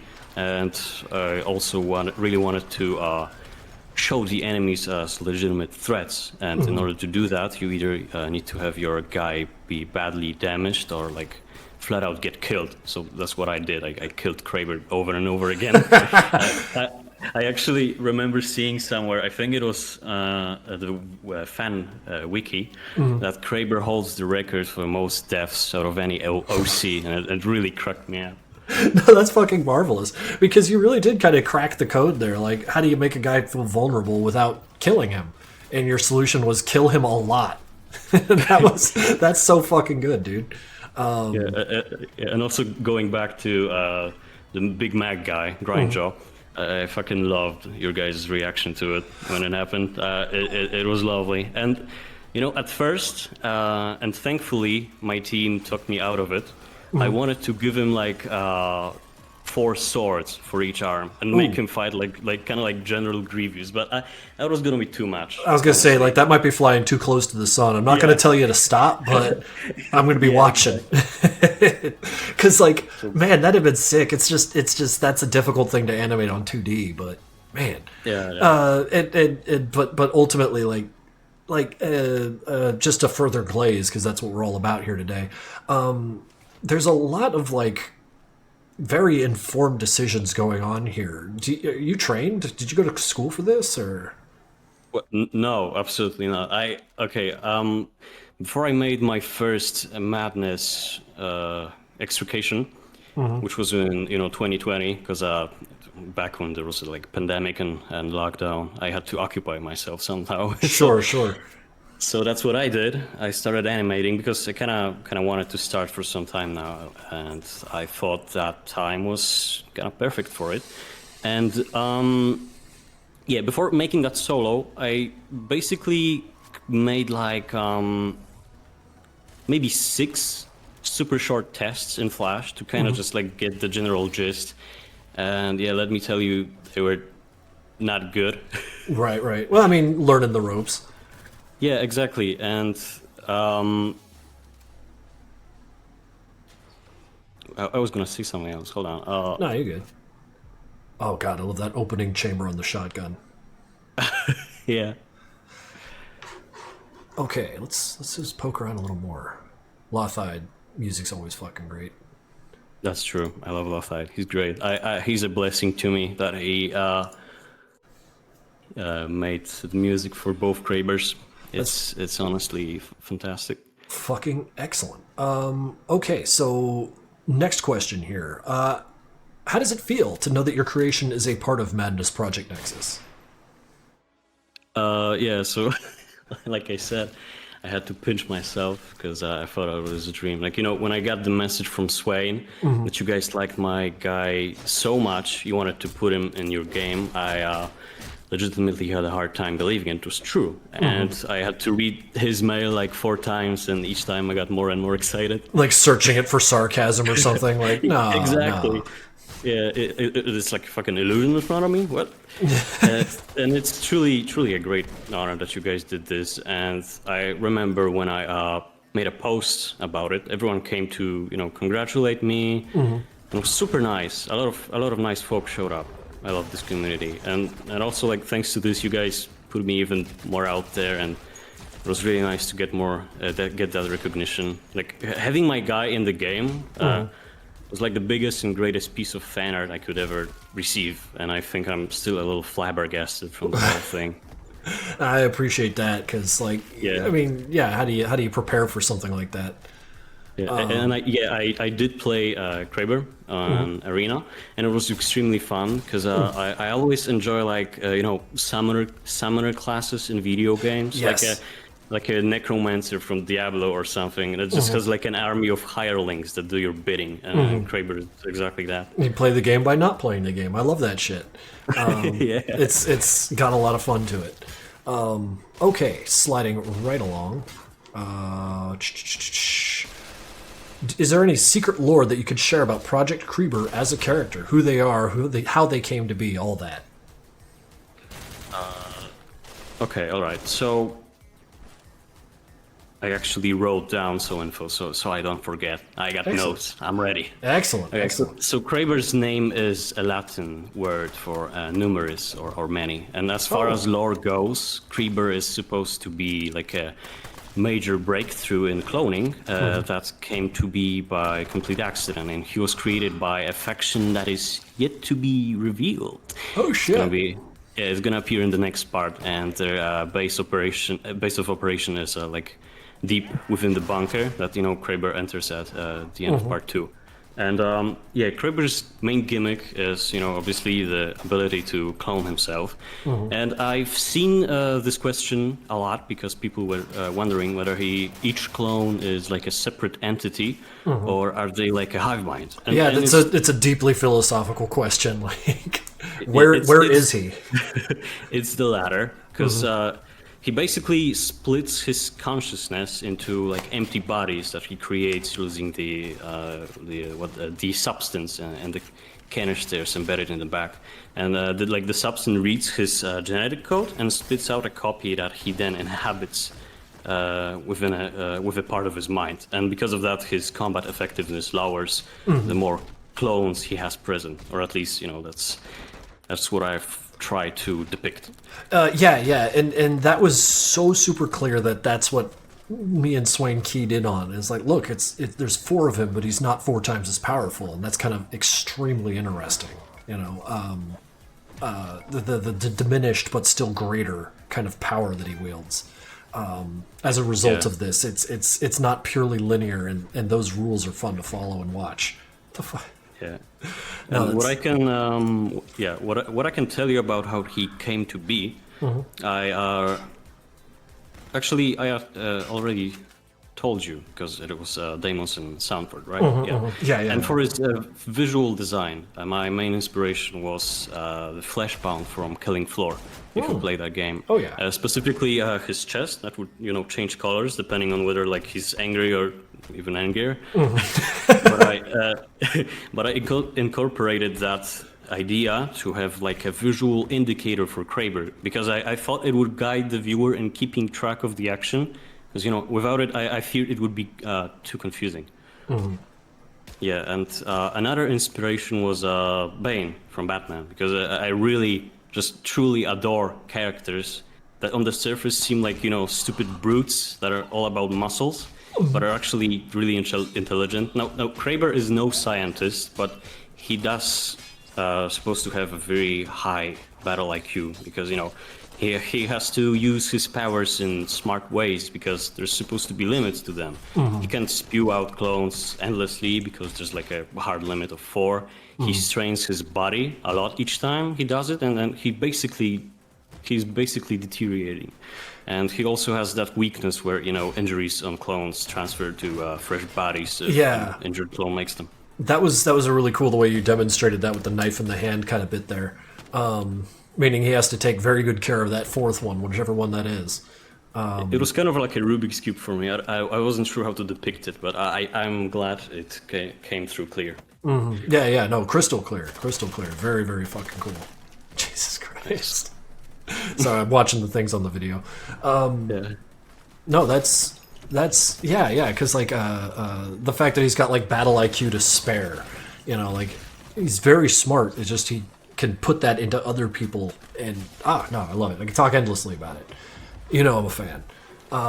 Moving on to the next question.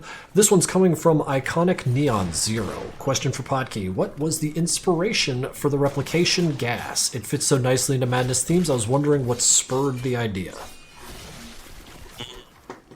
Yeah, the gas itself first fits nicely, probably because it's, you know, basically Auditor's flames. Like, the reason I used smoke is because I needed a way to obscure fresh clones appearing on the screen. You know, I didn't want to just have them pop out of nowhere, and I'm not skilled enough to make a fancy effect for that, so I just decided to cover it up completely. But yeah, as far as the gas goes, I really wanted to have like a substance that is both liquid and gas, and I know I haven't communicated that at all in the animations because the word gas is literally in the name. But the replication support gas was supposed to be like a placeholder that I never changed, so I guess it's there for now. It's just kind of what you got.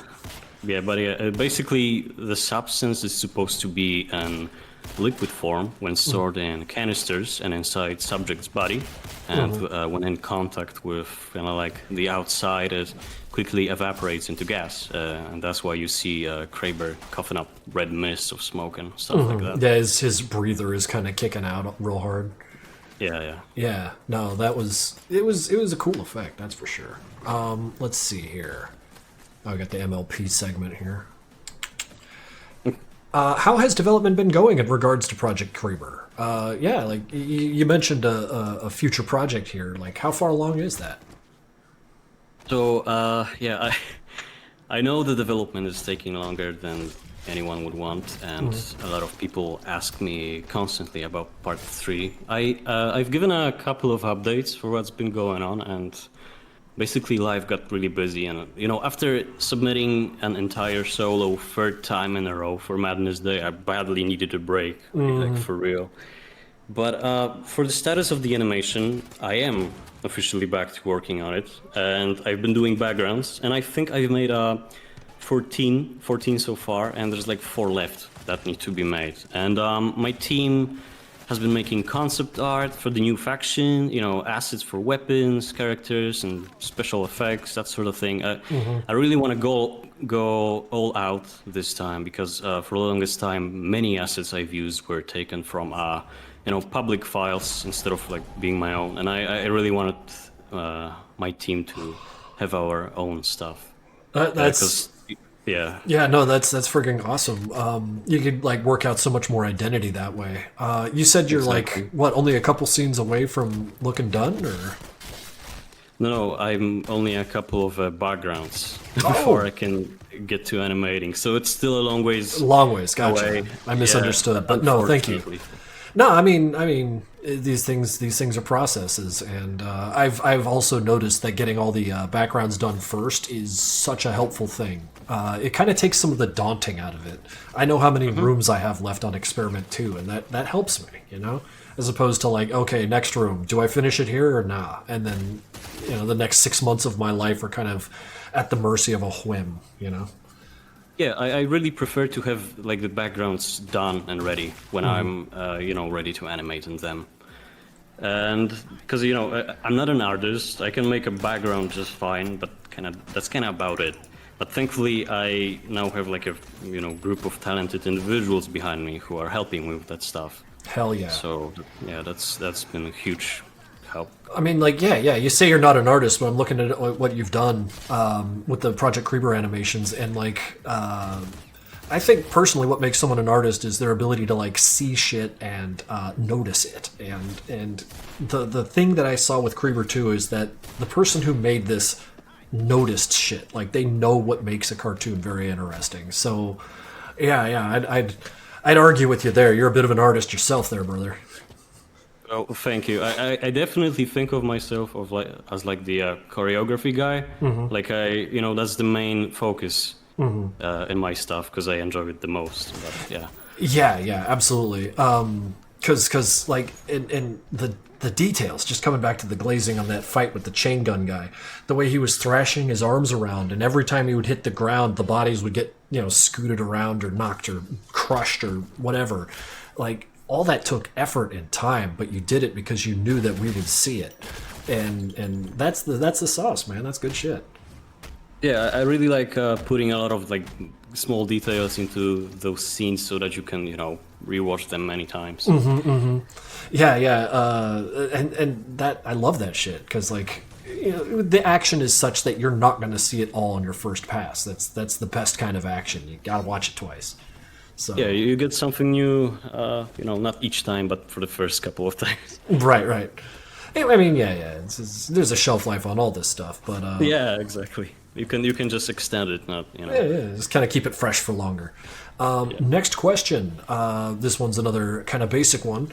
Are there any other animators in the community you are a fan of, look up to for inspiration and motivation? Like who out there is that guy who's like, I want to be that guy?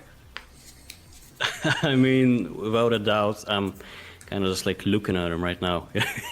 You're the biggest inspiration I've had over the years, and like watching your cartoons got me wanting to try it out for myself. Like, I would watch them over and over again to the point like that I would memorize each and every movement on an enemy, and there's like something in your style of animation that I really love. Like, your movements are just really satisfying to watch, and after looking at them for so long, I had to try it on my own. Well, I appreciate you saying that because, you've been doing this for so long myself, I mean to say. I sometimes wonder if I've lost it, but I don't know. I feel like 12 comes out and people are still into it, so I'm glad that, like, I don't know, I'm feeling flattered that you would say such a thing, but thank you. You've just gotten better, man. Don't worry about it. Consider the worry ablated. Much appreciated. Oh, wait, shit, is that that guy from... Never mind.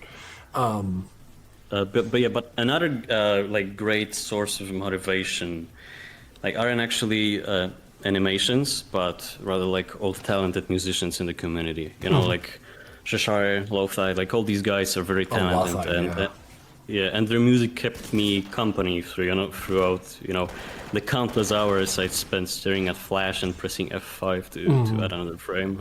No, absolutely. And it also helps me to keep my mind sharp. Like, that sort of electronic music really stirs up my imagination, and like it really helps me to visualize what I want when animating. And I'm really looking forward to hearing the new Somewhere in Nevada album. Oh yeah, tomorrow. Tomorrow, yeah, I'm really excited for that. Yeah, I'm thrilled about it myself. Those guys barely miss, so whatever they got coming up is going to be really good. That is 100% true. All right. This one comes from Bailyev's Fox. Would you still be using Adobe Flash if all the other animation, or if all your assets could be transferred to another program? Like, how eager are you to get away from Flash, I guess? Well, my goal is to someday hopefully learn how to use a 3D program to animate, because I haven't decided which one yet. I've heard Blender is really tough, but I want to expand my scope a bit to, perhaps maybe be able to land a job as an animator somewhere in the future, but, that's a plan B. That's okay.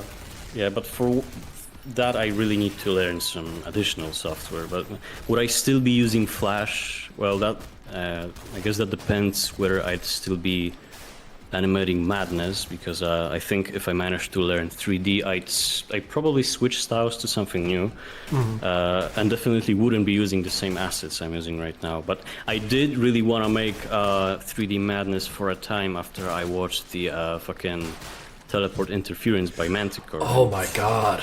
Well, that animation is awesome. That is nothing short of incredible. Yeah, I've seen it so many times. At least a dozen here. Yeah. No, because like I believe he made that in Unreal, but Blender, I gotta encourage, man. That absolutely bottomless pool. If you get in there, you will never learn the whole of it, and you will be just beset with options for making shit look cooler and cooler and cooler. Do you work in Unreal or Blender? Blender, as I transfer my SID over to Unity. Like, I know my way through Unity enough to make the assets complete there, but the asset creation itself is done mostly in Blender. Oh, okay, I see. Yeah, because like Unity is such that like they got their own materials and shaders and shit. So like a lot of my materials are just placeholders until they get to Unity, and then I can really start screwing with them. You know, like getting the cooler effects. You haven't really seen that stuff in Madness Project Nexus, but like you get the options for multiple UVs acting to like make textures look really, really fucking wild. But all that is to say that like, if you do chase down Blender, count me as one of the excited, because what you intend to do with it would be absolutely entertaining, I'm sure of it.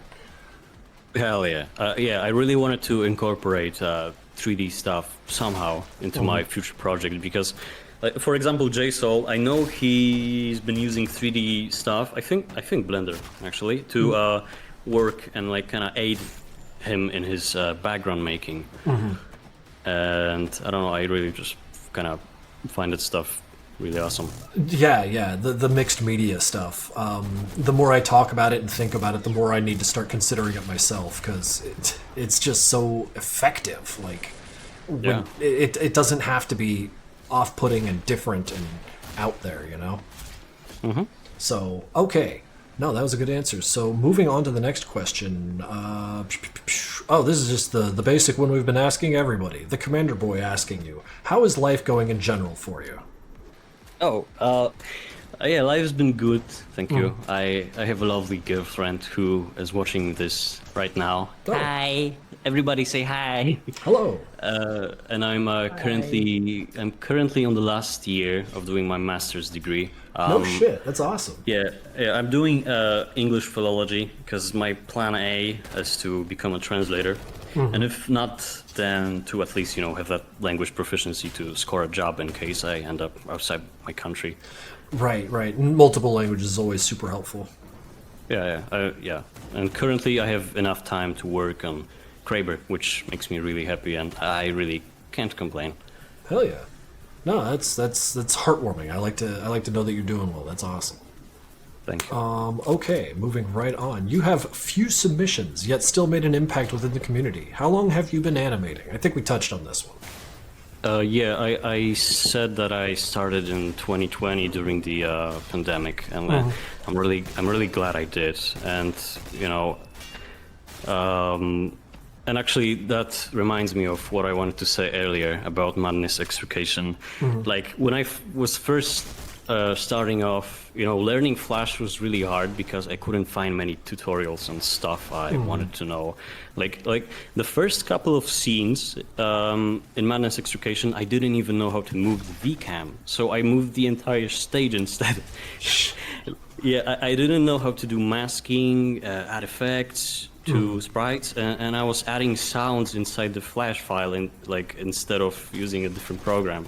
Like, that whole thing is being held up with fucking sticks and glue. I get that, man. No, like, a lot of my cartoons were built like that. I had no idea what I was doing for the longest time.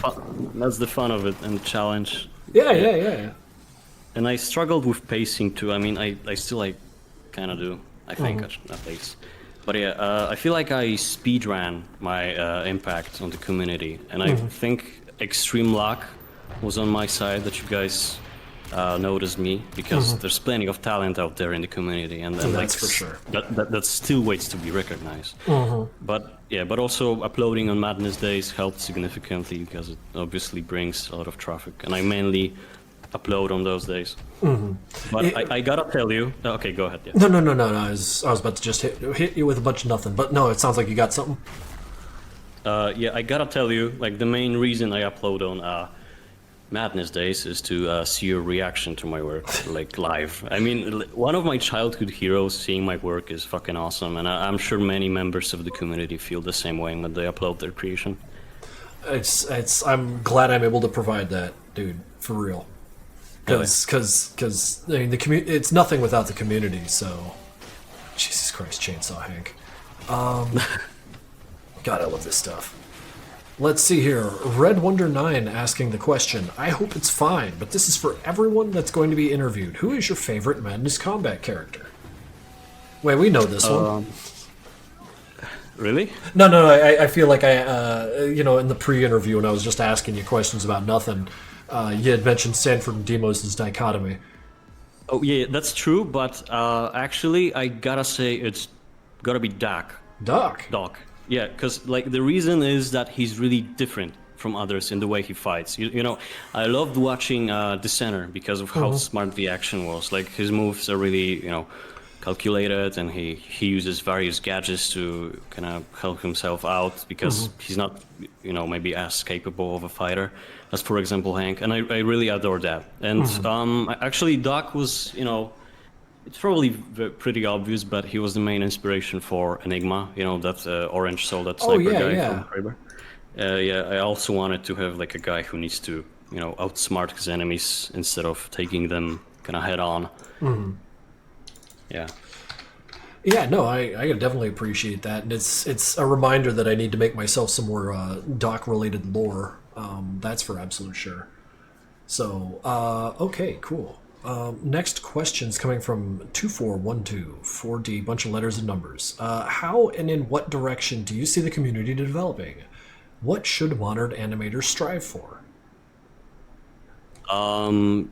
So I think the community is just gonna keep evolving, and there's gonna be, more and more twists and kind of new takes on the concept. And what I mean by this is, back in the day, you would primarily get classic 2D Madness shenanigans, but as years went on, and technology advanced, we've kind of, for example, seen new 3D animations, games, stuff in general, and people started experimenting more, I feel like, with storytelling in the universe, and that's what I've observed, and the community kind of branched out more and became more experimental. And what I think modern animators should strive for is keep innovating the scene. I mean, the newest example is actually I've seen is from you, Krinkels, because the mix of 2D and 3D stuff you've made with the 3D backgrounds and 2D sprites on them, it's really interesting, and I love to see more stuff like that.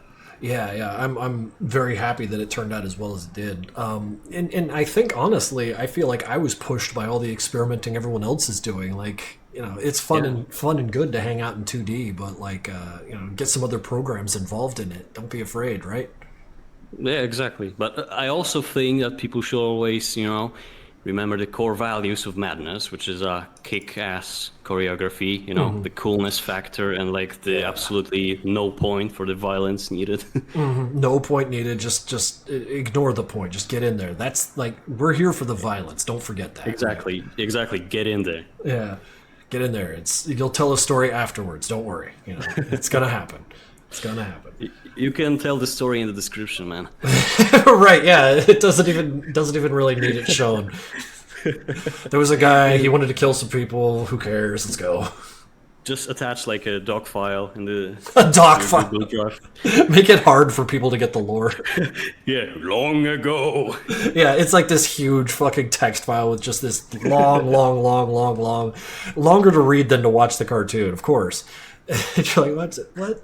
No, I don't know. That's funny to me. I like that. Yeah. Hell yeah. Okay, I got my last question here.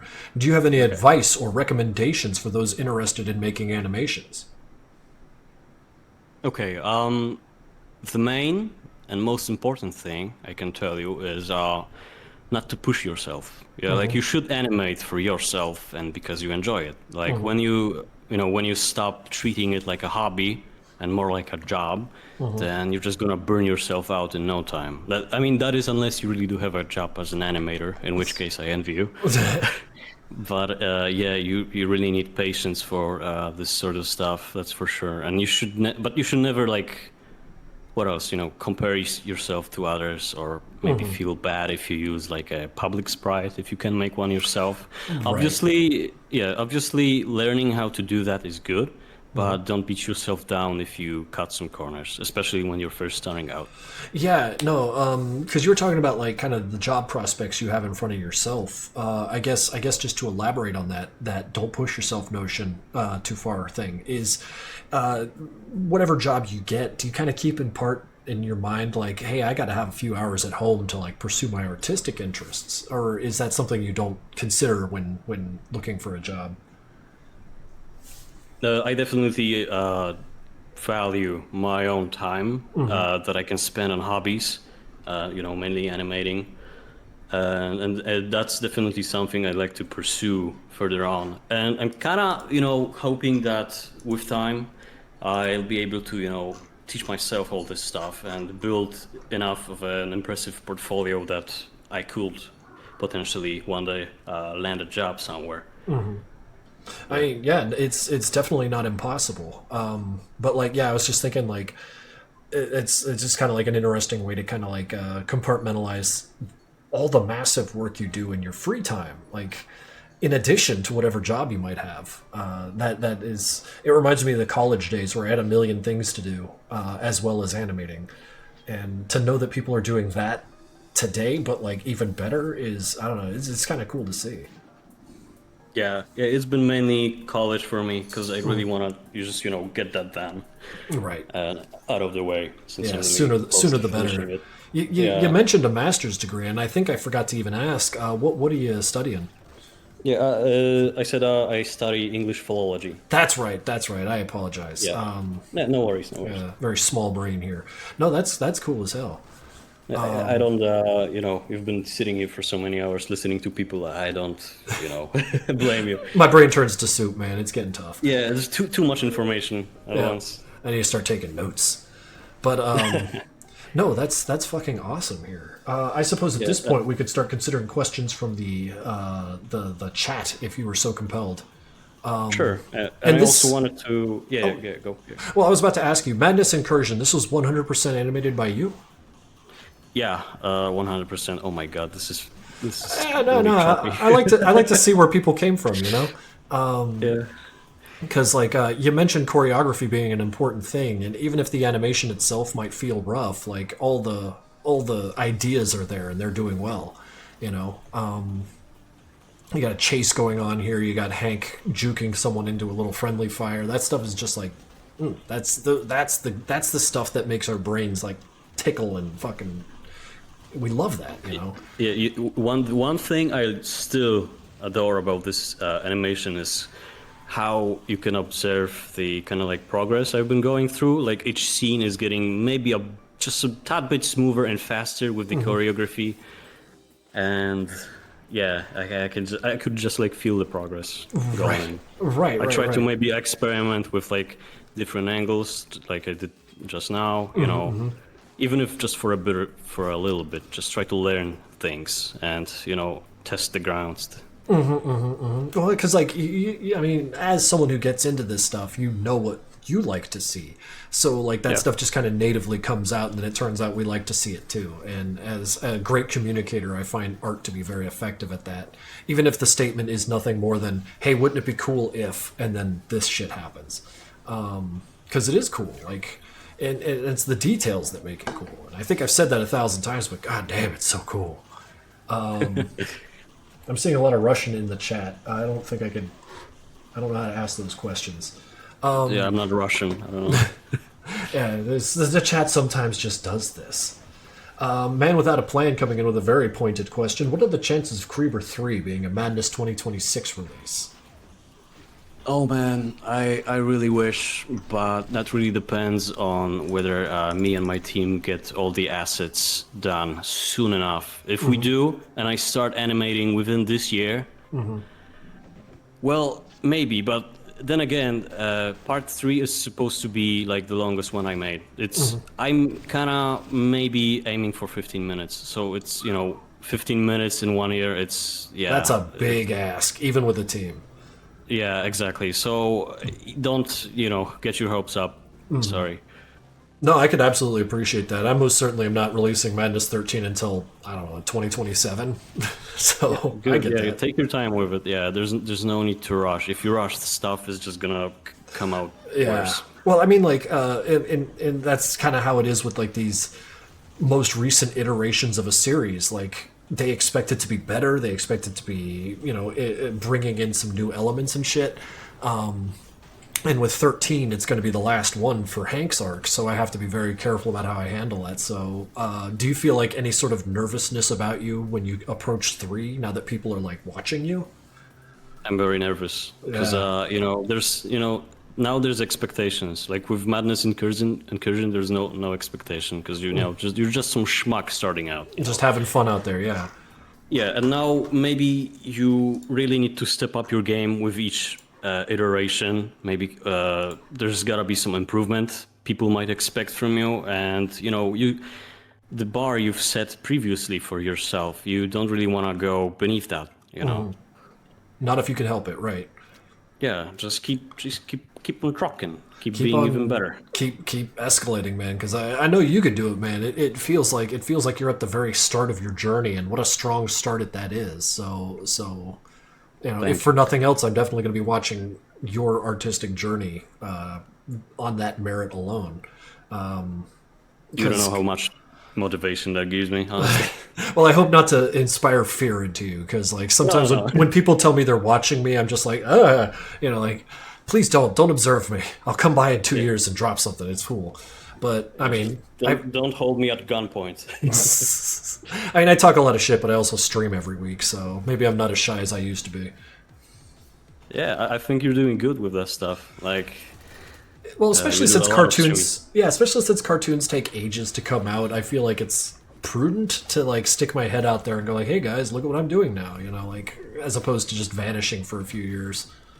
And I think that also gives people who might wanna, first start out with animating, kind of the ability to hop on your streams and when you're animating, see the process for yourself. Because I really recommend studying other people's animations, because you can really learn a lot about the movement of the characters versus kind of like looking at them. At least that's what I do. No, yeah. I actually learned a lot about how to draw from watching people's drawing streams, because, like, while I enjoyed drawing, I had no idea what I was doing. So to see people, like, just in there technically getting it done, using the software and stuff, it made it feel way less accessible. And there's a lot to be said about that, like, that visibility and inviting people in and saying, like, listen, this stuff's not intimidating. All you got to do is be excited and shit will happen. Yeah, exactly. Yeah, so I appreciate that one. Okay, here's a question from Audrey Does Art. Question for Podk. Do you need help on Extrication 13? It's one of my favorite animations. I'd love to be a part of it. Oh, they're asking if your team is open. Actually, I've been having some, since I've been gone for so long, my break has been really long. Some members of the team, they kind of want to move on, maybe lost some motivation, and I don't blame them one bit. Sure. They got their own stuff to do, their time. And I might need some more help, especially with sprites, because there's a lot of stuff to do still. And if you're, talented and think you're up to the task, I'm probably soonish gonna be looking for some more, hands for my team. Okay, cool. Will that be coming in the form of a news post, or should I just kind of should we direct people to like your Twitter or something? I'm gonna make a post about it on Okay, YouTube. cool. All right, so yeah, just follow Potk on YouTube or here on Newgrounds. You'll be kept up to date with whatever needs they might have to come up with. Yeah, the annual post that I publish, you can check it out there if you follow me. Excellent, excellent. Let me see here. Actually, here's a very broad question. I hope it's not too broad. Something we could work with. What are some of the obstacles? Because like you learned fast, dude. You learned real fucking fast. Surely you ran into obstacles, or like, did you just Superman your way through it? What happened? Yeah, definitely at first, like I talked about it before, the issues with Flash, because Flash is really not a really welcoming program for new people. You kind of have to struggle with it, kind of, tame it first to be able to use it properly. I did have some help from the community, because I would ask people with more experience than me about stuff that I wouldn't know or couldn't find tutorials about. And that got me through it, I think, because without them, I don't know for how long I would be moving the stage instead of the VCam. Right. Yeah, Man, but also, nuts. yeah. Oh no, go ahead. Sorry. The other biggest issue is, like I said, the pacing. I had a real issue with trying to kind of, visualize how it would work, how the animation would look before rendering it. When you go keep frame by frame, you're not really going, in real time, and I had to keep just pre-rendering it over and over again after doing like the smallest of movements to get it right.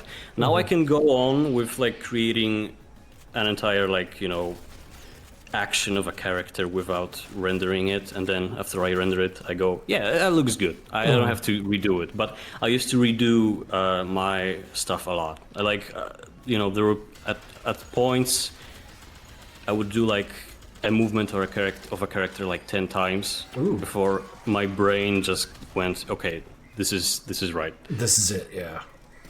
Yeah. And later on I kinda stopped, because that's borderline perfectionism, and there's not such thing as perfection, so you should just kind of at points maybe go with the flow. Yeah, just let it out, yeah. Because I feel like Kreber, especially part 2 here, is such a titan that like if you're speaking to like your desire not to be a perfectionist was kind of like preventing you from spending even more time on it. Like, what were some things you wanted to add but just didn't? Oh. So like we were talking about the swords there. The guy with the 4 swords was like a bridge too fucking far. You have any others like that? I think as far as choreography goes and like the elements that I wanted to include, I managed to fit in everything that I wanted, because I like to have everything planned out and like written down, like a script for the actions, all the scenes, kind of like everything thought out beforehand, because it's easier to work that way. And seeing the whole picture, of course it's not gonna be the same, you're gonna change some stuff along the way, but seeing the whole picture at once kind of helps you to move stuff around if needed be. But yeah, I think the biggest like maybe thing I wanted to do better was the assets, because I'm looking at the screen and I'm seeing the thickness of these lines on the backgrounds, and it's just like, why are they so fucking thick, man? And I don't know, stuff like that in general. Sure. No, now that I'm seeing it, I'm like, okay, I could see that being a vector for self-criticism. Yeah. The line weights being what they are. But that's the totality of my questions. Funkel, how are we on time here? I think we're down to our 3-minute warning. 3-minute warning? Okay, cool. Let me just ask you some personal questions here. Okay. Since I'm excited about the next Kreber cartoon, I just gotta ask, like, we haven't seen anyone who just kind of stands directly opposite of them, other than the organization itself. Will he ever get like a proper, like, mirrored enemy type? Someone who comes from the same stuff as he does? Because like the minigun mag, it can be said, but he was also killed in one encounter. So I guess that's my question. Is he gonna get like a big bad to go punch in the face? Yep, certainly he will. And also, like, these little experiment dudes that would appear before the big Mac guy, they're kind of a teaser for stuff I wanted to include more in part 3, because, the new faction I'm working on, it's supposed to be kind of a, it's scientifically experimenting on stuff, making new like monstrosities. And Kraber is not only gonna fight, the faction itself, but also their creations. And there's gonna be many interesting new enemies that he's gonna have to face. That's the sauce. Just like right there. Grindro. Yeah. I love to see that, man. No, I'm excited about it, and when the day comes that we get to see it, I will be there day one. You know me, man. Fuck yeah. Hell yeah. Okay, so yeah, I think that wraps us up. So if you wanted to like plug your shit now, other than like the Newgrounds Potkey .newgrounds and the associated YouTube channels, now's the time. No, I don't need to embed anything. I just got YouTube and Newgrounds, so that's all. But I just wanted to say that I'm, very thankful and excited, to kind of very excited to see and listen to the creations you guys are gonna put out this year, and I really wanted to say thank you for inviting me and having me here. Of course, man, dude. A pleasure is mine as well. Yeah, I'll be on JSoul's Madness review stream on the 23rd, and I always look forward to those because I love hanging out with these guys and watch all the cartoons. They're a hoot, man. They're a hoot. Abso-friggin-lutely. Okay, so yeah, with that, I bid you adieu, and thank you, and I look forward to what you got. All right, thank you again so much. Of course, man. Take care. Take care. Oof, I need some brain pills. In fact, I'm gonna go get a brain pill. Yeah, I was gonna say, you want to take a sec before we... Yeah, I'm gonna go take me a minute, walk around. My legs are jelly, my brain is jelly. I need a Red Bull and a walk. I'll be back in about 4 or 5 minutes. I'm just gonna let this play while I vanish. Yeah, and I'll keep Jad entertained. Hell yeah, you will. Thanks, brother. I'll see you in a minute. Yeah. Okay. Well, I see no point in not introducing our next guest immediately. So 3, 2, 1. Oh shit. Hang on. Okay. Why hello? Hello, JSoul, JSoul? Just JSoul. JSoul, perfect. Okay, well, welcome to the stream. We're here to vamp for time until Matt gets back, and then the real interview begins. Well, I hope I make good company then. Yeah. So how you been doing? I'm doing pretty good. Gotta say, the world gets crazier and crazier, and it's pushing me towards having to get done this movie before, like, a bomb drops on my head or World War III starts. It's certainly an excellent motivator, isn't it? Yeah, it's like, before I thought I could take my time and be really chill, but I'm like, shit, I might only have a couple months. Yeah. It's a great way to keep me pushing towards that finish line at a consistent pace. It's like, yeah, I won't have time to work on this shit anymore. I'll be standing in the water line, like, begging to my local feudal lord. My goodness. Working the rice paddy. Yeah. That might be the future for us. But, in the meantime, it's good to make the best use of the tools that we have. Yes, which, unfortunately, are Flash. Yes, one of the worst, most antagonistic programs I have ever used in my life. Yes. Microsoft Access is a close second, but Flash particularly has made it clear to me that it is designed with the sole intent to aggravate the user to the point where they give up on their work or it drives them to actual tangible insanity. Yeah, it's bizarre. You think, I guess there just must be no money in it, but like it's one of those things where, especially like back in the day, it's like you think someone would have like tried to topple this by now. I mean, there are some. There's actually plenty of alternatives when it comes to animation outright. It's more just Madness sticks with Flash because of our particular flavor of animation. I was actually exploring different options years and years ago because I already was fed up with it after I worked on Paradigm Madness too. And for a while before I started my next project, I'm like, okay, wait, let me look into like every possible other avenue before I commit years to another project. And I thought Toon Boom was going to be a decent option. And while it's made better, it also lacks some fundamental animation quirks which make traditional sprite animation possible. Mm-hmm. Primarily, oh, sorry, what were you going to say? No, you go ahead. I was going to say the primary issue is that it lacks nested objects. Like, I mean, I'm not sure if you've used Flash very much, but any animators in Flash, you're able to make a sprite, and inside that sprite, you can have layers, and then those layers can have more layers beneath them. You can just make nested objects with all this detail and shading and glows and stuff.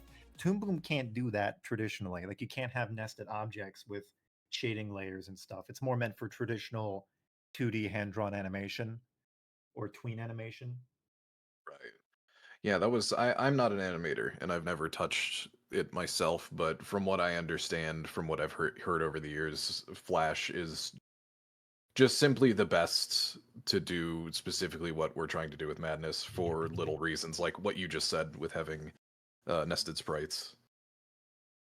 In terms Or of Flash objects. itself, the most stable version I've ever used has been CS6.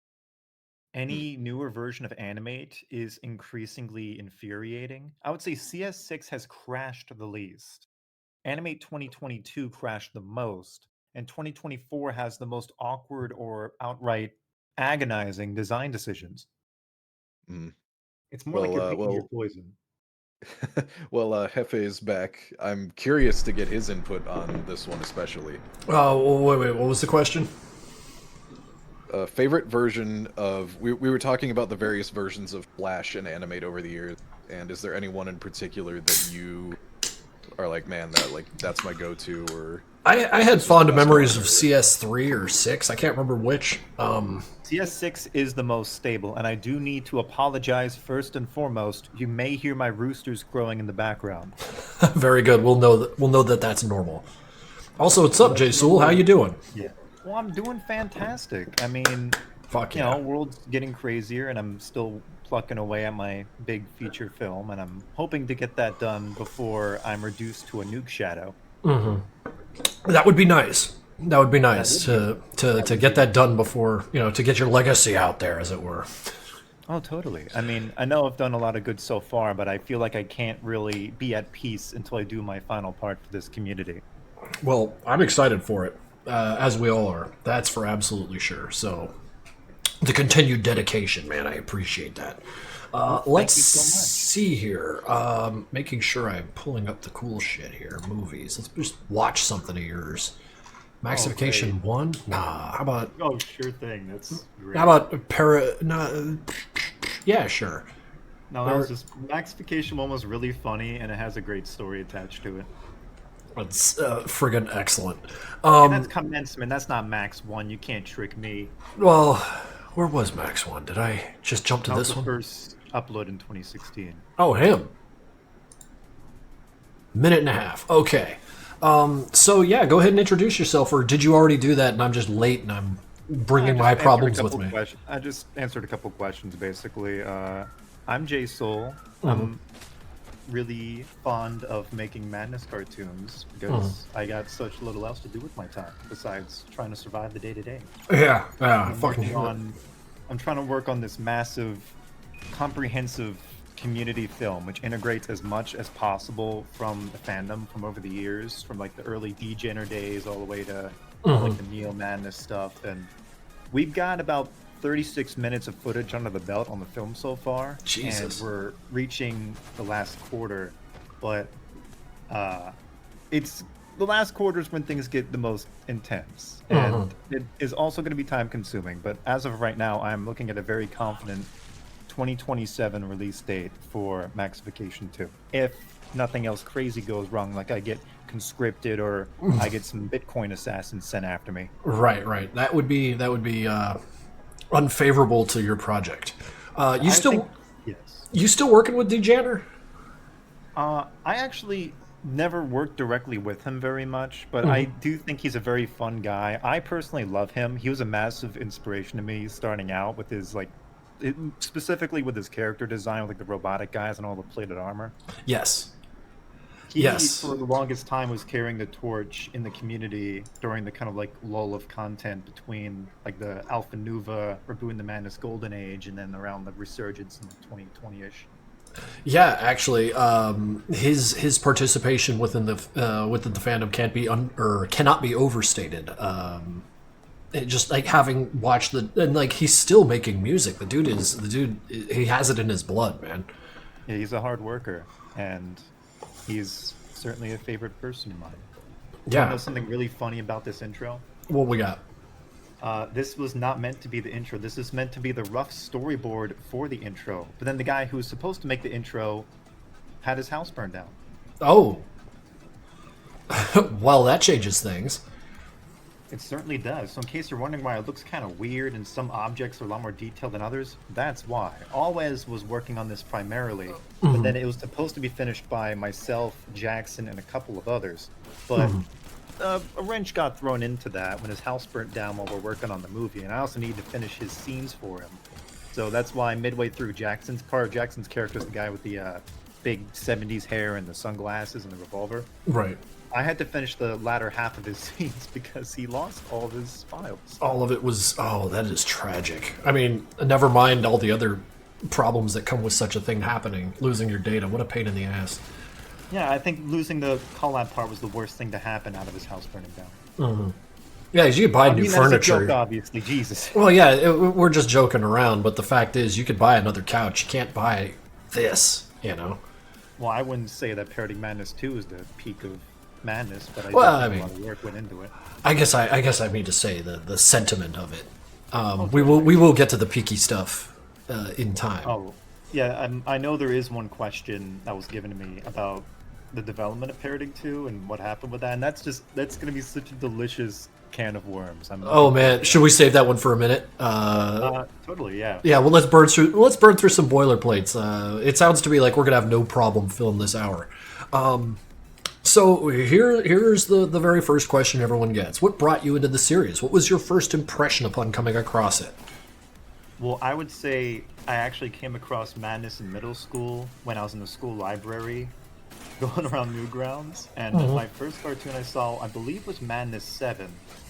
And what really stuck with me was not only like the very distinct art style, like the grayscale with the red blood to help make everything pop, and it's a really memorable element. It was also Chizer's music, especially. Like 7, I think, is one of his best tracks he's made for the cartoon series, especially. It's up there. It is up there. Yeah. It is very distinctly dystopian and twisted, while still having a lot of punchy energy to it, especially when the drums come in midway. I remember just rewatching that cartoon plenty of times just for the music alone until I found out I could download it separately. Right, and just enjoy the music by itself. Because yeah, you had mentioned that like dystopian and high energy, and that's kind of a rare thing, especially when Cheshire was putting together music like that.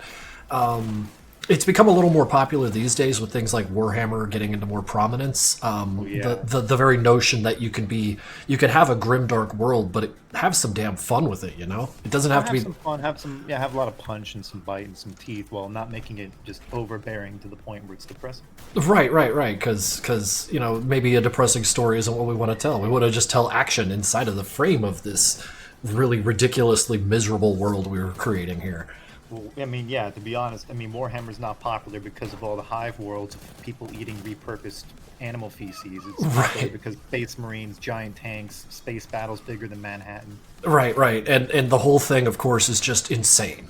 Like, that's what gets me. It's out of its fucking mind, and I'm like, you're serious? And then it's like, it's the framing of the 40K universe that allows for all those fun stories to be told, and I think that's why it's so successful, because it is so big that so much can happen, and that's why there's so much flexibility. Especially, back in the tabletop days, it gave everyone the wiggle room to kind of do whatever they wanted. Right, invent characters and have fun with it, and just to speak to the parallels in media, like you see a lot of that happening here. It's just grimdark and happy about it, while at the same time not being smiling. It's happy, but it's not smiling.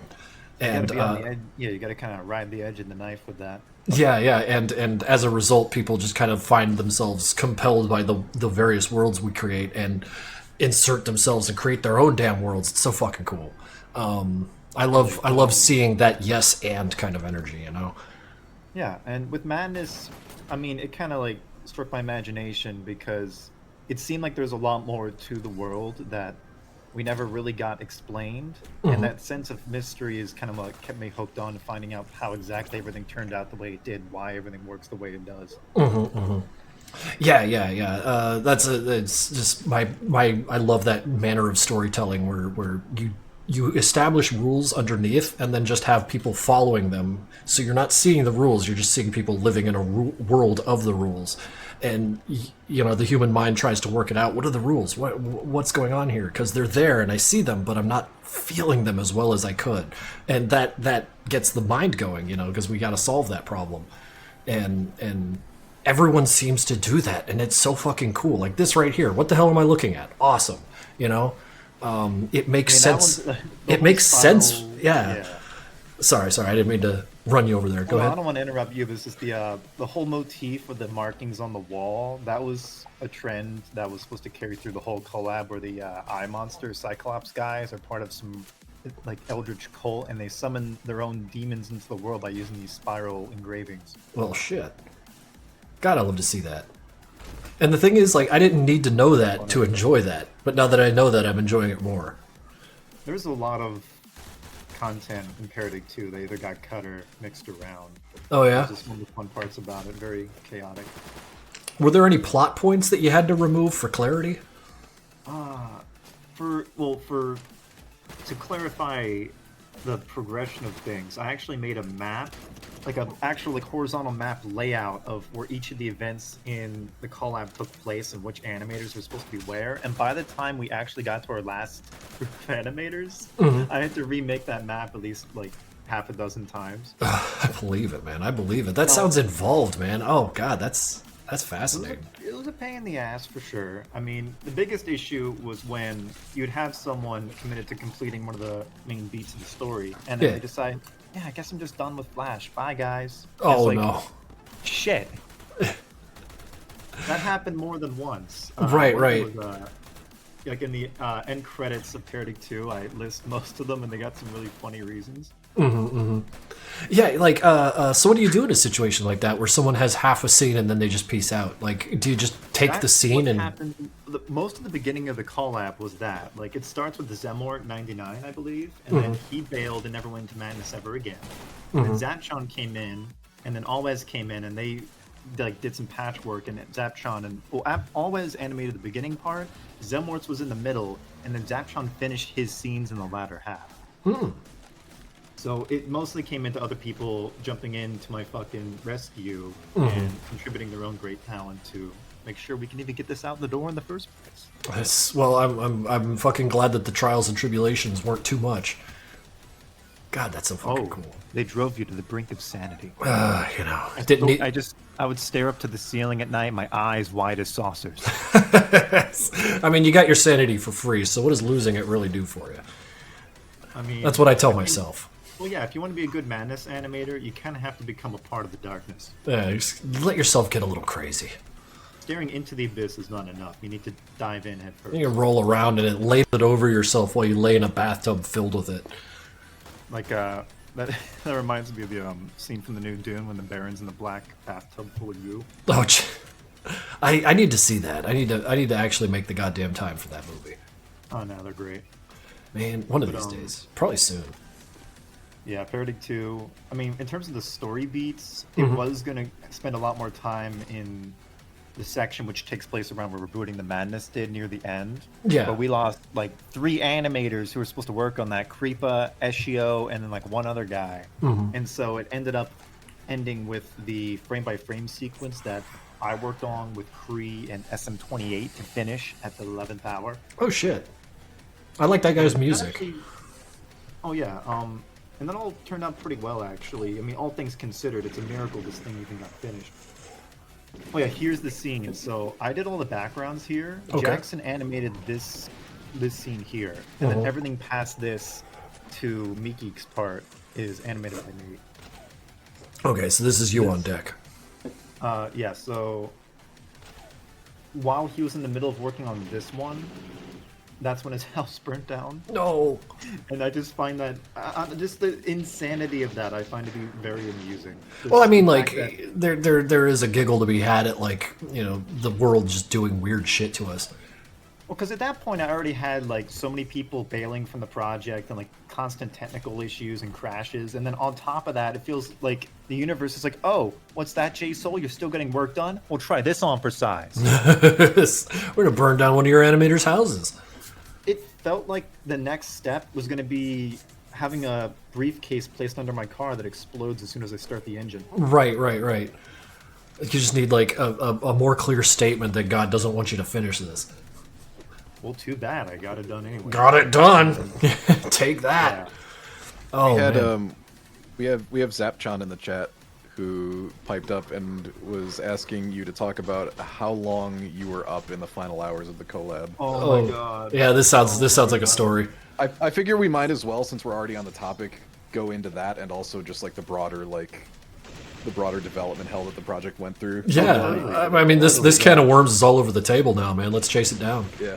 Dig into Yeah. it. So I was up for at least 2 to 3 days. I don't remember exactly. It's a blur where I remember the sun going up and down out my window a couple of times. And that was especially in the latter part where I was editing together the post-credits scene, cleaning up the frame-by-frame done by Cree and SM. Mm-hmm. And also touching up the earlier scenes and doing all the sound effects because everyone else... I mean, this was after the phase where people stopped doing the sound effects in Flash because they sound like shit. They sound garbage. Yeah. Well, because Flash sound compression is pretty abominable. it's a the joke. reason it's so compressed is just because it was made for the web. But when you're uploading it as an actual video, it doesn't really make any sense to do Doesn't that. serve. Yeah. Not only doesn't serve the purpose, but also it's just extremely limited. You can't really do like pitch shifting and all that like you can in a regular program. Yeah. I am so glad I got Cedrix on my little team here, because there's no way I could have done sound mastering the way you guys do it. It's Cedrix just he's a great guy. I know him. He's oh very yeah, fun. very fantastic dude. Yeah, I was up for days, and I remember actually Jackson, after his house burnt down, went up to come visit me, and he described me as being completely wired the entire time because I was just frantic trying to get everything done on time. Because it wasn't just doing the cleanup; it was also going to other people's scenes and like cleaning up all the effects and doing extra blood and the decals and the sprite work and other shit like that. Yeah, and that stuff doesn't move quickly either, especially once these things are like loaded up with animation data and all that stuff, opening and closing and exporting and re-exporting. Yeah, and with Coda's scene, Coda came in last minute because originally Alpha Nuva was meant to do the final scene in the collab before the credits, but then he bailed like 2 weeks before Madness Day, and I was like, shit, again. And Coda came in and he ended up animating the longest part of the collab in only a few weeks, and I owe a lot to him for getting that done on time because it's just freaking insane. But the problem is he also lost the FLA to that scene, and when I went to go clean it up, I ended up having to open up the Swift. I'm not sure if you know about how to manage Swifts in Flash, but you don't get all those nice, neat layers anymore. So I No, had it's to, all frame by frame, paste the new background on top and like mask everything out for every fucking frame, and that took me at least like a couple days. On like its own. a fucking eon. Yeah, Jesus Christ. Just little annoying things like that every step of the way. Good lord. Yeah. I've only barely touched SWF decompression, but it's never that great. Fucking Gabriel. Compiling is unenjoyable. Fucking Gabriel's parts are always a treat. He was quite a charmer to work with. He actually did a really great job, and he got everything done on time and very quickly. So he's like at the top of the list of people to work with when you're in a collab. It's absolutely true. He did a little tiny piece for my little 2D, 3D thing, and I just asked for what I needed, and a couple weeks later, boom, everything, all done. I'm like, oh shit, all right, just fit you right in. He's got a good work ethic. I'll give him that, especially with his style. He's very comfortable with what he does, and he can consistently whatever shit you need finished. Yeah, absolutely. And there he is, the piss man himself. Mr. Piss. The really funny part is in this scene, most of the enemies and like random items you're seeing are like stuff that were in the Parody Madness 2 sprite sheet that almost no one else used, and then he just ended up using as much as he possibly could here, and I thought that was kind of funny. That's some big dick energy, man. Holy shit.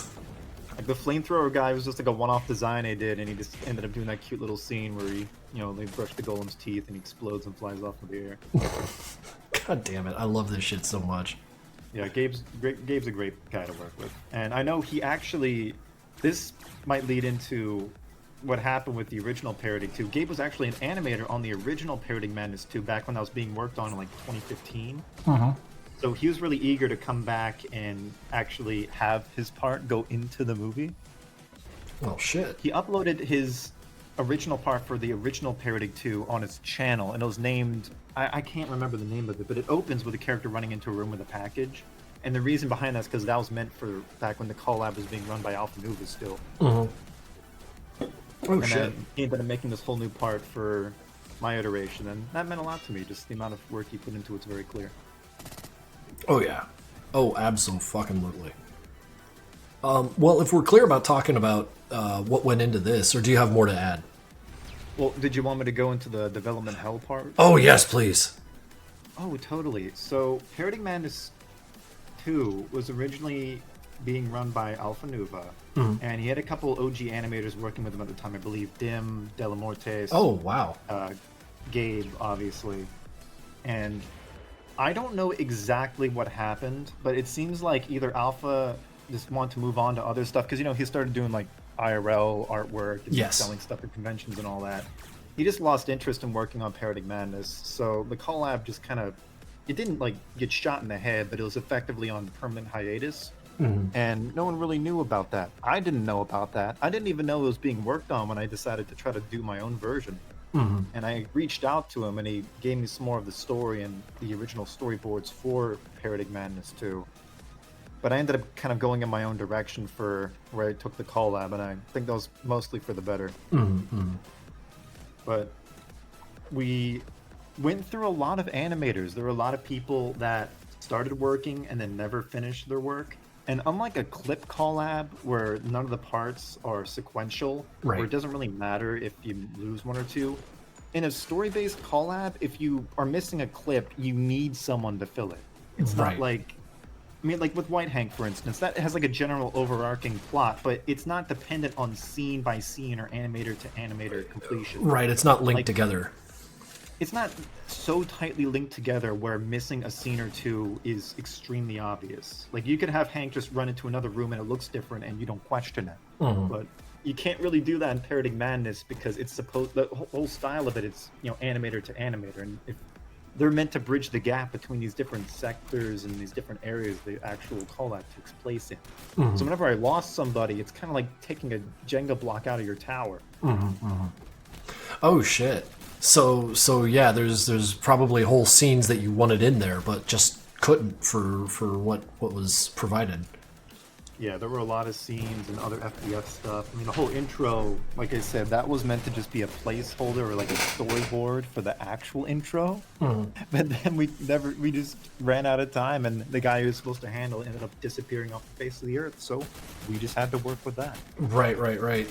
The other option is just do it again, but like, time being what it is. Smashing my head into concrete would have been more preferable. Yeah, no. Let's keep your head intact. I try my best to do that at the very least. Hell yeah. And near the latter half, there was a lot of fishy business, people disappearing, the house burning down. All that came together to like a nice, delicious sludge that permeated the room. Everything working against you, yeah. Yeah.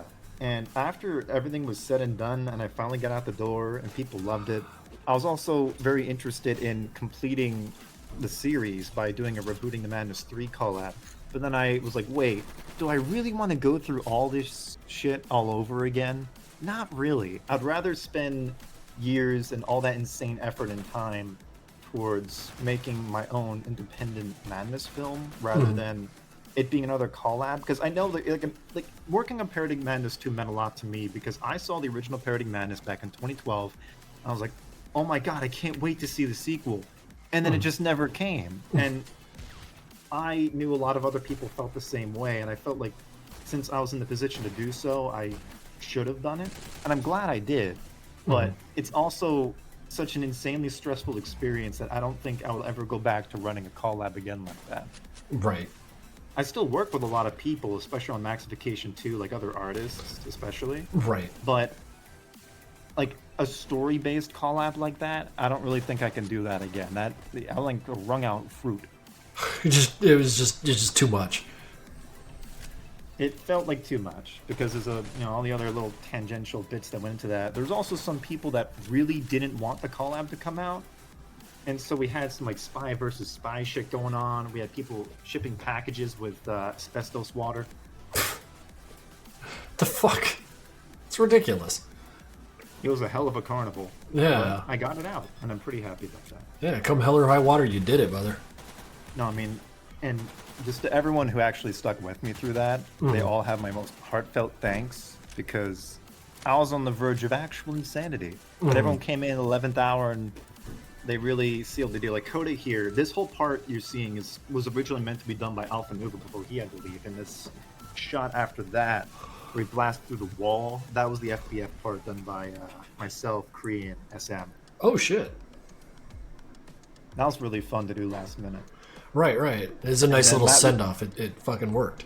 Well, yeah, that leads right into where Rebooting the Madness 2 ends, and then 3 would have continued on from that. But I decided that because I wasn't really concrete on jumping through the pit of fire again, the after credits scene, or like the actual, like, after all the credits and like the bonus scenes and all that, it actually shows what's inside the package, because I decided that I didn't want to have to blue ball people again after everyone's already been waiting for so long to find out what's inside. It would feel very inappropriate of me to like withhold the contents of that package when it was very unlikely that anyone else was going to follow up on that again. Yeah. So it's just a little bit of a grace. A little bit of a grace. Oh hey, unused scene.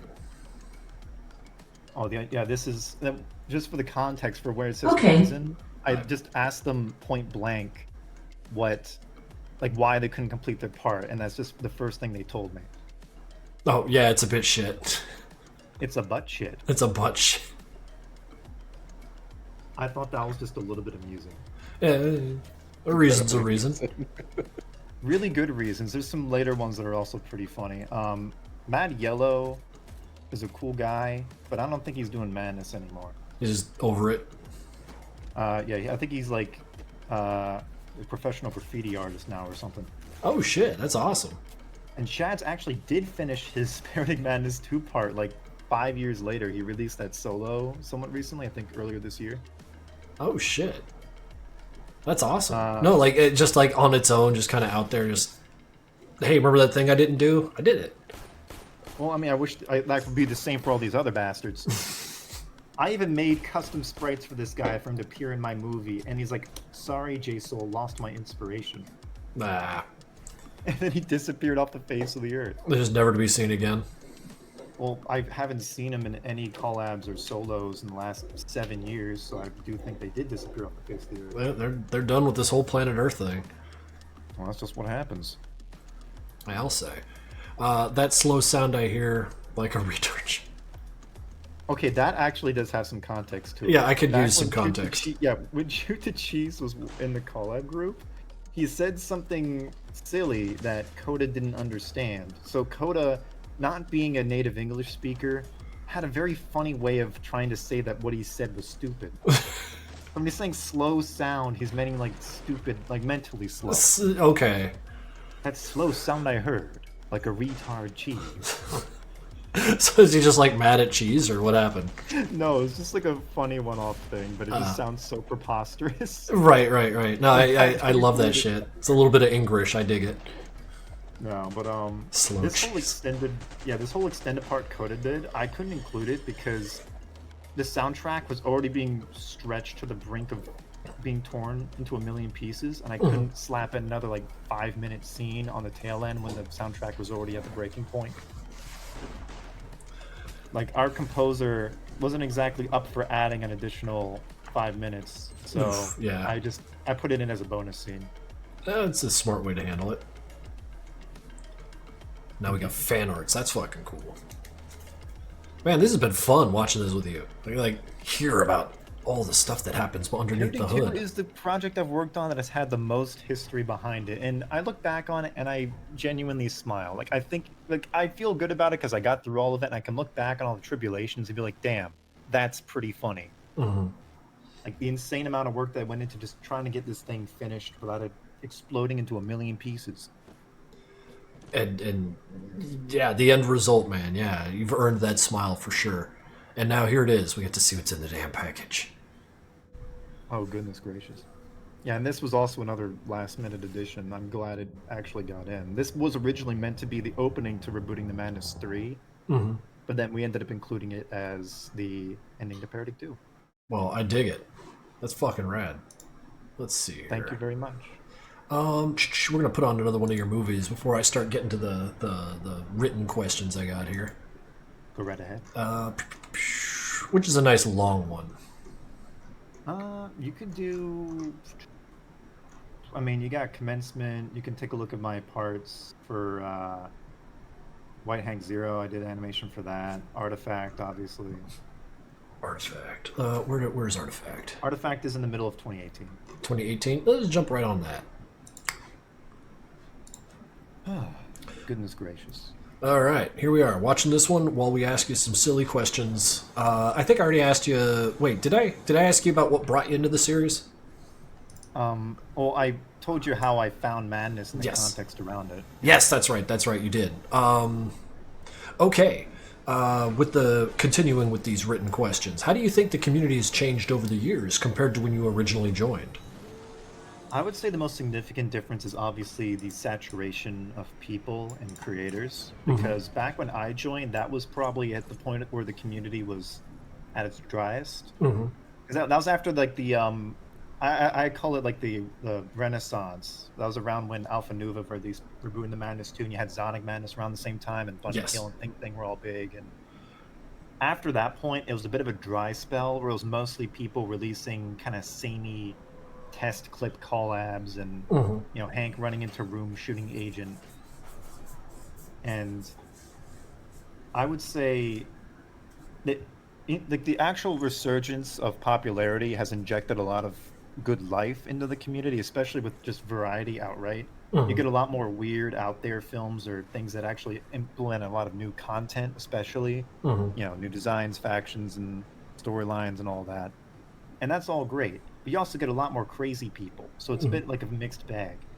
Yes, the bag we've been handed is very mixed.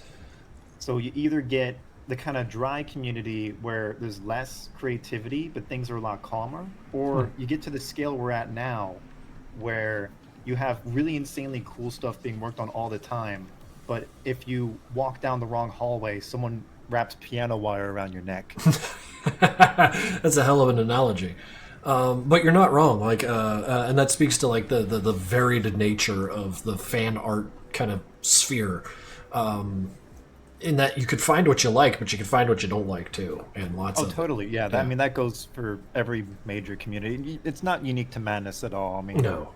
You could say the same thing about any other large online fandom. It's just when you reach a critical mass of people, you certain archetypes just kind of start sprouting from the woodwork.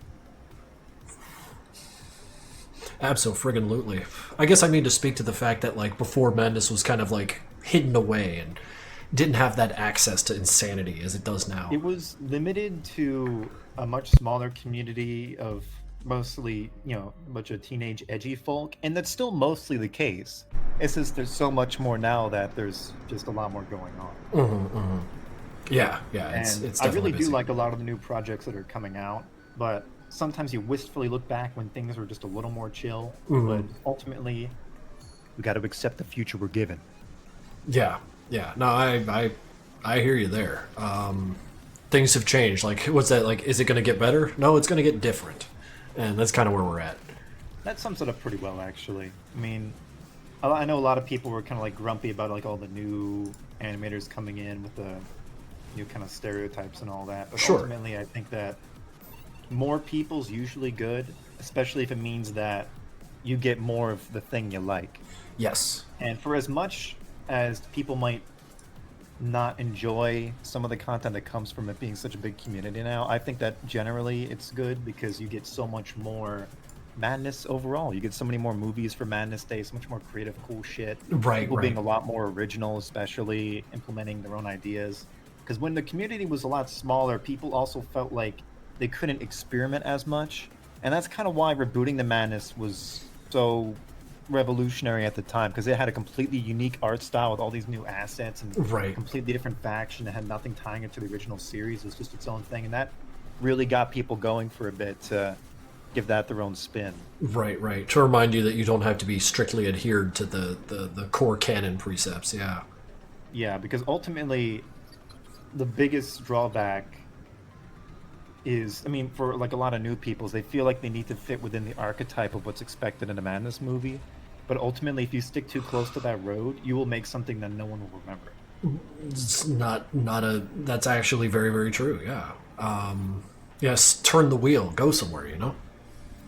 A lot of, because when you think about it, it's like, oh, I'm going to animate a 3-room solo movie where Hank shoots agents. And it's like, well, there's about 1,000 other ones exactly like that. And without anything to make it stand out, it just kind of like bleeds into the aether. I would much rather and much prefer people being weird and out there versus playing it safe, above and beyond.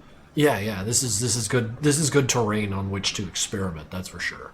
Yeah, it's like what Zapchan says. I see him in the chat. Like what he brings to the table, like what you bring to the table, coming into the community and making stuff. That's where the variety comes in. I think that's where the best benefits of there being so many more eyes and hands on everything really comes into play. Abso-friggin-lutely. I got a question from Crazy Monkey 154 here, if you're ready for that one. Crazy Monkey, if that's the same Crazy Monkey I know from like 2008, that's going to put a smile on my face. It probably is, yeah. That guy's been around for a very long time just doing the work. His question for you... Lucky Link shouted him out earlier. Yeah, yeah. That guy. He's a Newgrounds fixture, that's for sure. Totally. But the question is, when you took over for Paradigm Magnus 2 from Alpha Nuva, who scrapped his incarnation of that along with rebooting the Madness 3? Do you have any interest in reviving the latter as a solo project or perhaps a collab? I spoke a little bit on that. Now, I did not scrap Alpha's original design intentionally because when I started the collab, I didn't even know that another iteration even existed. Like, I think people, like, I remember he sent me the files for the original storyboards that had like Seeker and that Leecher guy and the radio tower and all that. And then that's gotten around a little bit. But when I started working on the collab and actually storyboarding everything, like, weeks into it, we didn't know that anything else even existed. That there's even a previous framework to actually work from. So we ended up just kind of doing our own thing even after we found out because we thought that was best for being more original, not just walking in the shoes of something else. Right, putting on old shoes and finishing, yeah. Yeah, I'm like, if I'm going to be the one producing and paying for all these animators and paying for the music and directing everything, then I'd rather it be more of my own take on where I think it should go. No, yeah. I was going to say, like, that. yeah, that's absolutely true. Like, it's become yours now. That possession kind of affects it. Well, I mean, I don't want to say, like, I own Paradigm Madness, but I do think I have to, I mean, obviously the direction that the sequel took and a lot of people liked, I feel like that's obviously credited to me. But I also don't have any interest in continuing that storyline specifically. He asked about rebooting the Madness 3, and for a while I was really interested in that. Like around when I was wrapping up Paradig 2, just because, the train was going full speed, but then I also realized, I don't want to keep working in the shadow of somebody else. Even though Paradig 2 ended up being its own animal, that's mostly credited to me. I wanted to create something where I have absolute creative control and can go carte blanche on everything I want.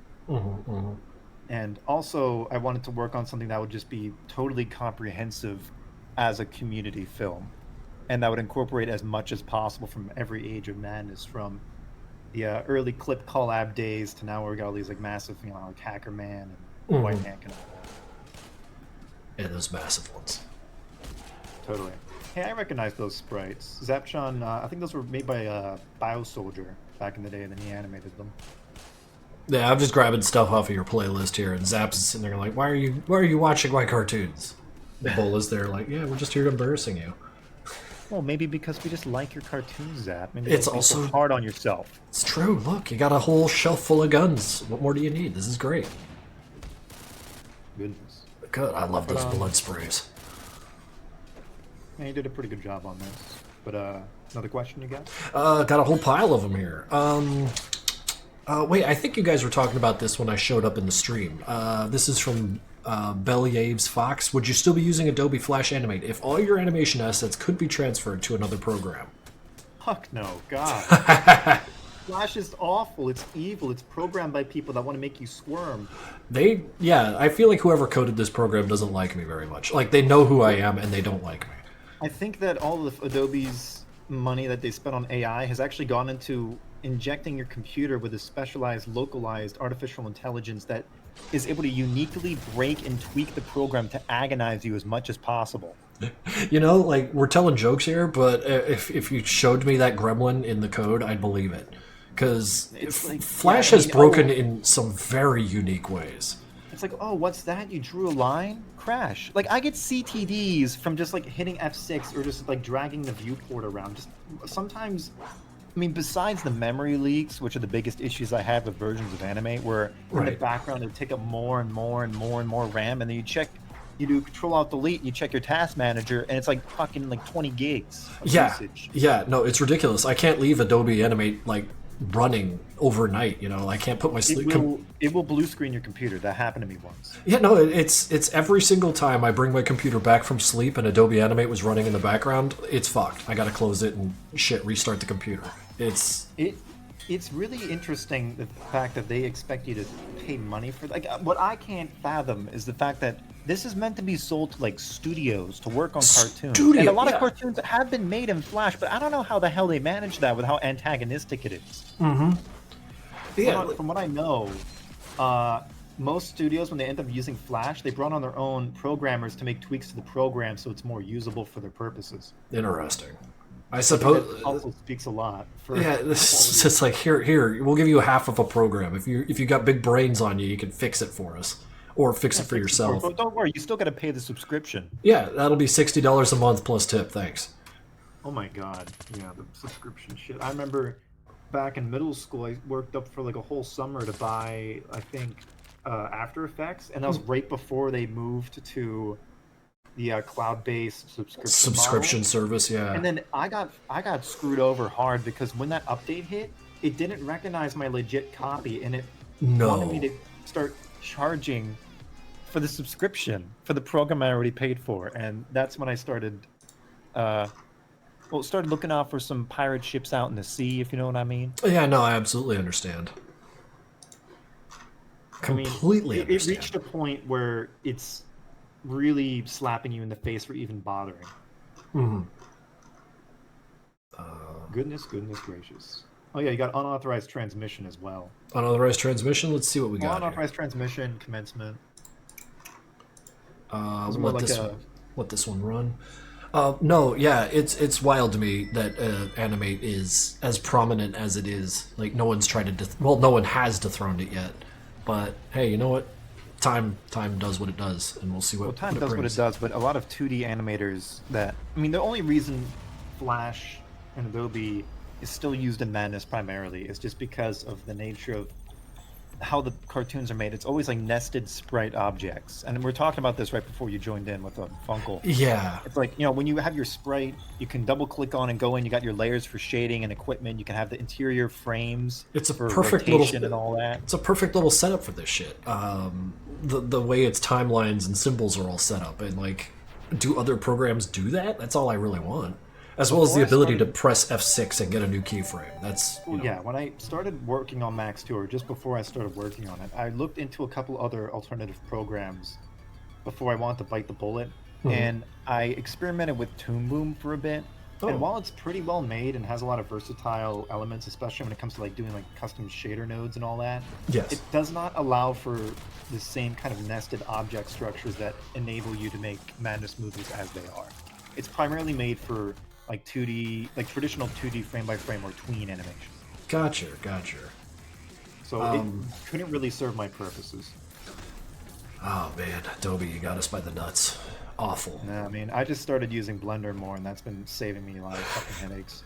Blender is wonderful. I need to spend more time, dude, getting things done in Blender. The more I can do in there and away from Flash, the better. But no, yeah, I have saved months. I've shaved months of work off the movie by just doing scenes in 3D, or at least having 3D assisted scenes that help cut out a lot of the needless labor. And at the same time, like, expressing the world in a new and strange way, which is fucking cool. Well, being able to integrate 3D or 2.5D elements allows me to depict things which traditionally would not be possible. And that's what I'm especially thankful for. Just being able to stretch my legs and do things on a scale which were not previously possible with Flash. Because to be honest, even if you got the ability for incredible art fidelity, it doesn't matter if Flash is going to keep crashing. Right. Absolutely. One other big thing in the new version of Animate is they allow you to apply, you know, like for like how you have to make an object a movie clip to apply any filters to it. Yes. And for some reason, only movie clips can have that, and it's not really. There's never really a reason why. No. But in 2024's version of Animate, you can apply filters to a actual layer. Now, there's a big problem with that. Not only does it make it so the program will crash every few minutes, but then to twist the knife, you also can't export the movie as a SWIF anymore. Oh, I didn't know that. Like, for some reason, you need to play around with a bunch of extra settings, or else it just when you hit Control Enter to play it, it just crashes. Man, I've always been exporting to just an MP4 these days, so I hadn't encountered that myself, but that's fucking insane. That's just what you got to do. Well, that's... And oh god, Artifact's so old, and Project Abaddon's even older. It's ugly. The designs are cool, man. It's so ugly. No, I do way better sprites than this now. I'm gonna disagree with you. I think that looks pretty cool.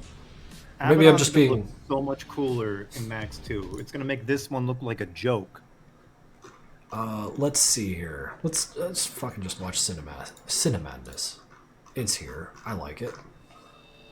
Yeah, I did all the sound work and some help on the technical side for that. Oh, that's awesome. And yeah, like Dark Signal's little N51 thing is freaking cool. It's grown on me immensely over the years. It's a very unique. It's a very versatile style for what he needs. It's such a, like, he loves this shit so much, and I'm there for it now. I'm just like, okay, cool, let's ride around on your enthusiasm, brother. I'm into it, you know, because that's kind of like my going thing for art now, is just to find people who are like balls to the wall, excited about making stuff, and then, you know, watching them. Okay, more questions. I think we probably brushed on this one a lot on the conversation leading up to this point, but are there any other animators in the community who you are a fan of or look up to for inspiration and motivation? Well, the first fan, besides you for getting me into Madness itself, obviously, the biggest fan creator that had an impact on me is definitely D-Jenner starting out, because when I joined in, that was in his heyday when he was doing like the Rider Revenge series and all those other spin-offs and and his sprite style definitely, like, I remember like playing around with all these different sprite sheets when I was learning how to, you know, use line work and nested shapes and all that, and he helped me get my bearings when it came to figuring out what I eventually wanted my style to become before it evolved into its own thing. I owe a lot of my early time in the community to him, definitely. And obviously Alpha Nuva with Zergu and the Madness series, the energy that carries with it and the creativity, really. It's a beacon of inspiration for a lot of people. Fuck yeah. No, that's a real good answer. Well, yeah. I mean, I'm not sure if other people mentioned D-Jenner, but people meme on him a bit. He's a really funny guy, but I personally love him. He's great. No, yeah. He's a fucking pillar for the longest time, and kind of his effect is still felt to this day, so yeah. Totally. Those are probably the biggest fan animators. I mean, but that's not to say that people nowadays don't also inspire me. Like, even like new people when they come in and they do their own thing, it's like, well, that's a cool idea. It makes me, you know, it gets me energized to want to keep working on the movie. Whenever I see people have that same kind of passion for their own projects. Yes. Yes, like that dog pack energy. Like you see other people getting excited, you just get excited too. Totally. You get it, That's man. it's a big part of why I do the little Madness Day community reviews. Those are always just really fun. Oh no, yeah. Those I think I watched your one the year before last. I haven't been able to lately, given that my streams now last those forever. always end up with us having like crazy pills and just losing our minds. So they're always pretty funny. I like that. A less measured stream than I usually do. No, I get a kick out of that. If it took place in an actual room with a camera pointing in it with all of us inside, there'd be like scratch marks on the walls and stains in a couple of hours. Strange blood everywhere. Who knows? Yeah, stains on the wall, cigars everywhere. Fuck yeah. Boy, I love to hear that. Okay, here's a question from 2412 for DFDFWT. What a name. How and in what direction do you see the community developing? What should the modern animators strive for? I would say, I mean, the direction seems to be moving towards, like, in broad terms, it's more of these big kind of story collabs I'm noticing. I mean, obviously White Hank set a really good standard and Parody, they came out the same year. Mm-hmm. And then you got Hacker Man, you got the Project Nexus 2 collab that takes place like the first mission, and that's great. Yeah. And I think that's a really great vehicle to get people who are new to the community to kind of get their boots wet. Mm-hmm. It gets them used to working as a team and collaborating with others and actually like adapting to art styles and using some basic problem solving. Mm-hmm, mm-hmm. And I think those are a great venue for people starting out especially. And I am noticing also a lot of other unique solo projects coming out, which I think are the best way to have yourself stand out in a community that is so big at this point. Because it can act as like when you make a solo project that's like wholly your own content, it's like a good way to encapsulate your style and your vision and the way you handle your movie that a collab itself can't do. No, yeah. Or the identities kind of wash together. Well, yeah. Well, when you're in a collab, you kind of have to conform to the standards of that collab, but it's still useful when you're actually learning how to animate and getting into the groove and working these different styles and all that. No, I get that. That's fucking cool. And okay. I do think the trajectory for people coming in should be, once they get their bearings, they should try, carving their own path with a solo project to see where that brings them. Even if it doesn't do well, people will remember funny cartoons. They'll remember weird cartoons. They won't remember boring ones. I think that's some of the best advice you can get starting out was, like, do your own weird thing. And I promise you, it will get more positive attention than if you were to just kind of walk in the same shoes as someone else. Fall in rank and file, yeah. No, Everyone, remember everybody, only use the sprites that were made 20 years ago exclusively. Otherwise, it's not real madness. Yeah. And we're going to shun Gray and stock sprites. I used to make fun of people a lot when they use stock sprites. I was an asshole about it, but I do think it's just kind of like a funny thing to point out. Like, you just point at them. Like, Invasion of the Body Snatchers. Oh, yeah, the pointing and screaming. When they scream and point at, like, that's how I like to imagine it whenever you see a stock spray in a cartoon. Nice. No, yeah. It's like, learn to draw! Playing around with how extreme it is, but it's more because when you actually make your own sprites, you're learning how to do the art for your own cartoons, and that's an insane skill. Like, that's a very critical skill to have when you're working on your own stuff, obviously. No, oh yeah, hard agree. You don't want to be stonewalled and be like, oh, I can't have this fight scene or this thing happen because I can't draw it. Well, then learn to draw, goddammit. Yeah, and then suddenly all these scenes will be available to you, and you just beat them down. Your options open up so much when you're able to actually make your own art assets. The reason a lot of, like, back in like the dry spell, why things were all the same is because people weren't making their own new art assets. They're all using like the stock sprite packs, so everything kind of walked in the same path because they only had the assets from like the original movies. And I think that was like a symptom that kind of contributed to it. But now you got like so many people doing their own thing, and it's certainly the variety is much more appreciated. Yeah, abso-friggin-lutely. Abso-friggin-lutely. Okay, we're getting down to the wire, I think. So we're just going to ask these last two questions, one right after the other. Here comes that standard question from the Commander Boy. How's life going for you? I would say pretty good given the state of the world. I am going to be flying out to Ukraine in a couple of days, and I hope I make it back. Holy shit, what a flight. Wow. You got, like, friends out that way? No, it's not the first time, though. I also did this a couple years back for a different work trip, and I'm going again. And I'm hoping that it goes as well as the first one, and then I can come back and keep working on my movie, hopefully with all my limbs attached. Well, praying for you. Well, I mean, it's a fucking crazy world we live in now, but I'm pretty confident I'll come back. If not, don't worry, everybody. I got a contingency plan. Dark Signal will dig up a box at a certain coordinate, and inside will be everything he needs to finish the movie. I like that reassurance. That's a hell of a pat on the ass. I like that. You always gotta have your bases covered. Yeah. I'm also seeing a couple of chat questions, but I'm not sure if we're gonna have the time to go over those. I only got one more question, and I think you actually kind of touched on this a minute ago, so if you just want to put a cherry on top of this one, the question is, do you have any advice or recommendations for those interested in making animations in general? I mean, mostly just what I said. A lot of people have apprehension when it comes to starting out because they worry a lot about the expectations others would have for what Amanda's cartoon should be. But now we're in a period of time where you got like really weird shit, you got really cool shit. Just do whatever you actually want to do. Like, have a clear vision, put the effort into making your own art assets, and it will stand out amongst everything else. For good or for worse, it gets you somewhere, and you can build upon that. Like, Poke, I love him. He's one of my favorite guys because he constantly was reiterating and getting better year after year. Like, you see his first Madness Day submission from like way back. Oh yeah. I remember watching that on the first Madness Day review stream.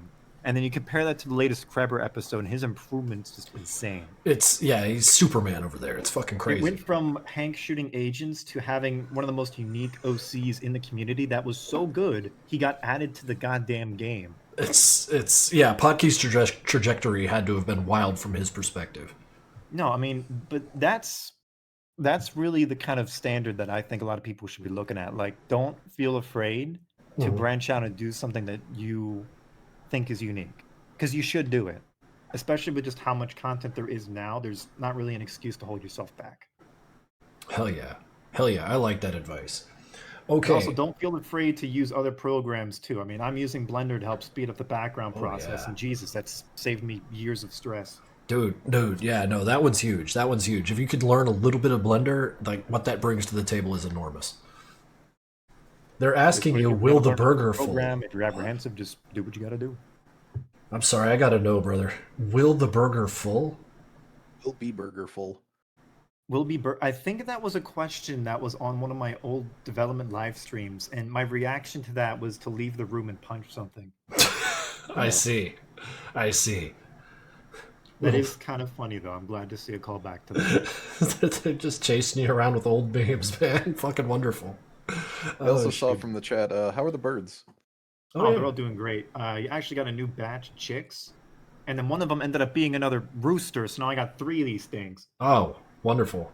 It was like 6 a.m. around your place as loud as hell. Oh my god. No, what they'll do is they focus on being as cacophonous as possible. Like, one will start, and then the other 2 start, and then sometimes they synchronize, and all 3 will crow at the exact same time. Oh no. That's what they were going for from the first place. They're just, sloppy. From the first place, they must have messed with the shipment, and I ended up getting another rooster just for this exact course of events to take place to cause me as much auditory trauma as possible. It's God still being angry at you for working on Paradigm Madness too.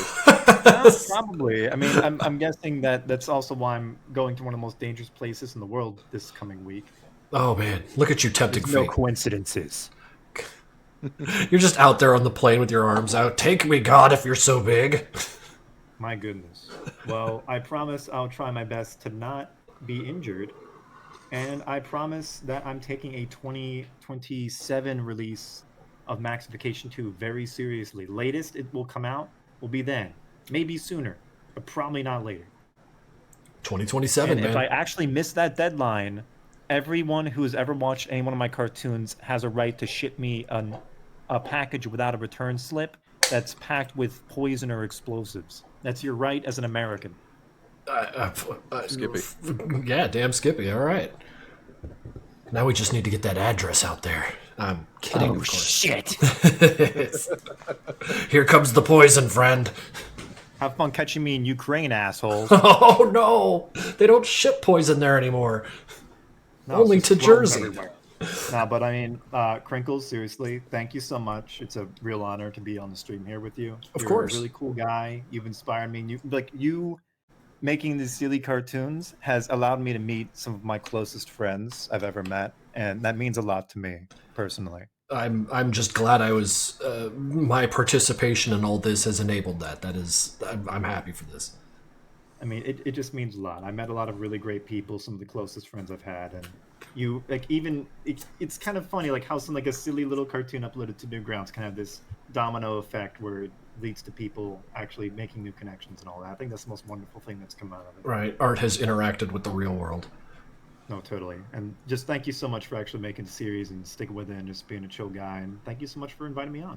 Dude, right back at you, friend. Thank you for showing up. Thank you for dumping out your mind for as much as you cared to. I learned a lot. I was entertained, and I hope the chat was too.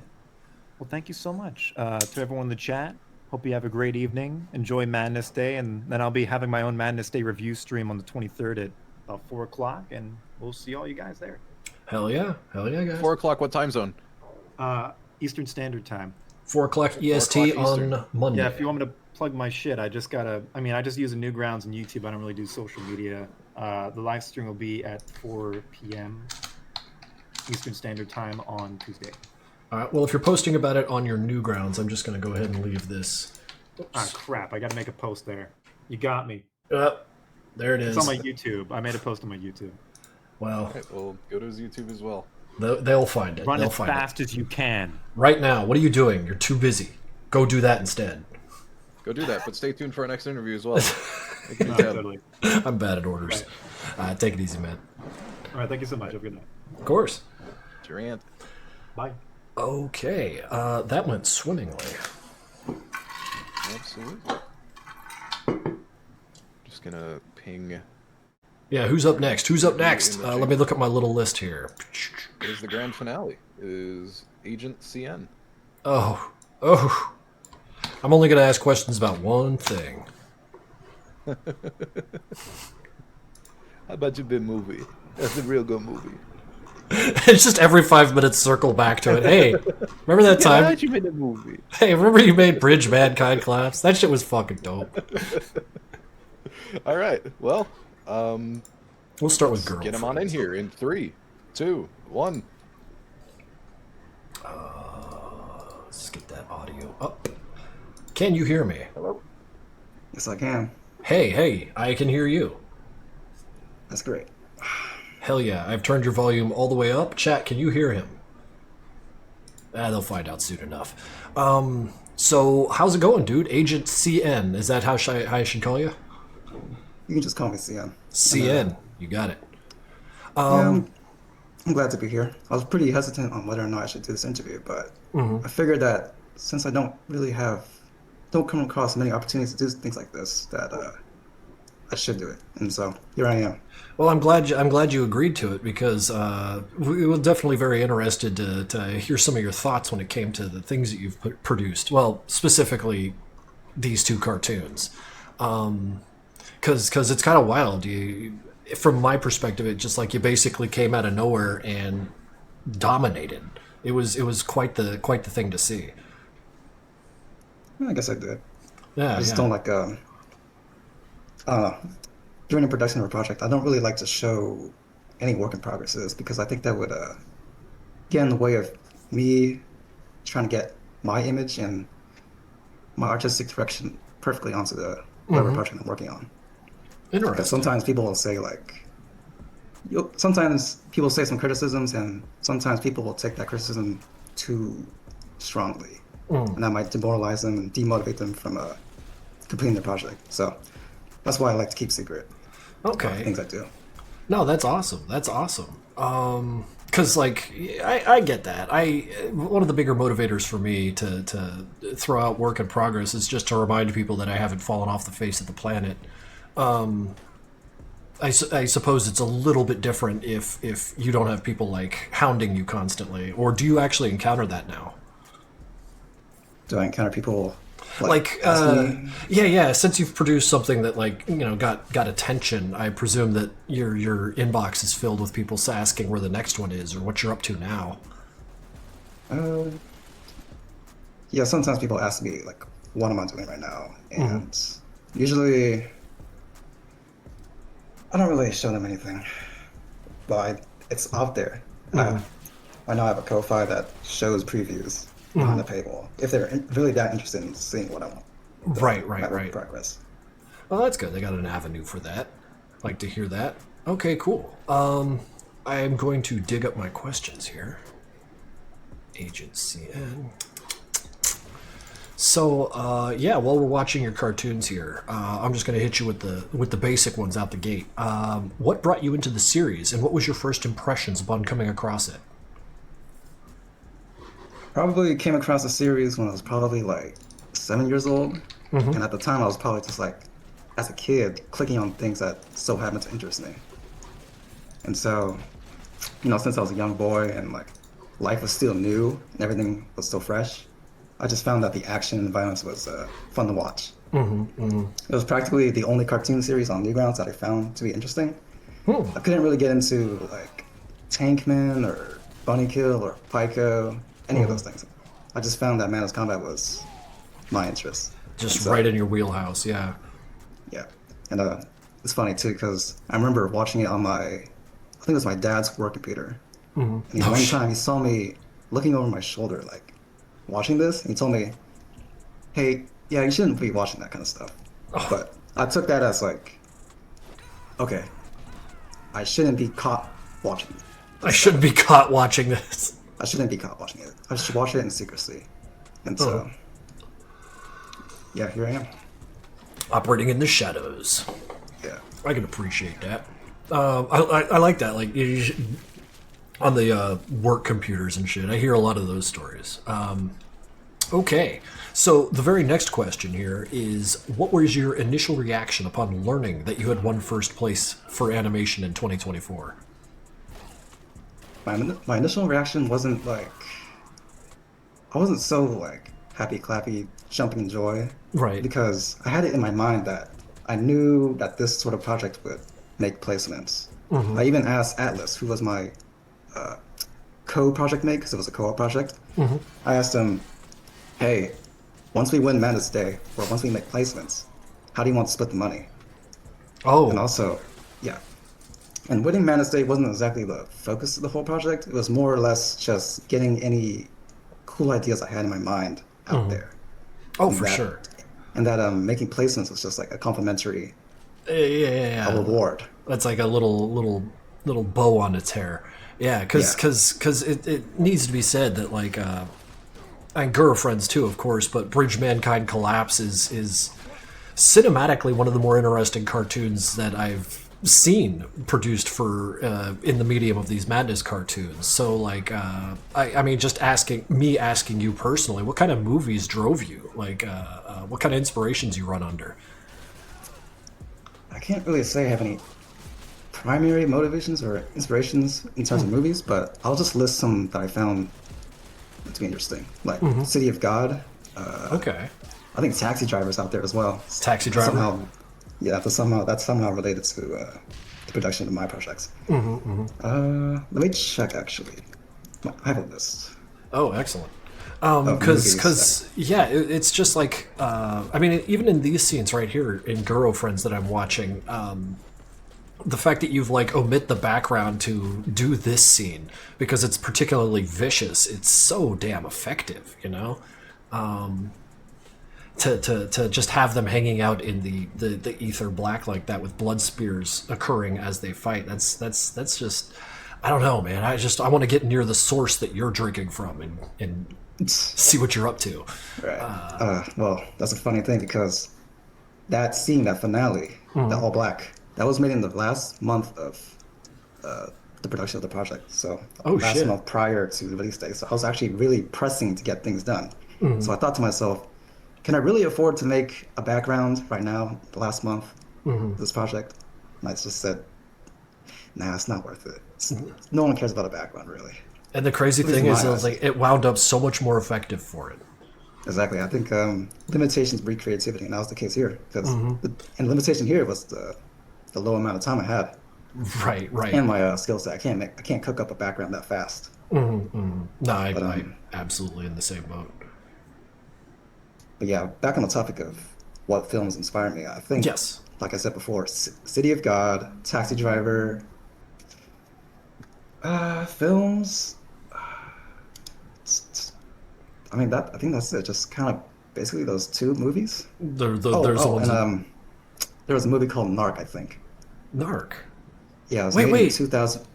2001. It was Yeah. it's what inspired Kane and Lynch too. The aesthetic Yes. behind Kane and Lynch too. Actually, now that you mentioned Kane and Lynch too, like the nastiness of that cartoon or that game, like you could see some of that here. Like they both carry that kind of badge of just grody-ness. Yes, true crime. Yeah. They're criminals, man. They're bad people. It's great. And like these little things that you do that express their personality. The dude like uprighted the little tombstone and shit. Like that's the sauce right there. Oh yes, now that's great because I just forgot. Reservoir Dogs is one of the inspirations for that intro. Because the Reservoir Dogs intro was basically trying to showcase you every single character's personality. And so I wanted to reflect that in that intro, the cemetery intro. Right. Like he's a dirtbag criminal, but like man, he's got manners. Yeah. And I There's really some like sort that. of humanity to him. Yeah. He's got a bit of a yeah, absolutely. So yeah, no, it's you're gonna get a lot of glazing here because like every little step that seems to be taken in this cartoon is very deliberate and very measured and all leading forward. So I guess that's what brings me to ask you about what kind of movies you watch because like they have to be absolute corkers and Reservoir Dogs being one of them does not surprise me. Yeah, it was a good movie. Although I must say that I only watched it probably once and a half times. So, and Oh, wow. I mean, I guess that goes for the same for like every like good movie I watch. It's like it's not really. I don't know. Movies aren't really rewatchable. I'd say. You've Except gotten for the Taxi Driver. experience except for Taxi Yeah, Driver. I don't know. I watched Taxi Driver a few times over, and then again, I also watched a few scenes of select movies over and over. So it's not necessarily I watched the whole movie over and over, but Interesting. I'm just putting that out there. No. I like hearing about this sort of thing because this is a different angle on it, man. That's awesome. Okay, as this movie continues, we're going to move over to the next question here, and this one's coming from CordBot. I have a question for Agent CN2, actually. In Bridge Mankind Collapse, what is the underlying symbolism of the main character's masks? Okay, so basically each mask is supposed to reflect each character's personality. So we have Abraham, who has this golden laden mask. His personality that's supposed to be reflected in that mask is that he's like some sort of mature soldier with some sort of humanity left in him. And so that this mask has this neutral, serious emotional expression, and it also has this kintsugi laden pattern on it, which is like the gold to reflect his moral standards. Right. And so Mikhail, or you can just call him Mike, he's the one with the white shirt and the blank face for a mask. Yes. He's kind of there just to more or less be like the side character and just kind of pure cool. And that's why he has like this.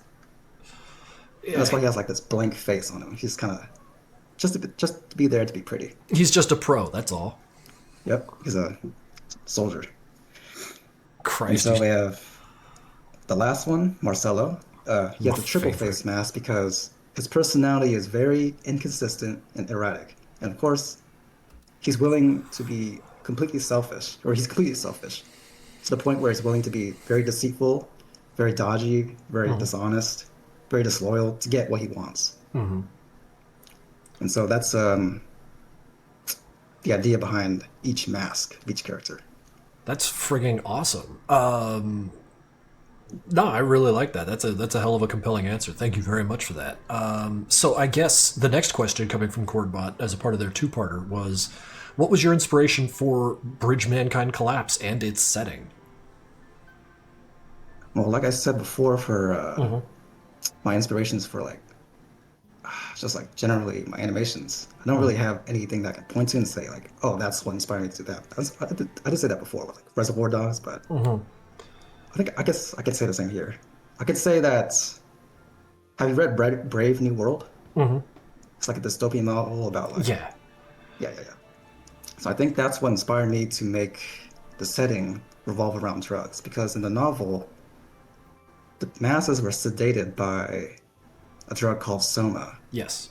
And so, and here, basically, it was like my 2 cents idea that the governments or the powers that be were so bored of just being in control of everything that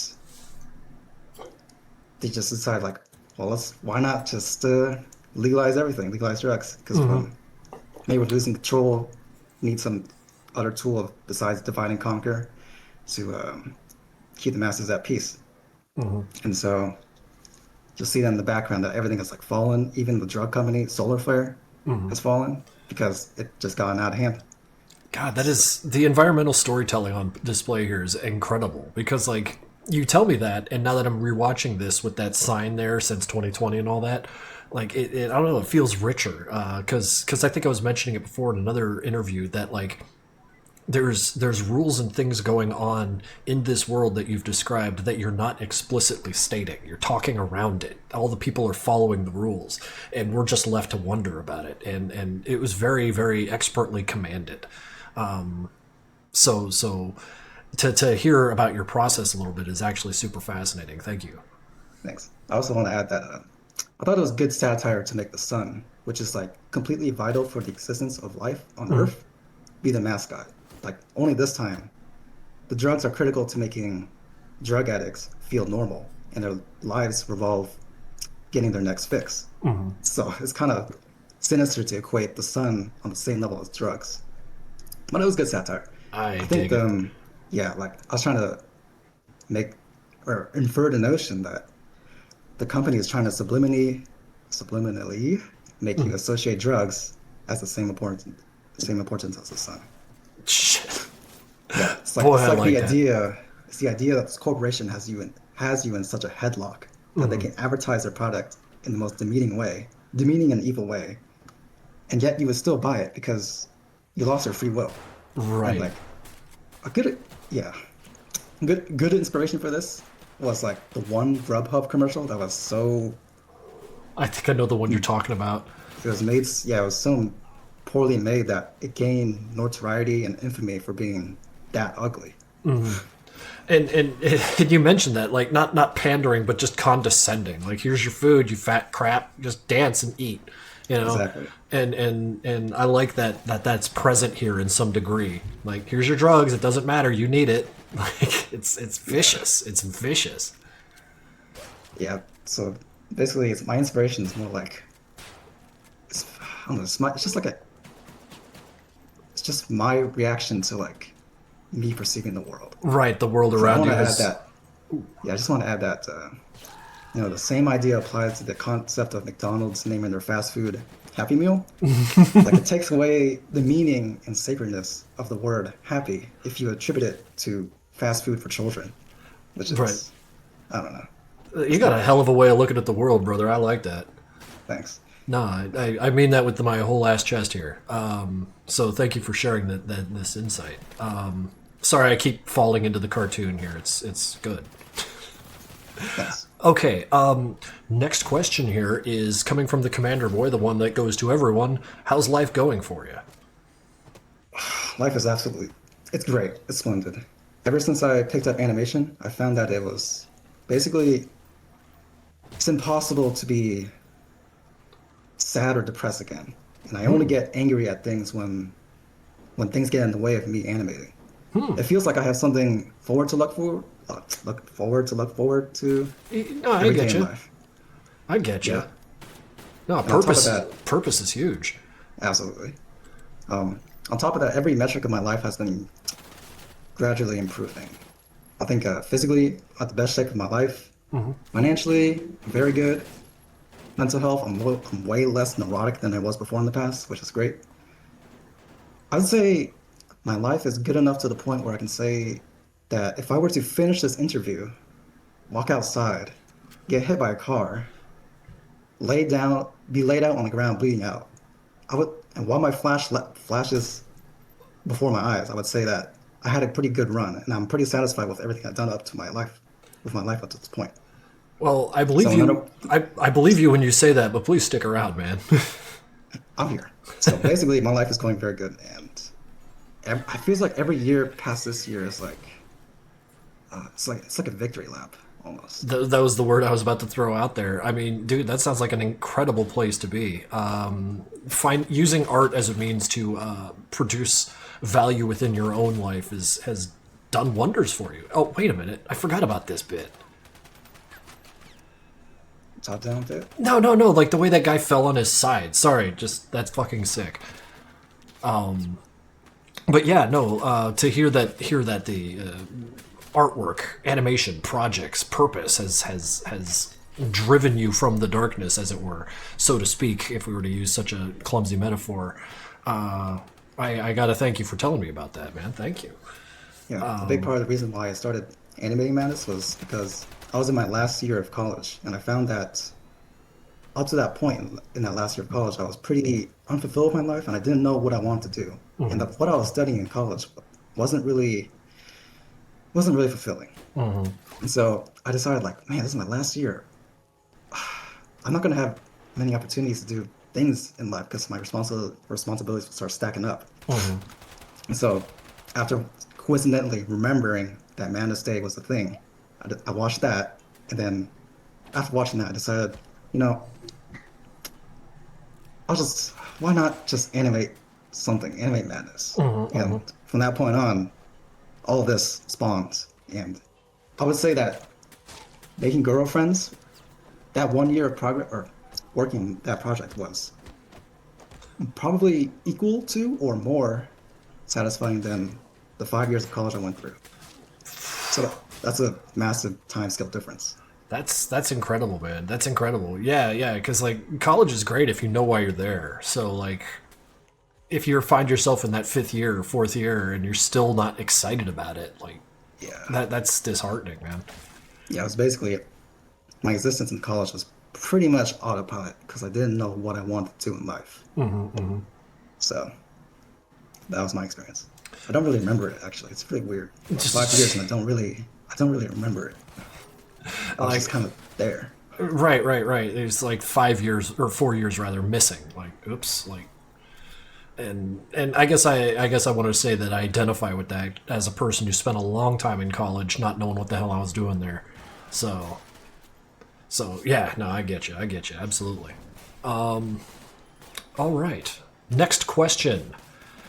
This is a long question. Bridge Mankind Collapse came out of nowhere and completely stunned the animation category for 2024 while being one of the few things you've submitted. Roughly how long did this project take to create, and how long have you been animating?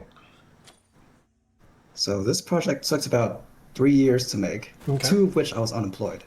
I started in October 2021, so basically right after Madness Day 21st, right after I released Girlfriends. How long have I been animating for? Up to now, basically a little less than 5 years. So basically 5 years. Jesus Christ, dude. Incredible stuff. But just to be humble, I was unemployed for 2 of the Bridge Mankind Collapse years. And even after Bridge Mankind Collapse, I was unemployed. Well, I mean, like, so you turned all that free time into something amazing here. Thank you. I try. No, abso friggin' lutely. Was I might be getting my timelines wrong here, but when COVID came around, was that like also around the time of your unemployment, such that you had just nothing but free time? COVID came about my last year of college. Okay. And as I said before, my last year of college is when I was like questioning what I was gonna do with my life. I gotta find something to justify being alive. So right. So COVID coincidentally gave me more time to explore animation as a venue for life fulfillment, I guess. I get that. Good lord, he cut his head right off. What an asshole. Sorry, I'm watching You got curious. I mean, it's that's one of the more egregious examples of it. But like the character's just doing a little something to show you who they are. You know. Yes, the good, the bad, the ugly. The good, the bad, the ugly. I like that. Okay. Sorry, I gotta stop watching this and look at the questions. Okay, so personally, I've seen a big response from the community to Bridge Mankind Collapse. How has that affected you? How has the community response been to this cartoon, like on your end? It seems pretty positive. The fan art for the project has gotten so abundant that I've had to resort to being more selective about which fan art to save. Because before then, I used to be I used to save everything because fan art was very rare to come across. And that was the time when Girlfriend was basically my only project out. And so also, yeah, it's been pretty good. I remember there was also like some sort of analysis video released after like 2 or 3 days after I released the animation. So, and that thing was like 20. I think that analysis video was longer than the actual animation. So that was a surprise. I mean, that's I might need to check that out myself.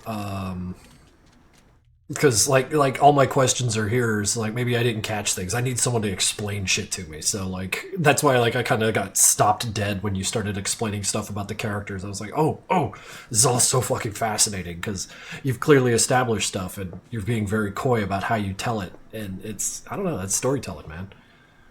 Yeah, it's really good. The community response has been really good. I've been seeing a lot of great comments providing analysis under the YouTube description, and they're just so abundant that it's a lot to process, and I haven't gone through all of them because it's just so much. So if you're like, curious about the depth of the lore and such, you can probably read up the comments in there. Yeah. It's going to be one of those cases where like you just read the comments and there's all the lore. So like I guess like have you been invited to collabs? Do you have any interest in that sort of thing? I think I asked you about that before. Like or are you just more entertained by these solo projects over which you have full control? I have been invited to some collabs, but I found that through the experience of this project that working with other people is just not my forte. It's actually I found it quite frustrating. I find it quite hard to be imaginative and create lore for the story if there's other people inside my head. Because I don't know how to like really accommodate the world to tailor their personality. And on top of that, there's a lot of you never know if like someone is like reliable enough to do their work. Right. Such like in this animation. So I really rather just have everything in control and by myself, so I don't have to bank on somebody doing work for me. Right. If they will do the work for me. Or, for the project. No, I get that. I absolutely get that. Okay, moving on right to the next one. Belgabe's Fox is asking, would you be using Adobe Flash if you could get all your assets into another animation program? If another animation program is better than Adobe Flash in every metric, such as, like, if it doesn't crash as often, if it runs really well, if the user interface was pretty optimal, then yes, I would probably use my assets in that other program. But otherwise, I'll just stick to Flash because I don't really have any problems with it. Right. Like a few crashes here and there. So. Yeah, it do be a crashy program. But yeah, no, it's just the way Madness cartoons have been constructed over the years. It's built in Flash. It's built for Flash. That's just kind of how it runs. God, that big hand. I love that shit. Let's see here. Next question. Okay, so what other animators within the community are you a fan of or look up to for inspiration or motivation? Like, who out there gets your blood up? Well, as of right now, the other creators in the community are probably just Kree and Little Lucky Link. guy who's responsible for Day of the Madness, Dawn of the Madness. Right, that yeah. sort of thing. I mean, that's excellent. I can kind of see how an animator like Triple L there would inspire, motivate, or even inform your style, because you and him share the highly cinematic kind of go at it, you know? Plot points, story elements, all these parts where dialogue could fit but doesn't, and you make it work. Yeah, the idea of using speech bubbles was actually basically directly inspired by him using his speech bubbles. I remember as a kid, I was like always keen on like catching the next installment of the series. I remember as a kid, I basically only went to Madness to watch zombie-related animations, and so of course, he was the one. On top of that, yeah, he was. Yeah, he was the guy. He was 10 toes on that. Abso-friggin-lutely. Oh, go ahead. Yeah, Kree is another inspiration too, because there's always something new and novel and interesting. And I don't know, I just kind of like his attitude towards his animations. To creation. Yeah, absolutely. Yeah. Abso-friggin-lutely. Someone pointed out in Twitch chat, Audrey Does Art, I believe, that Little Lucky Link, when he was in here, mentioned you, CN, as an inspiration for them now. Oh yes, I also remember that. He said agent instead of Agent CN. So I was flattered. I like that. Yeah. Yeah, no, it's all reciprocal. It's all, yeah, we're all just here just gassing each other up, and I love it. Okay, last question I have here, and then we'll just get a little more freeform about it. Do you have any advice or recommendations for those interested in getting into this animation thing? That's a big question. Yeah, if you could do it all again, what kind of knowledge would you like to start with? Oh, shit. Do it all again? I mean, if you put it that way, then I would just have a bunch of technical advice rather than like logistical. I mean, technical advice is good, dude. People run into that stuff and it holds them up for years. What you got for us? I would say to use my sprite pack, CN's Closet, because the sprites are organized in a way that's easy to work with. You can change the body angle just by changing the frame on the frame, the sprite, the symbol. So that's a big one. That saves a lot of time. What else? Technical advice. This one's a big one. I would say if there's a detail that you can easily make just by snapping your fingers, I would say do it. And an example of this is probably adding blood pools. Adding a blood pool in its most simplistic form is just simply adding a red circle and shape tuning it to be larger. That's a very easy detail that I don't see often enough in animations, and it's quite disappointing to not see because it's so easy. You can just snap your fingers and it's like that. And then you got a blood puddle. Yeah, another easy detail example is probably finger pulling the trigger. That's simply just swapping the hand sprite to making the finger shorter. Squeezing the hand in and letting that be described. That's okay. Yeah, it's quite disappointing to not see that. That's a detail that you're hounding for. I gotcha. It's a huge oversight when you see animations have like such high render quality, graphical quality, but they don't include these very easy details that can be incorporated. I hear that. So in terms of technical advice, that's that. In terms of like general work advice, yeah, you have to understand that making an animation it's not a race. It's a marathon. It takes time. It takes a lot of patience and time. I think people should practice discipline over motivation. You should make what you want to see and keep experimenting. Always experimenting keeps the freshness and novelty of animation going. It's like the same way experimenting will make animation keep feeling the same way that it did once you initially start animating. Keeps it novel, yeah. Exactly.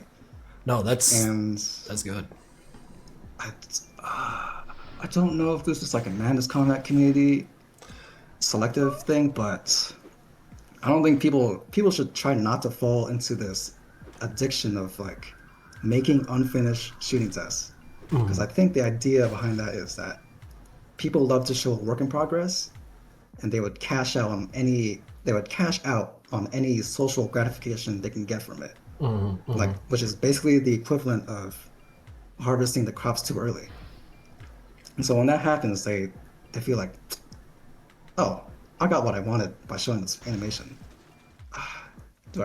Or sometimes there's criticism, and they feel demotivated, like, oh, my work in progress. Some Shit. guy don't didn't want to like my continue this. cartoon. Yeah, I'm out. Yeah. No, I get that. That's a hell of a trap to fall into. Losing your motivation because talking about something feels gratifying. That's one I ran into very long ago, but like I see people running into it not too infrequently, where they get excited about it, they talk about it, they write about it, and then after they've gotten a little bit of gratification from in engaging with it, like that's it, they're out, and then no more. And that's selling a person short. Like you could just keep giving into this idea and keep producing, and Exactly. that's what I like getting excited about, when people take the idea and then grow it into something. So that's what this is all about. We're seeing a lot of finished things, and that's that's the goal. It's a marathon, like you said. Not a race. Yeah, not a race at all. In fact, first ones out tend to suffer for it. So go ahead and take a knee. Take as long a time as you need. So I like that. I like that little bit of advice there. Thanks. Okay, so that's the end of my written questions. But if you're still down to hang out for a couple minutes, we can probably take a few more from the chat. I'm sure someone here's got a question for you. Sure, I'm open to any questions. Excellent, in the chat. excellent. I Okay. also want to say that with regards to advice to animating, I would say just understand that once you take on a collab, or if you're like the leader of the collab, you should understand that there's the project of the animation, and there's the project of the production of the projects. Because I didn't know that. I didn't really understand that going in, because all I made before was just solo projects. Right. I didn't have to take into account like what other people, if they could do their work, or what they would bring to the table or not, whatnot. So basically, if you can, make a solo project, because you avoid all the bullshit. I mean, you're not wrong.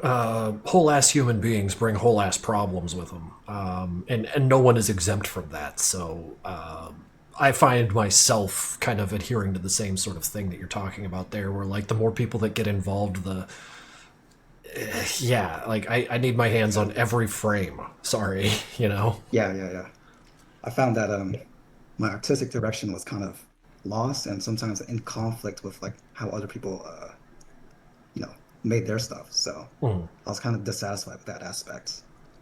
And so that's another reason why some people would go for a solo project besides a collab.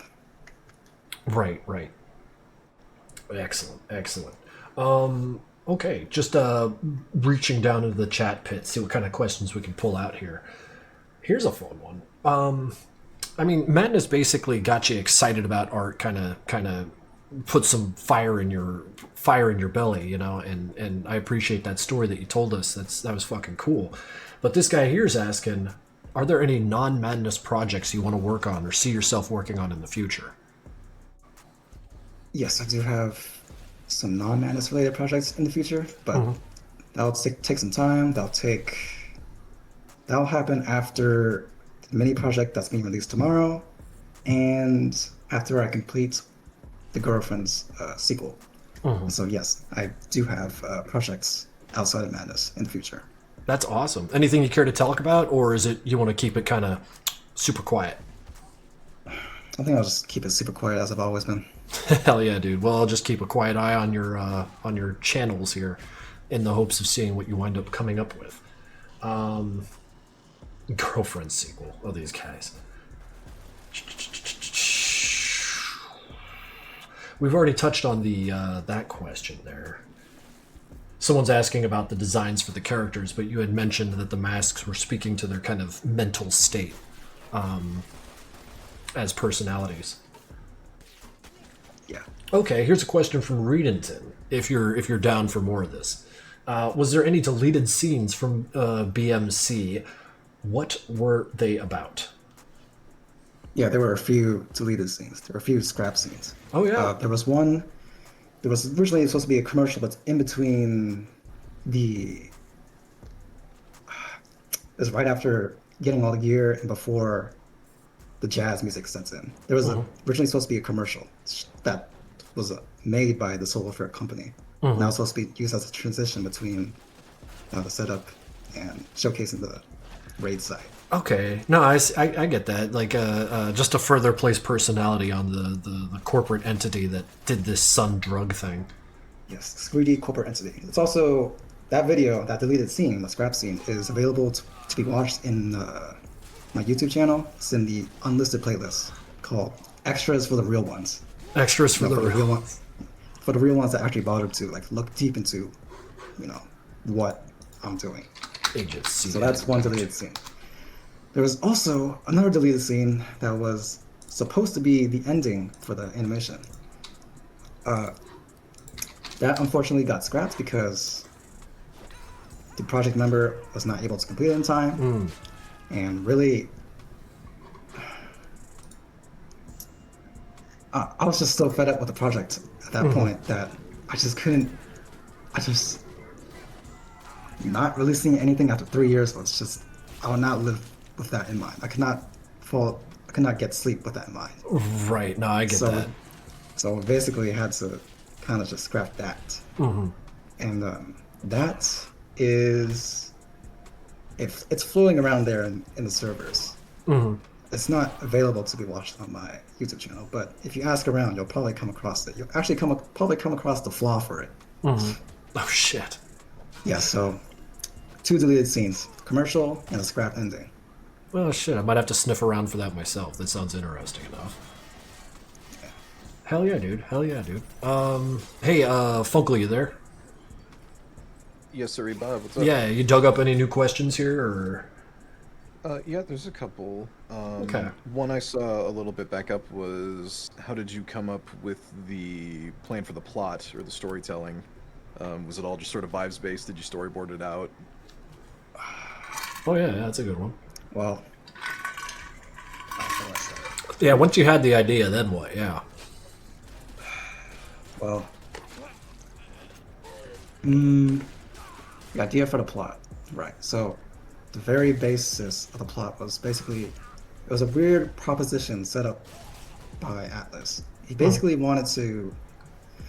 It was really weird. He wanted to reflect the community's problems, the Madness Comic community's problems, which I thought was weird because I was only in the community for 1 year at the time, so I didn't really like.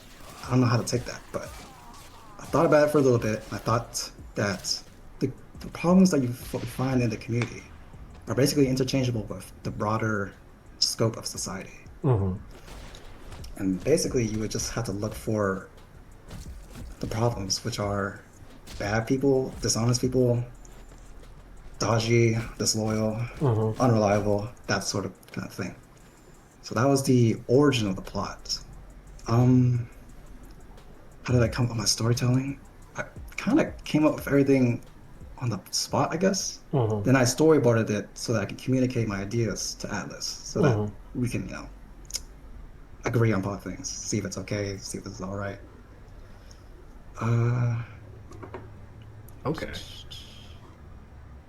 Yeah, and at a certain point in the production of the project, I became so frustrated that I would say that the production of the project became the plotline of the project. And, art reflects life, life reflects art. Yes, life imitates art, art imitates life. And that was the case here. There's just frustration in the art, in you, and it probably came out to make the art all the more frustrating. Yeah, I remember I was so fed up with like the ignorance and just the frustration that once somebody said something so little, that was just like the tipping point. I had it in my mind that all these protagonists should just die. Because I didn't have that energy. I mean, that was my energy at the time. I was just very I was mentally in the trenches, basically. And so that reflects in the animation. Shit. That's how that's how storytelling comes about. Oh man, I fucking love you for it. So, excellent, excellent. I've exhausted all my questions. Should we just kind of like keep pulling at these? Yeah, I've got a couple. Yeah, we got yeah, One if you- we've got one from Commander Madness that's been posted a couple times. You sort of touched briefly on your expectations for the success of Bridge earlier, but is there anything further in detail there that you want to go into, I guess? Yeah. Like, did you think it was going to get quite to the heights that it got? Were you surprised by any like feedback in particular, or anywhere it like took your career online or anything like that? Yeah, I was particularly surprised by just the sheer amount of analysis that was being done in the YouTube comments. There's a lot big comments, like leaving long descriptions and analysis of like how they interpret the animation, and I actually felt kind of like naked reading those, because like, damn, they picked it apart pretty well, and they also added some meaning that I didn't intend. But of course, I'll take responsibility for that, even though I didn't really intend it. I mean, you were there pulling the trigger, man. So yeah. Fuck it, might as well. Yeah, it's like, yeah, I did that. Yeah. I did that. Stick your chest out. It's okay. Death of the Authors is one of my favorite, or one of my more favorite concepts with media, especially. Like one recent example that comes to mind of late was with Zach Kreger's Weapons that just came out. Minor spoilers, but it's been in the marketing. But there's just a scene in like a dream sequence where there's like a big AR that shows up over a house. And there's been interviews with the director where it's like, I don't know, man, I just kind of put that in there. I'm just waiting for people to tell me what it means, and it'll mean. Jesus Christ. We're just doing that based on vibes. Back to Bridge, as far as I guess to further glaze you some more, when it came out, and I talked about our judging process earlier, about how we go back and forth for hours about what we determine is the winner every year.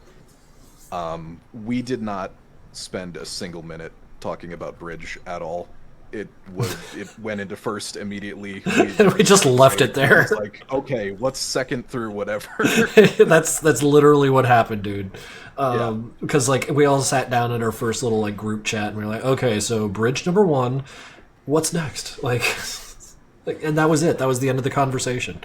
It was a goddamn knockout, and like I could see anticipating a positive reception, but like surely this still had to have come to something of a surprise. It was, oh my god, oh shit. I mean, I need to mention this before the interview ends, but the days, the weeks, the months leading up to releasing the animation, I wasn't really thinking about the feedback that I would receive. I was more or less focused on getting the project done. And I was actually very disappointed with myself, because I was looking back on all the scenes, and I was thinking there was just a lot of things that I could have done better. I'm disappointed in the fact that this took more than 2 years. I was just disappointed. I was just also dealing with the frustration of like project mates. So once the project was released, it was just like, it was like spiritual heroin.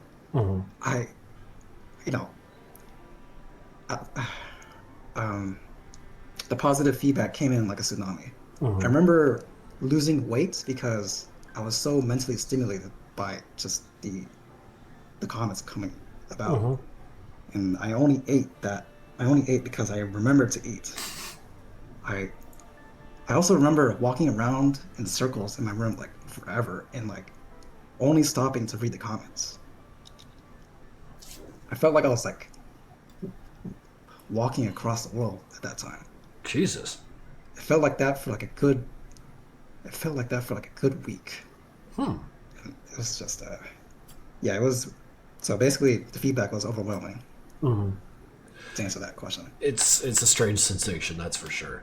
No, that's a very insightful answer. I appreciate it. Thank you very much for sharing that. Yeah, that was emotional roller coaster at that time. No, yeah. It's something else. It is something else. Okay, so let's see here. Are those questions? Got a couple other. Okay, yeah, we got a minute. Have a brief question. Do you see a way of monetizing your passion, or do you want to keep your work and your passions separate? Ooh, that's a good. Well, my current life goal is to basically become financially independent through animation. So basically, yes, I would like to. It would be lovely to earn some revenue from animation, but I also do have a fallback plan.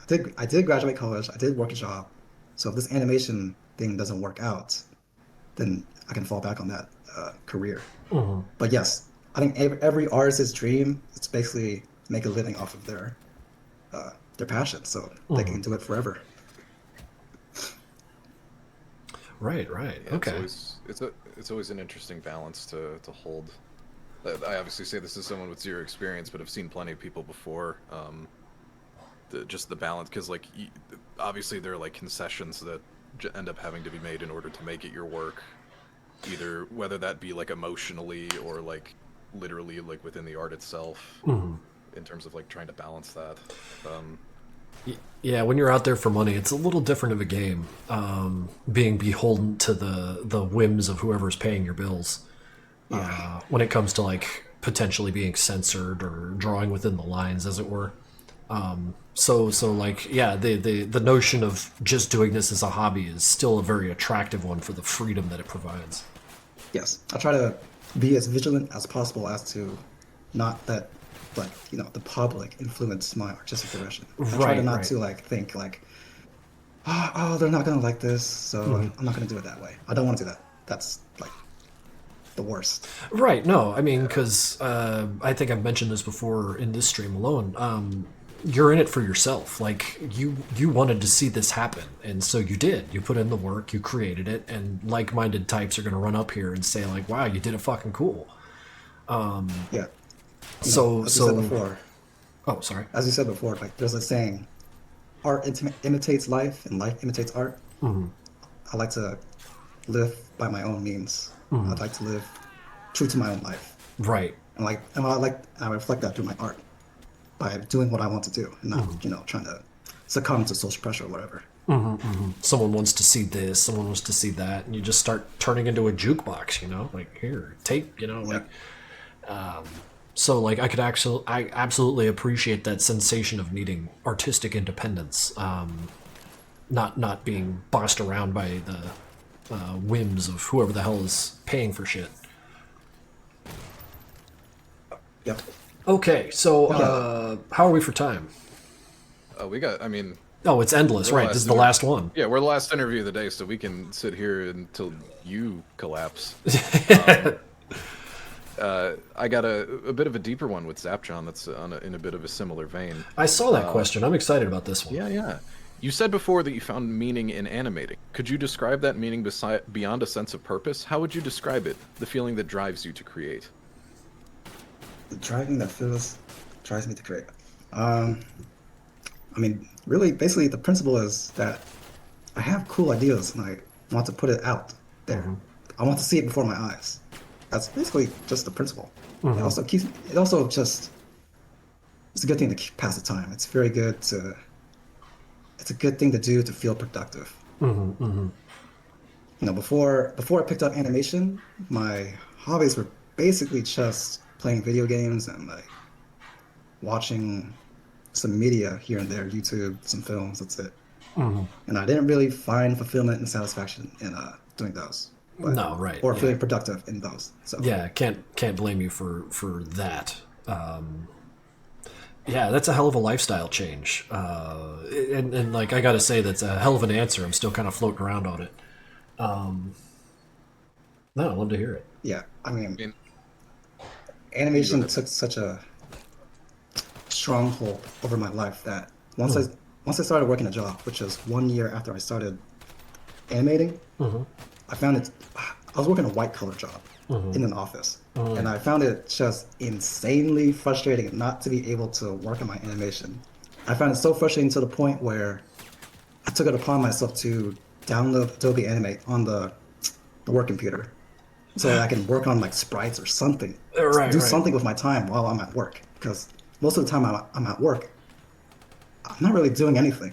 I'm kind of just watching the clock, waiting to go home, and I hate that feeling. I hate that feeling of like just not actualizing yourself, not making the most of yourself. So You're not even being useful, you know? Like, at least if you're in a parking lot putting away shopping trolleys, you're doing something. Like, exactly. Yeah, I've heard all these stories of white-collar jobs where you show up and do 2 hours of work in 8 hours. That alone would drive me fucking out of my mind. It did. It was mind-numbing, really. It was generally mind-numbing to just sit there for like the 6 hours, because like every day you basically have like 2 hours of work. Sit there for 6 hours, just existing, pretending to work. It's horrible. You asked about future projects, and I think I have to shit on wage slavery like that. I have to tell everybody about my experience with that, because it's just so shit. Well, that was a personal experience that you lived through, so that's going to shine through your art pretty fucking good, I'll say. To have your artistics rather informed by that experience is going to be fucking great. Consider me very excited for whatever you got coming next. Yep. Man. Installed Adobe Animate on the work computer. Hell yeah, dude. You got time for another question or two, or how you feeling? Yeah, of course, I'm here. Oh, hell yeah. So this speaks to the question about solo projects that are enormous. Minos here is asking, or Min50, what advice would you give to someone managing your workflow for a large project like BMC, for example, so you don't get too burnt out? Like, how do you manage burnout? Well, the wonderful thing about animation is that if you're burnt out on one aspect of animation, say like actually moving the characters, you can move on to some other branch of the animation, say like the gore or the sound effects or the backgrounds. And whenever I start a project, I usually create a Google Doc that would list the things I need to do for the animation, so it's all organized. I would usually list like very little small things that are easy to do, because I would escape that feeling of like not doing anything for the project by doing that little small thing that I made in that Google Doc. That needs to be done, doesn't take a lot of brain power. I get you. Yeah, just like easy things like shells or adding a blood pool, as I said before, like shape, circle, shape tween. Right. So I keep a Google Doc open with a list of things I need to do, and yeah, just take it slowly. It's very easy. Add on easy details that are not very work intensive. Okay. So, yeah. No. I that's excellent advice, to have multiple like channels through which to work, so that if you are tired of animating, just make some gore sprites. It's cool. You'll need them. Yeah. Excellent. What you got, Funkel? I think we're hitting Bedrock to the point where we're hitting the bulk of what people have asked already. Yeah. I feel like we're just gonna start circling on our. Yeah, we're also closing in on our hour marker. Yeah. Yeah. Okay, well, shit, dude. Picking your brain has been a goddamn pleasure, so thank you very much again for coming out here and spending an hour with us, talking about what you've been up to. It's all this notions about finding purpose in art. I don't know. I love to hear it, man. I love to hear it. It kind of reminds me why I got into it in the first place. So this has been a very invigorating conversation, and I appreciate that. Yep. Thanks for having me on. No, absolutely, man. Don't get many opportunities to do this, so I'm glad I took it. Yeah, and I'm glad you took it too. So I guess as a send off, do you have any like links or anything that you would like to plug here? Let the chat know about. No, I'm fine. Excellent. Well, you know where to find this guy, Agent-CN on Newgrounds, as well as YouTube. Keep up with this guy. In another couple of years, he's going to wow us again. Yep. Glad to be here. Excellent. See you guys later. Hey, yeah, we'll see you around, man. Thank you. Okay. So yeah, that just puts us at the end of our pile of interviews here. Yeah. Excellent. Free. We're fucking free. So 7 hours. Yeah, it's and this is the short stream. That's the worst part. Yeah, you ready for 50 more tomorrow, and then like 6 the day after, or whatever the fuck we can. Jesus Christ. Are you? You're good, right? Oh no, I'm fine. Hell yeah. We're living the life of Riley. We're okay. Hell yeah, brother. Good to go. I love to hear it. I love to hear it. So, okay, no, big thanks to all of the people we interviewed here. We started with Joe Acoustic.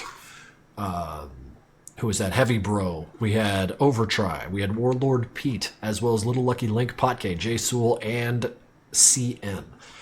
A lot of talking got done. And on a ringer, Dark Signal. Oh, yeah. Horribly fucking up our timing. Because I'm bad at talking. Thank you, Dark Signal, for showing up and plugging a hole in our ship.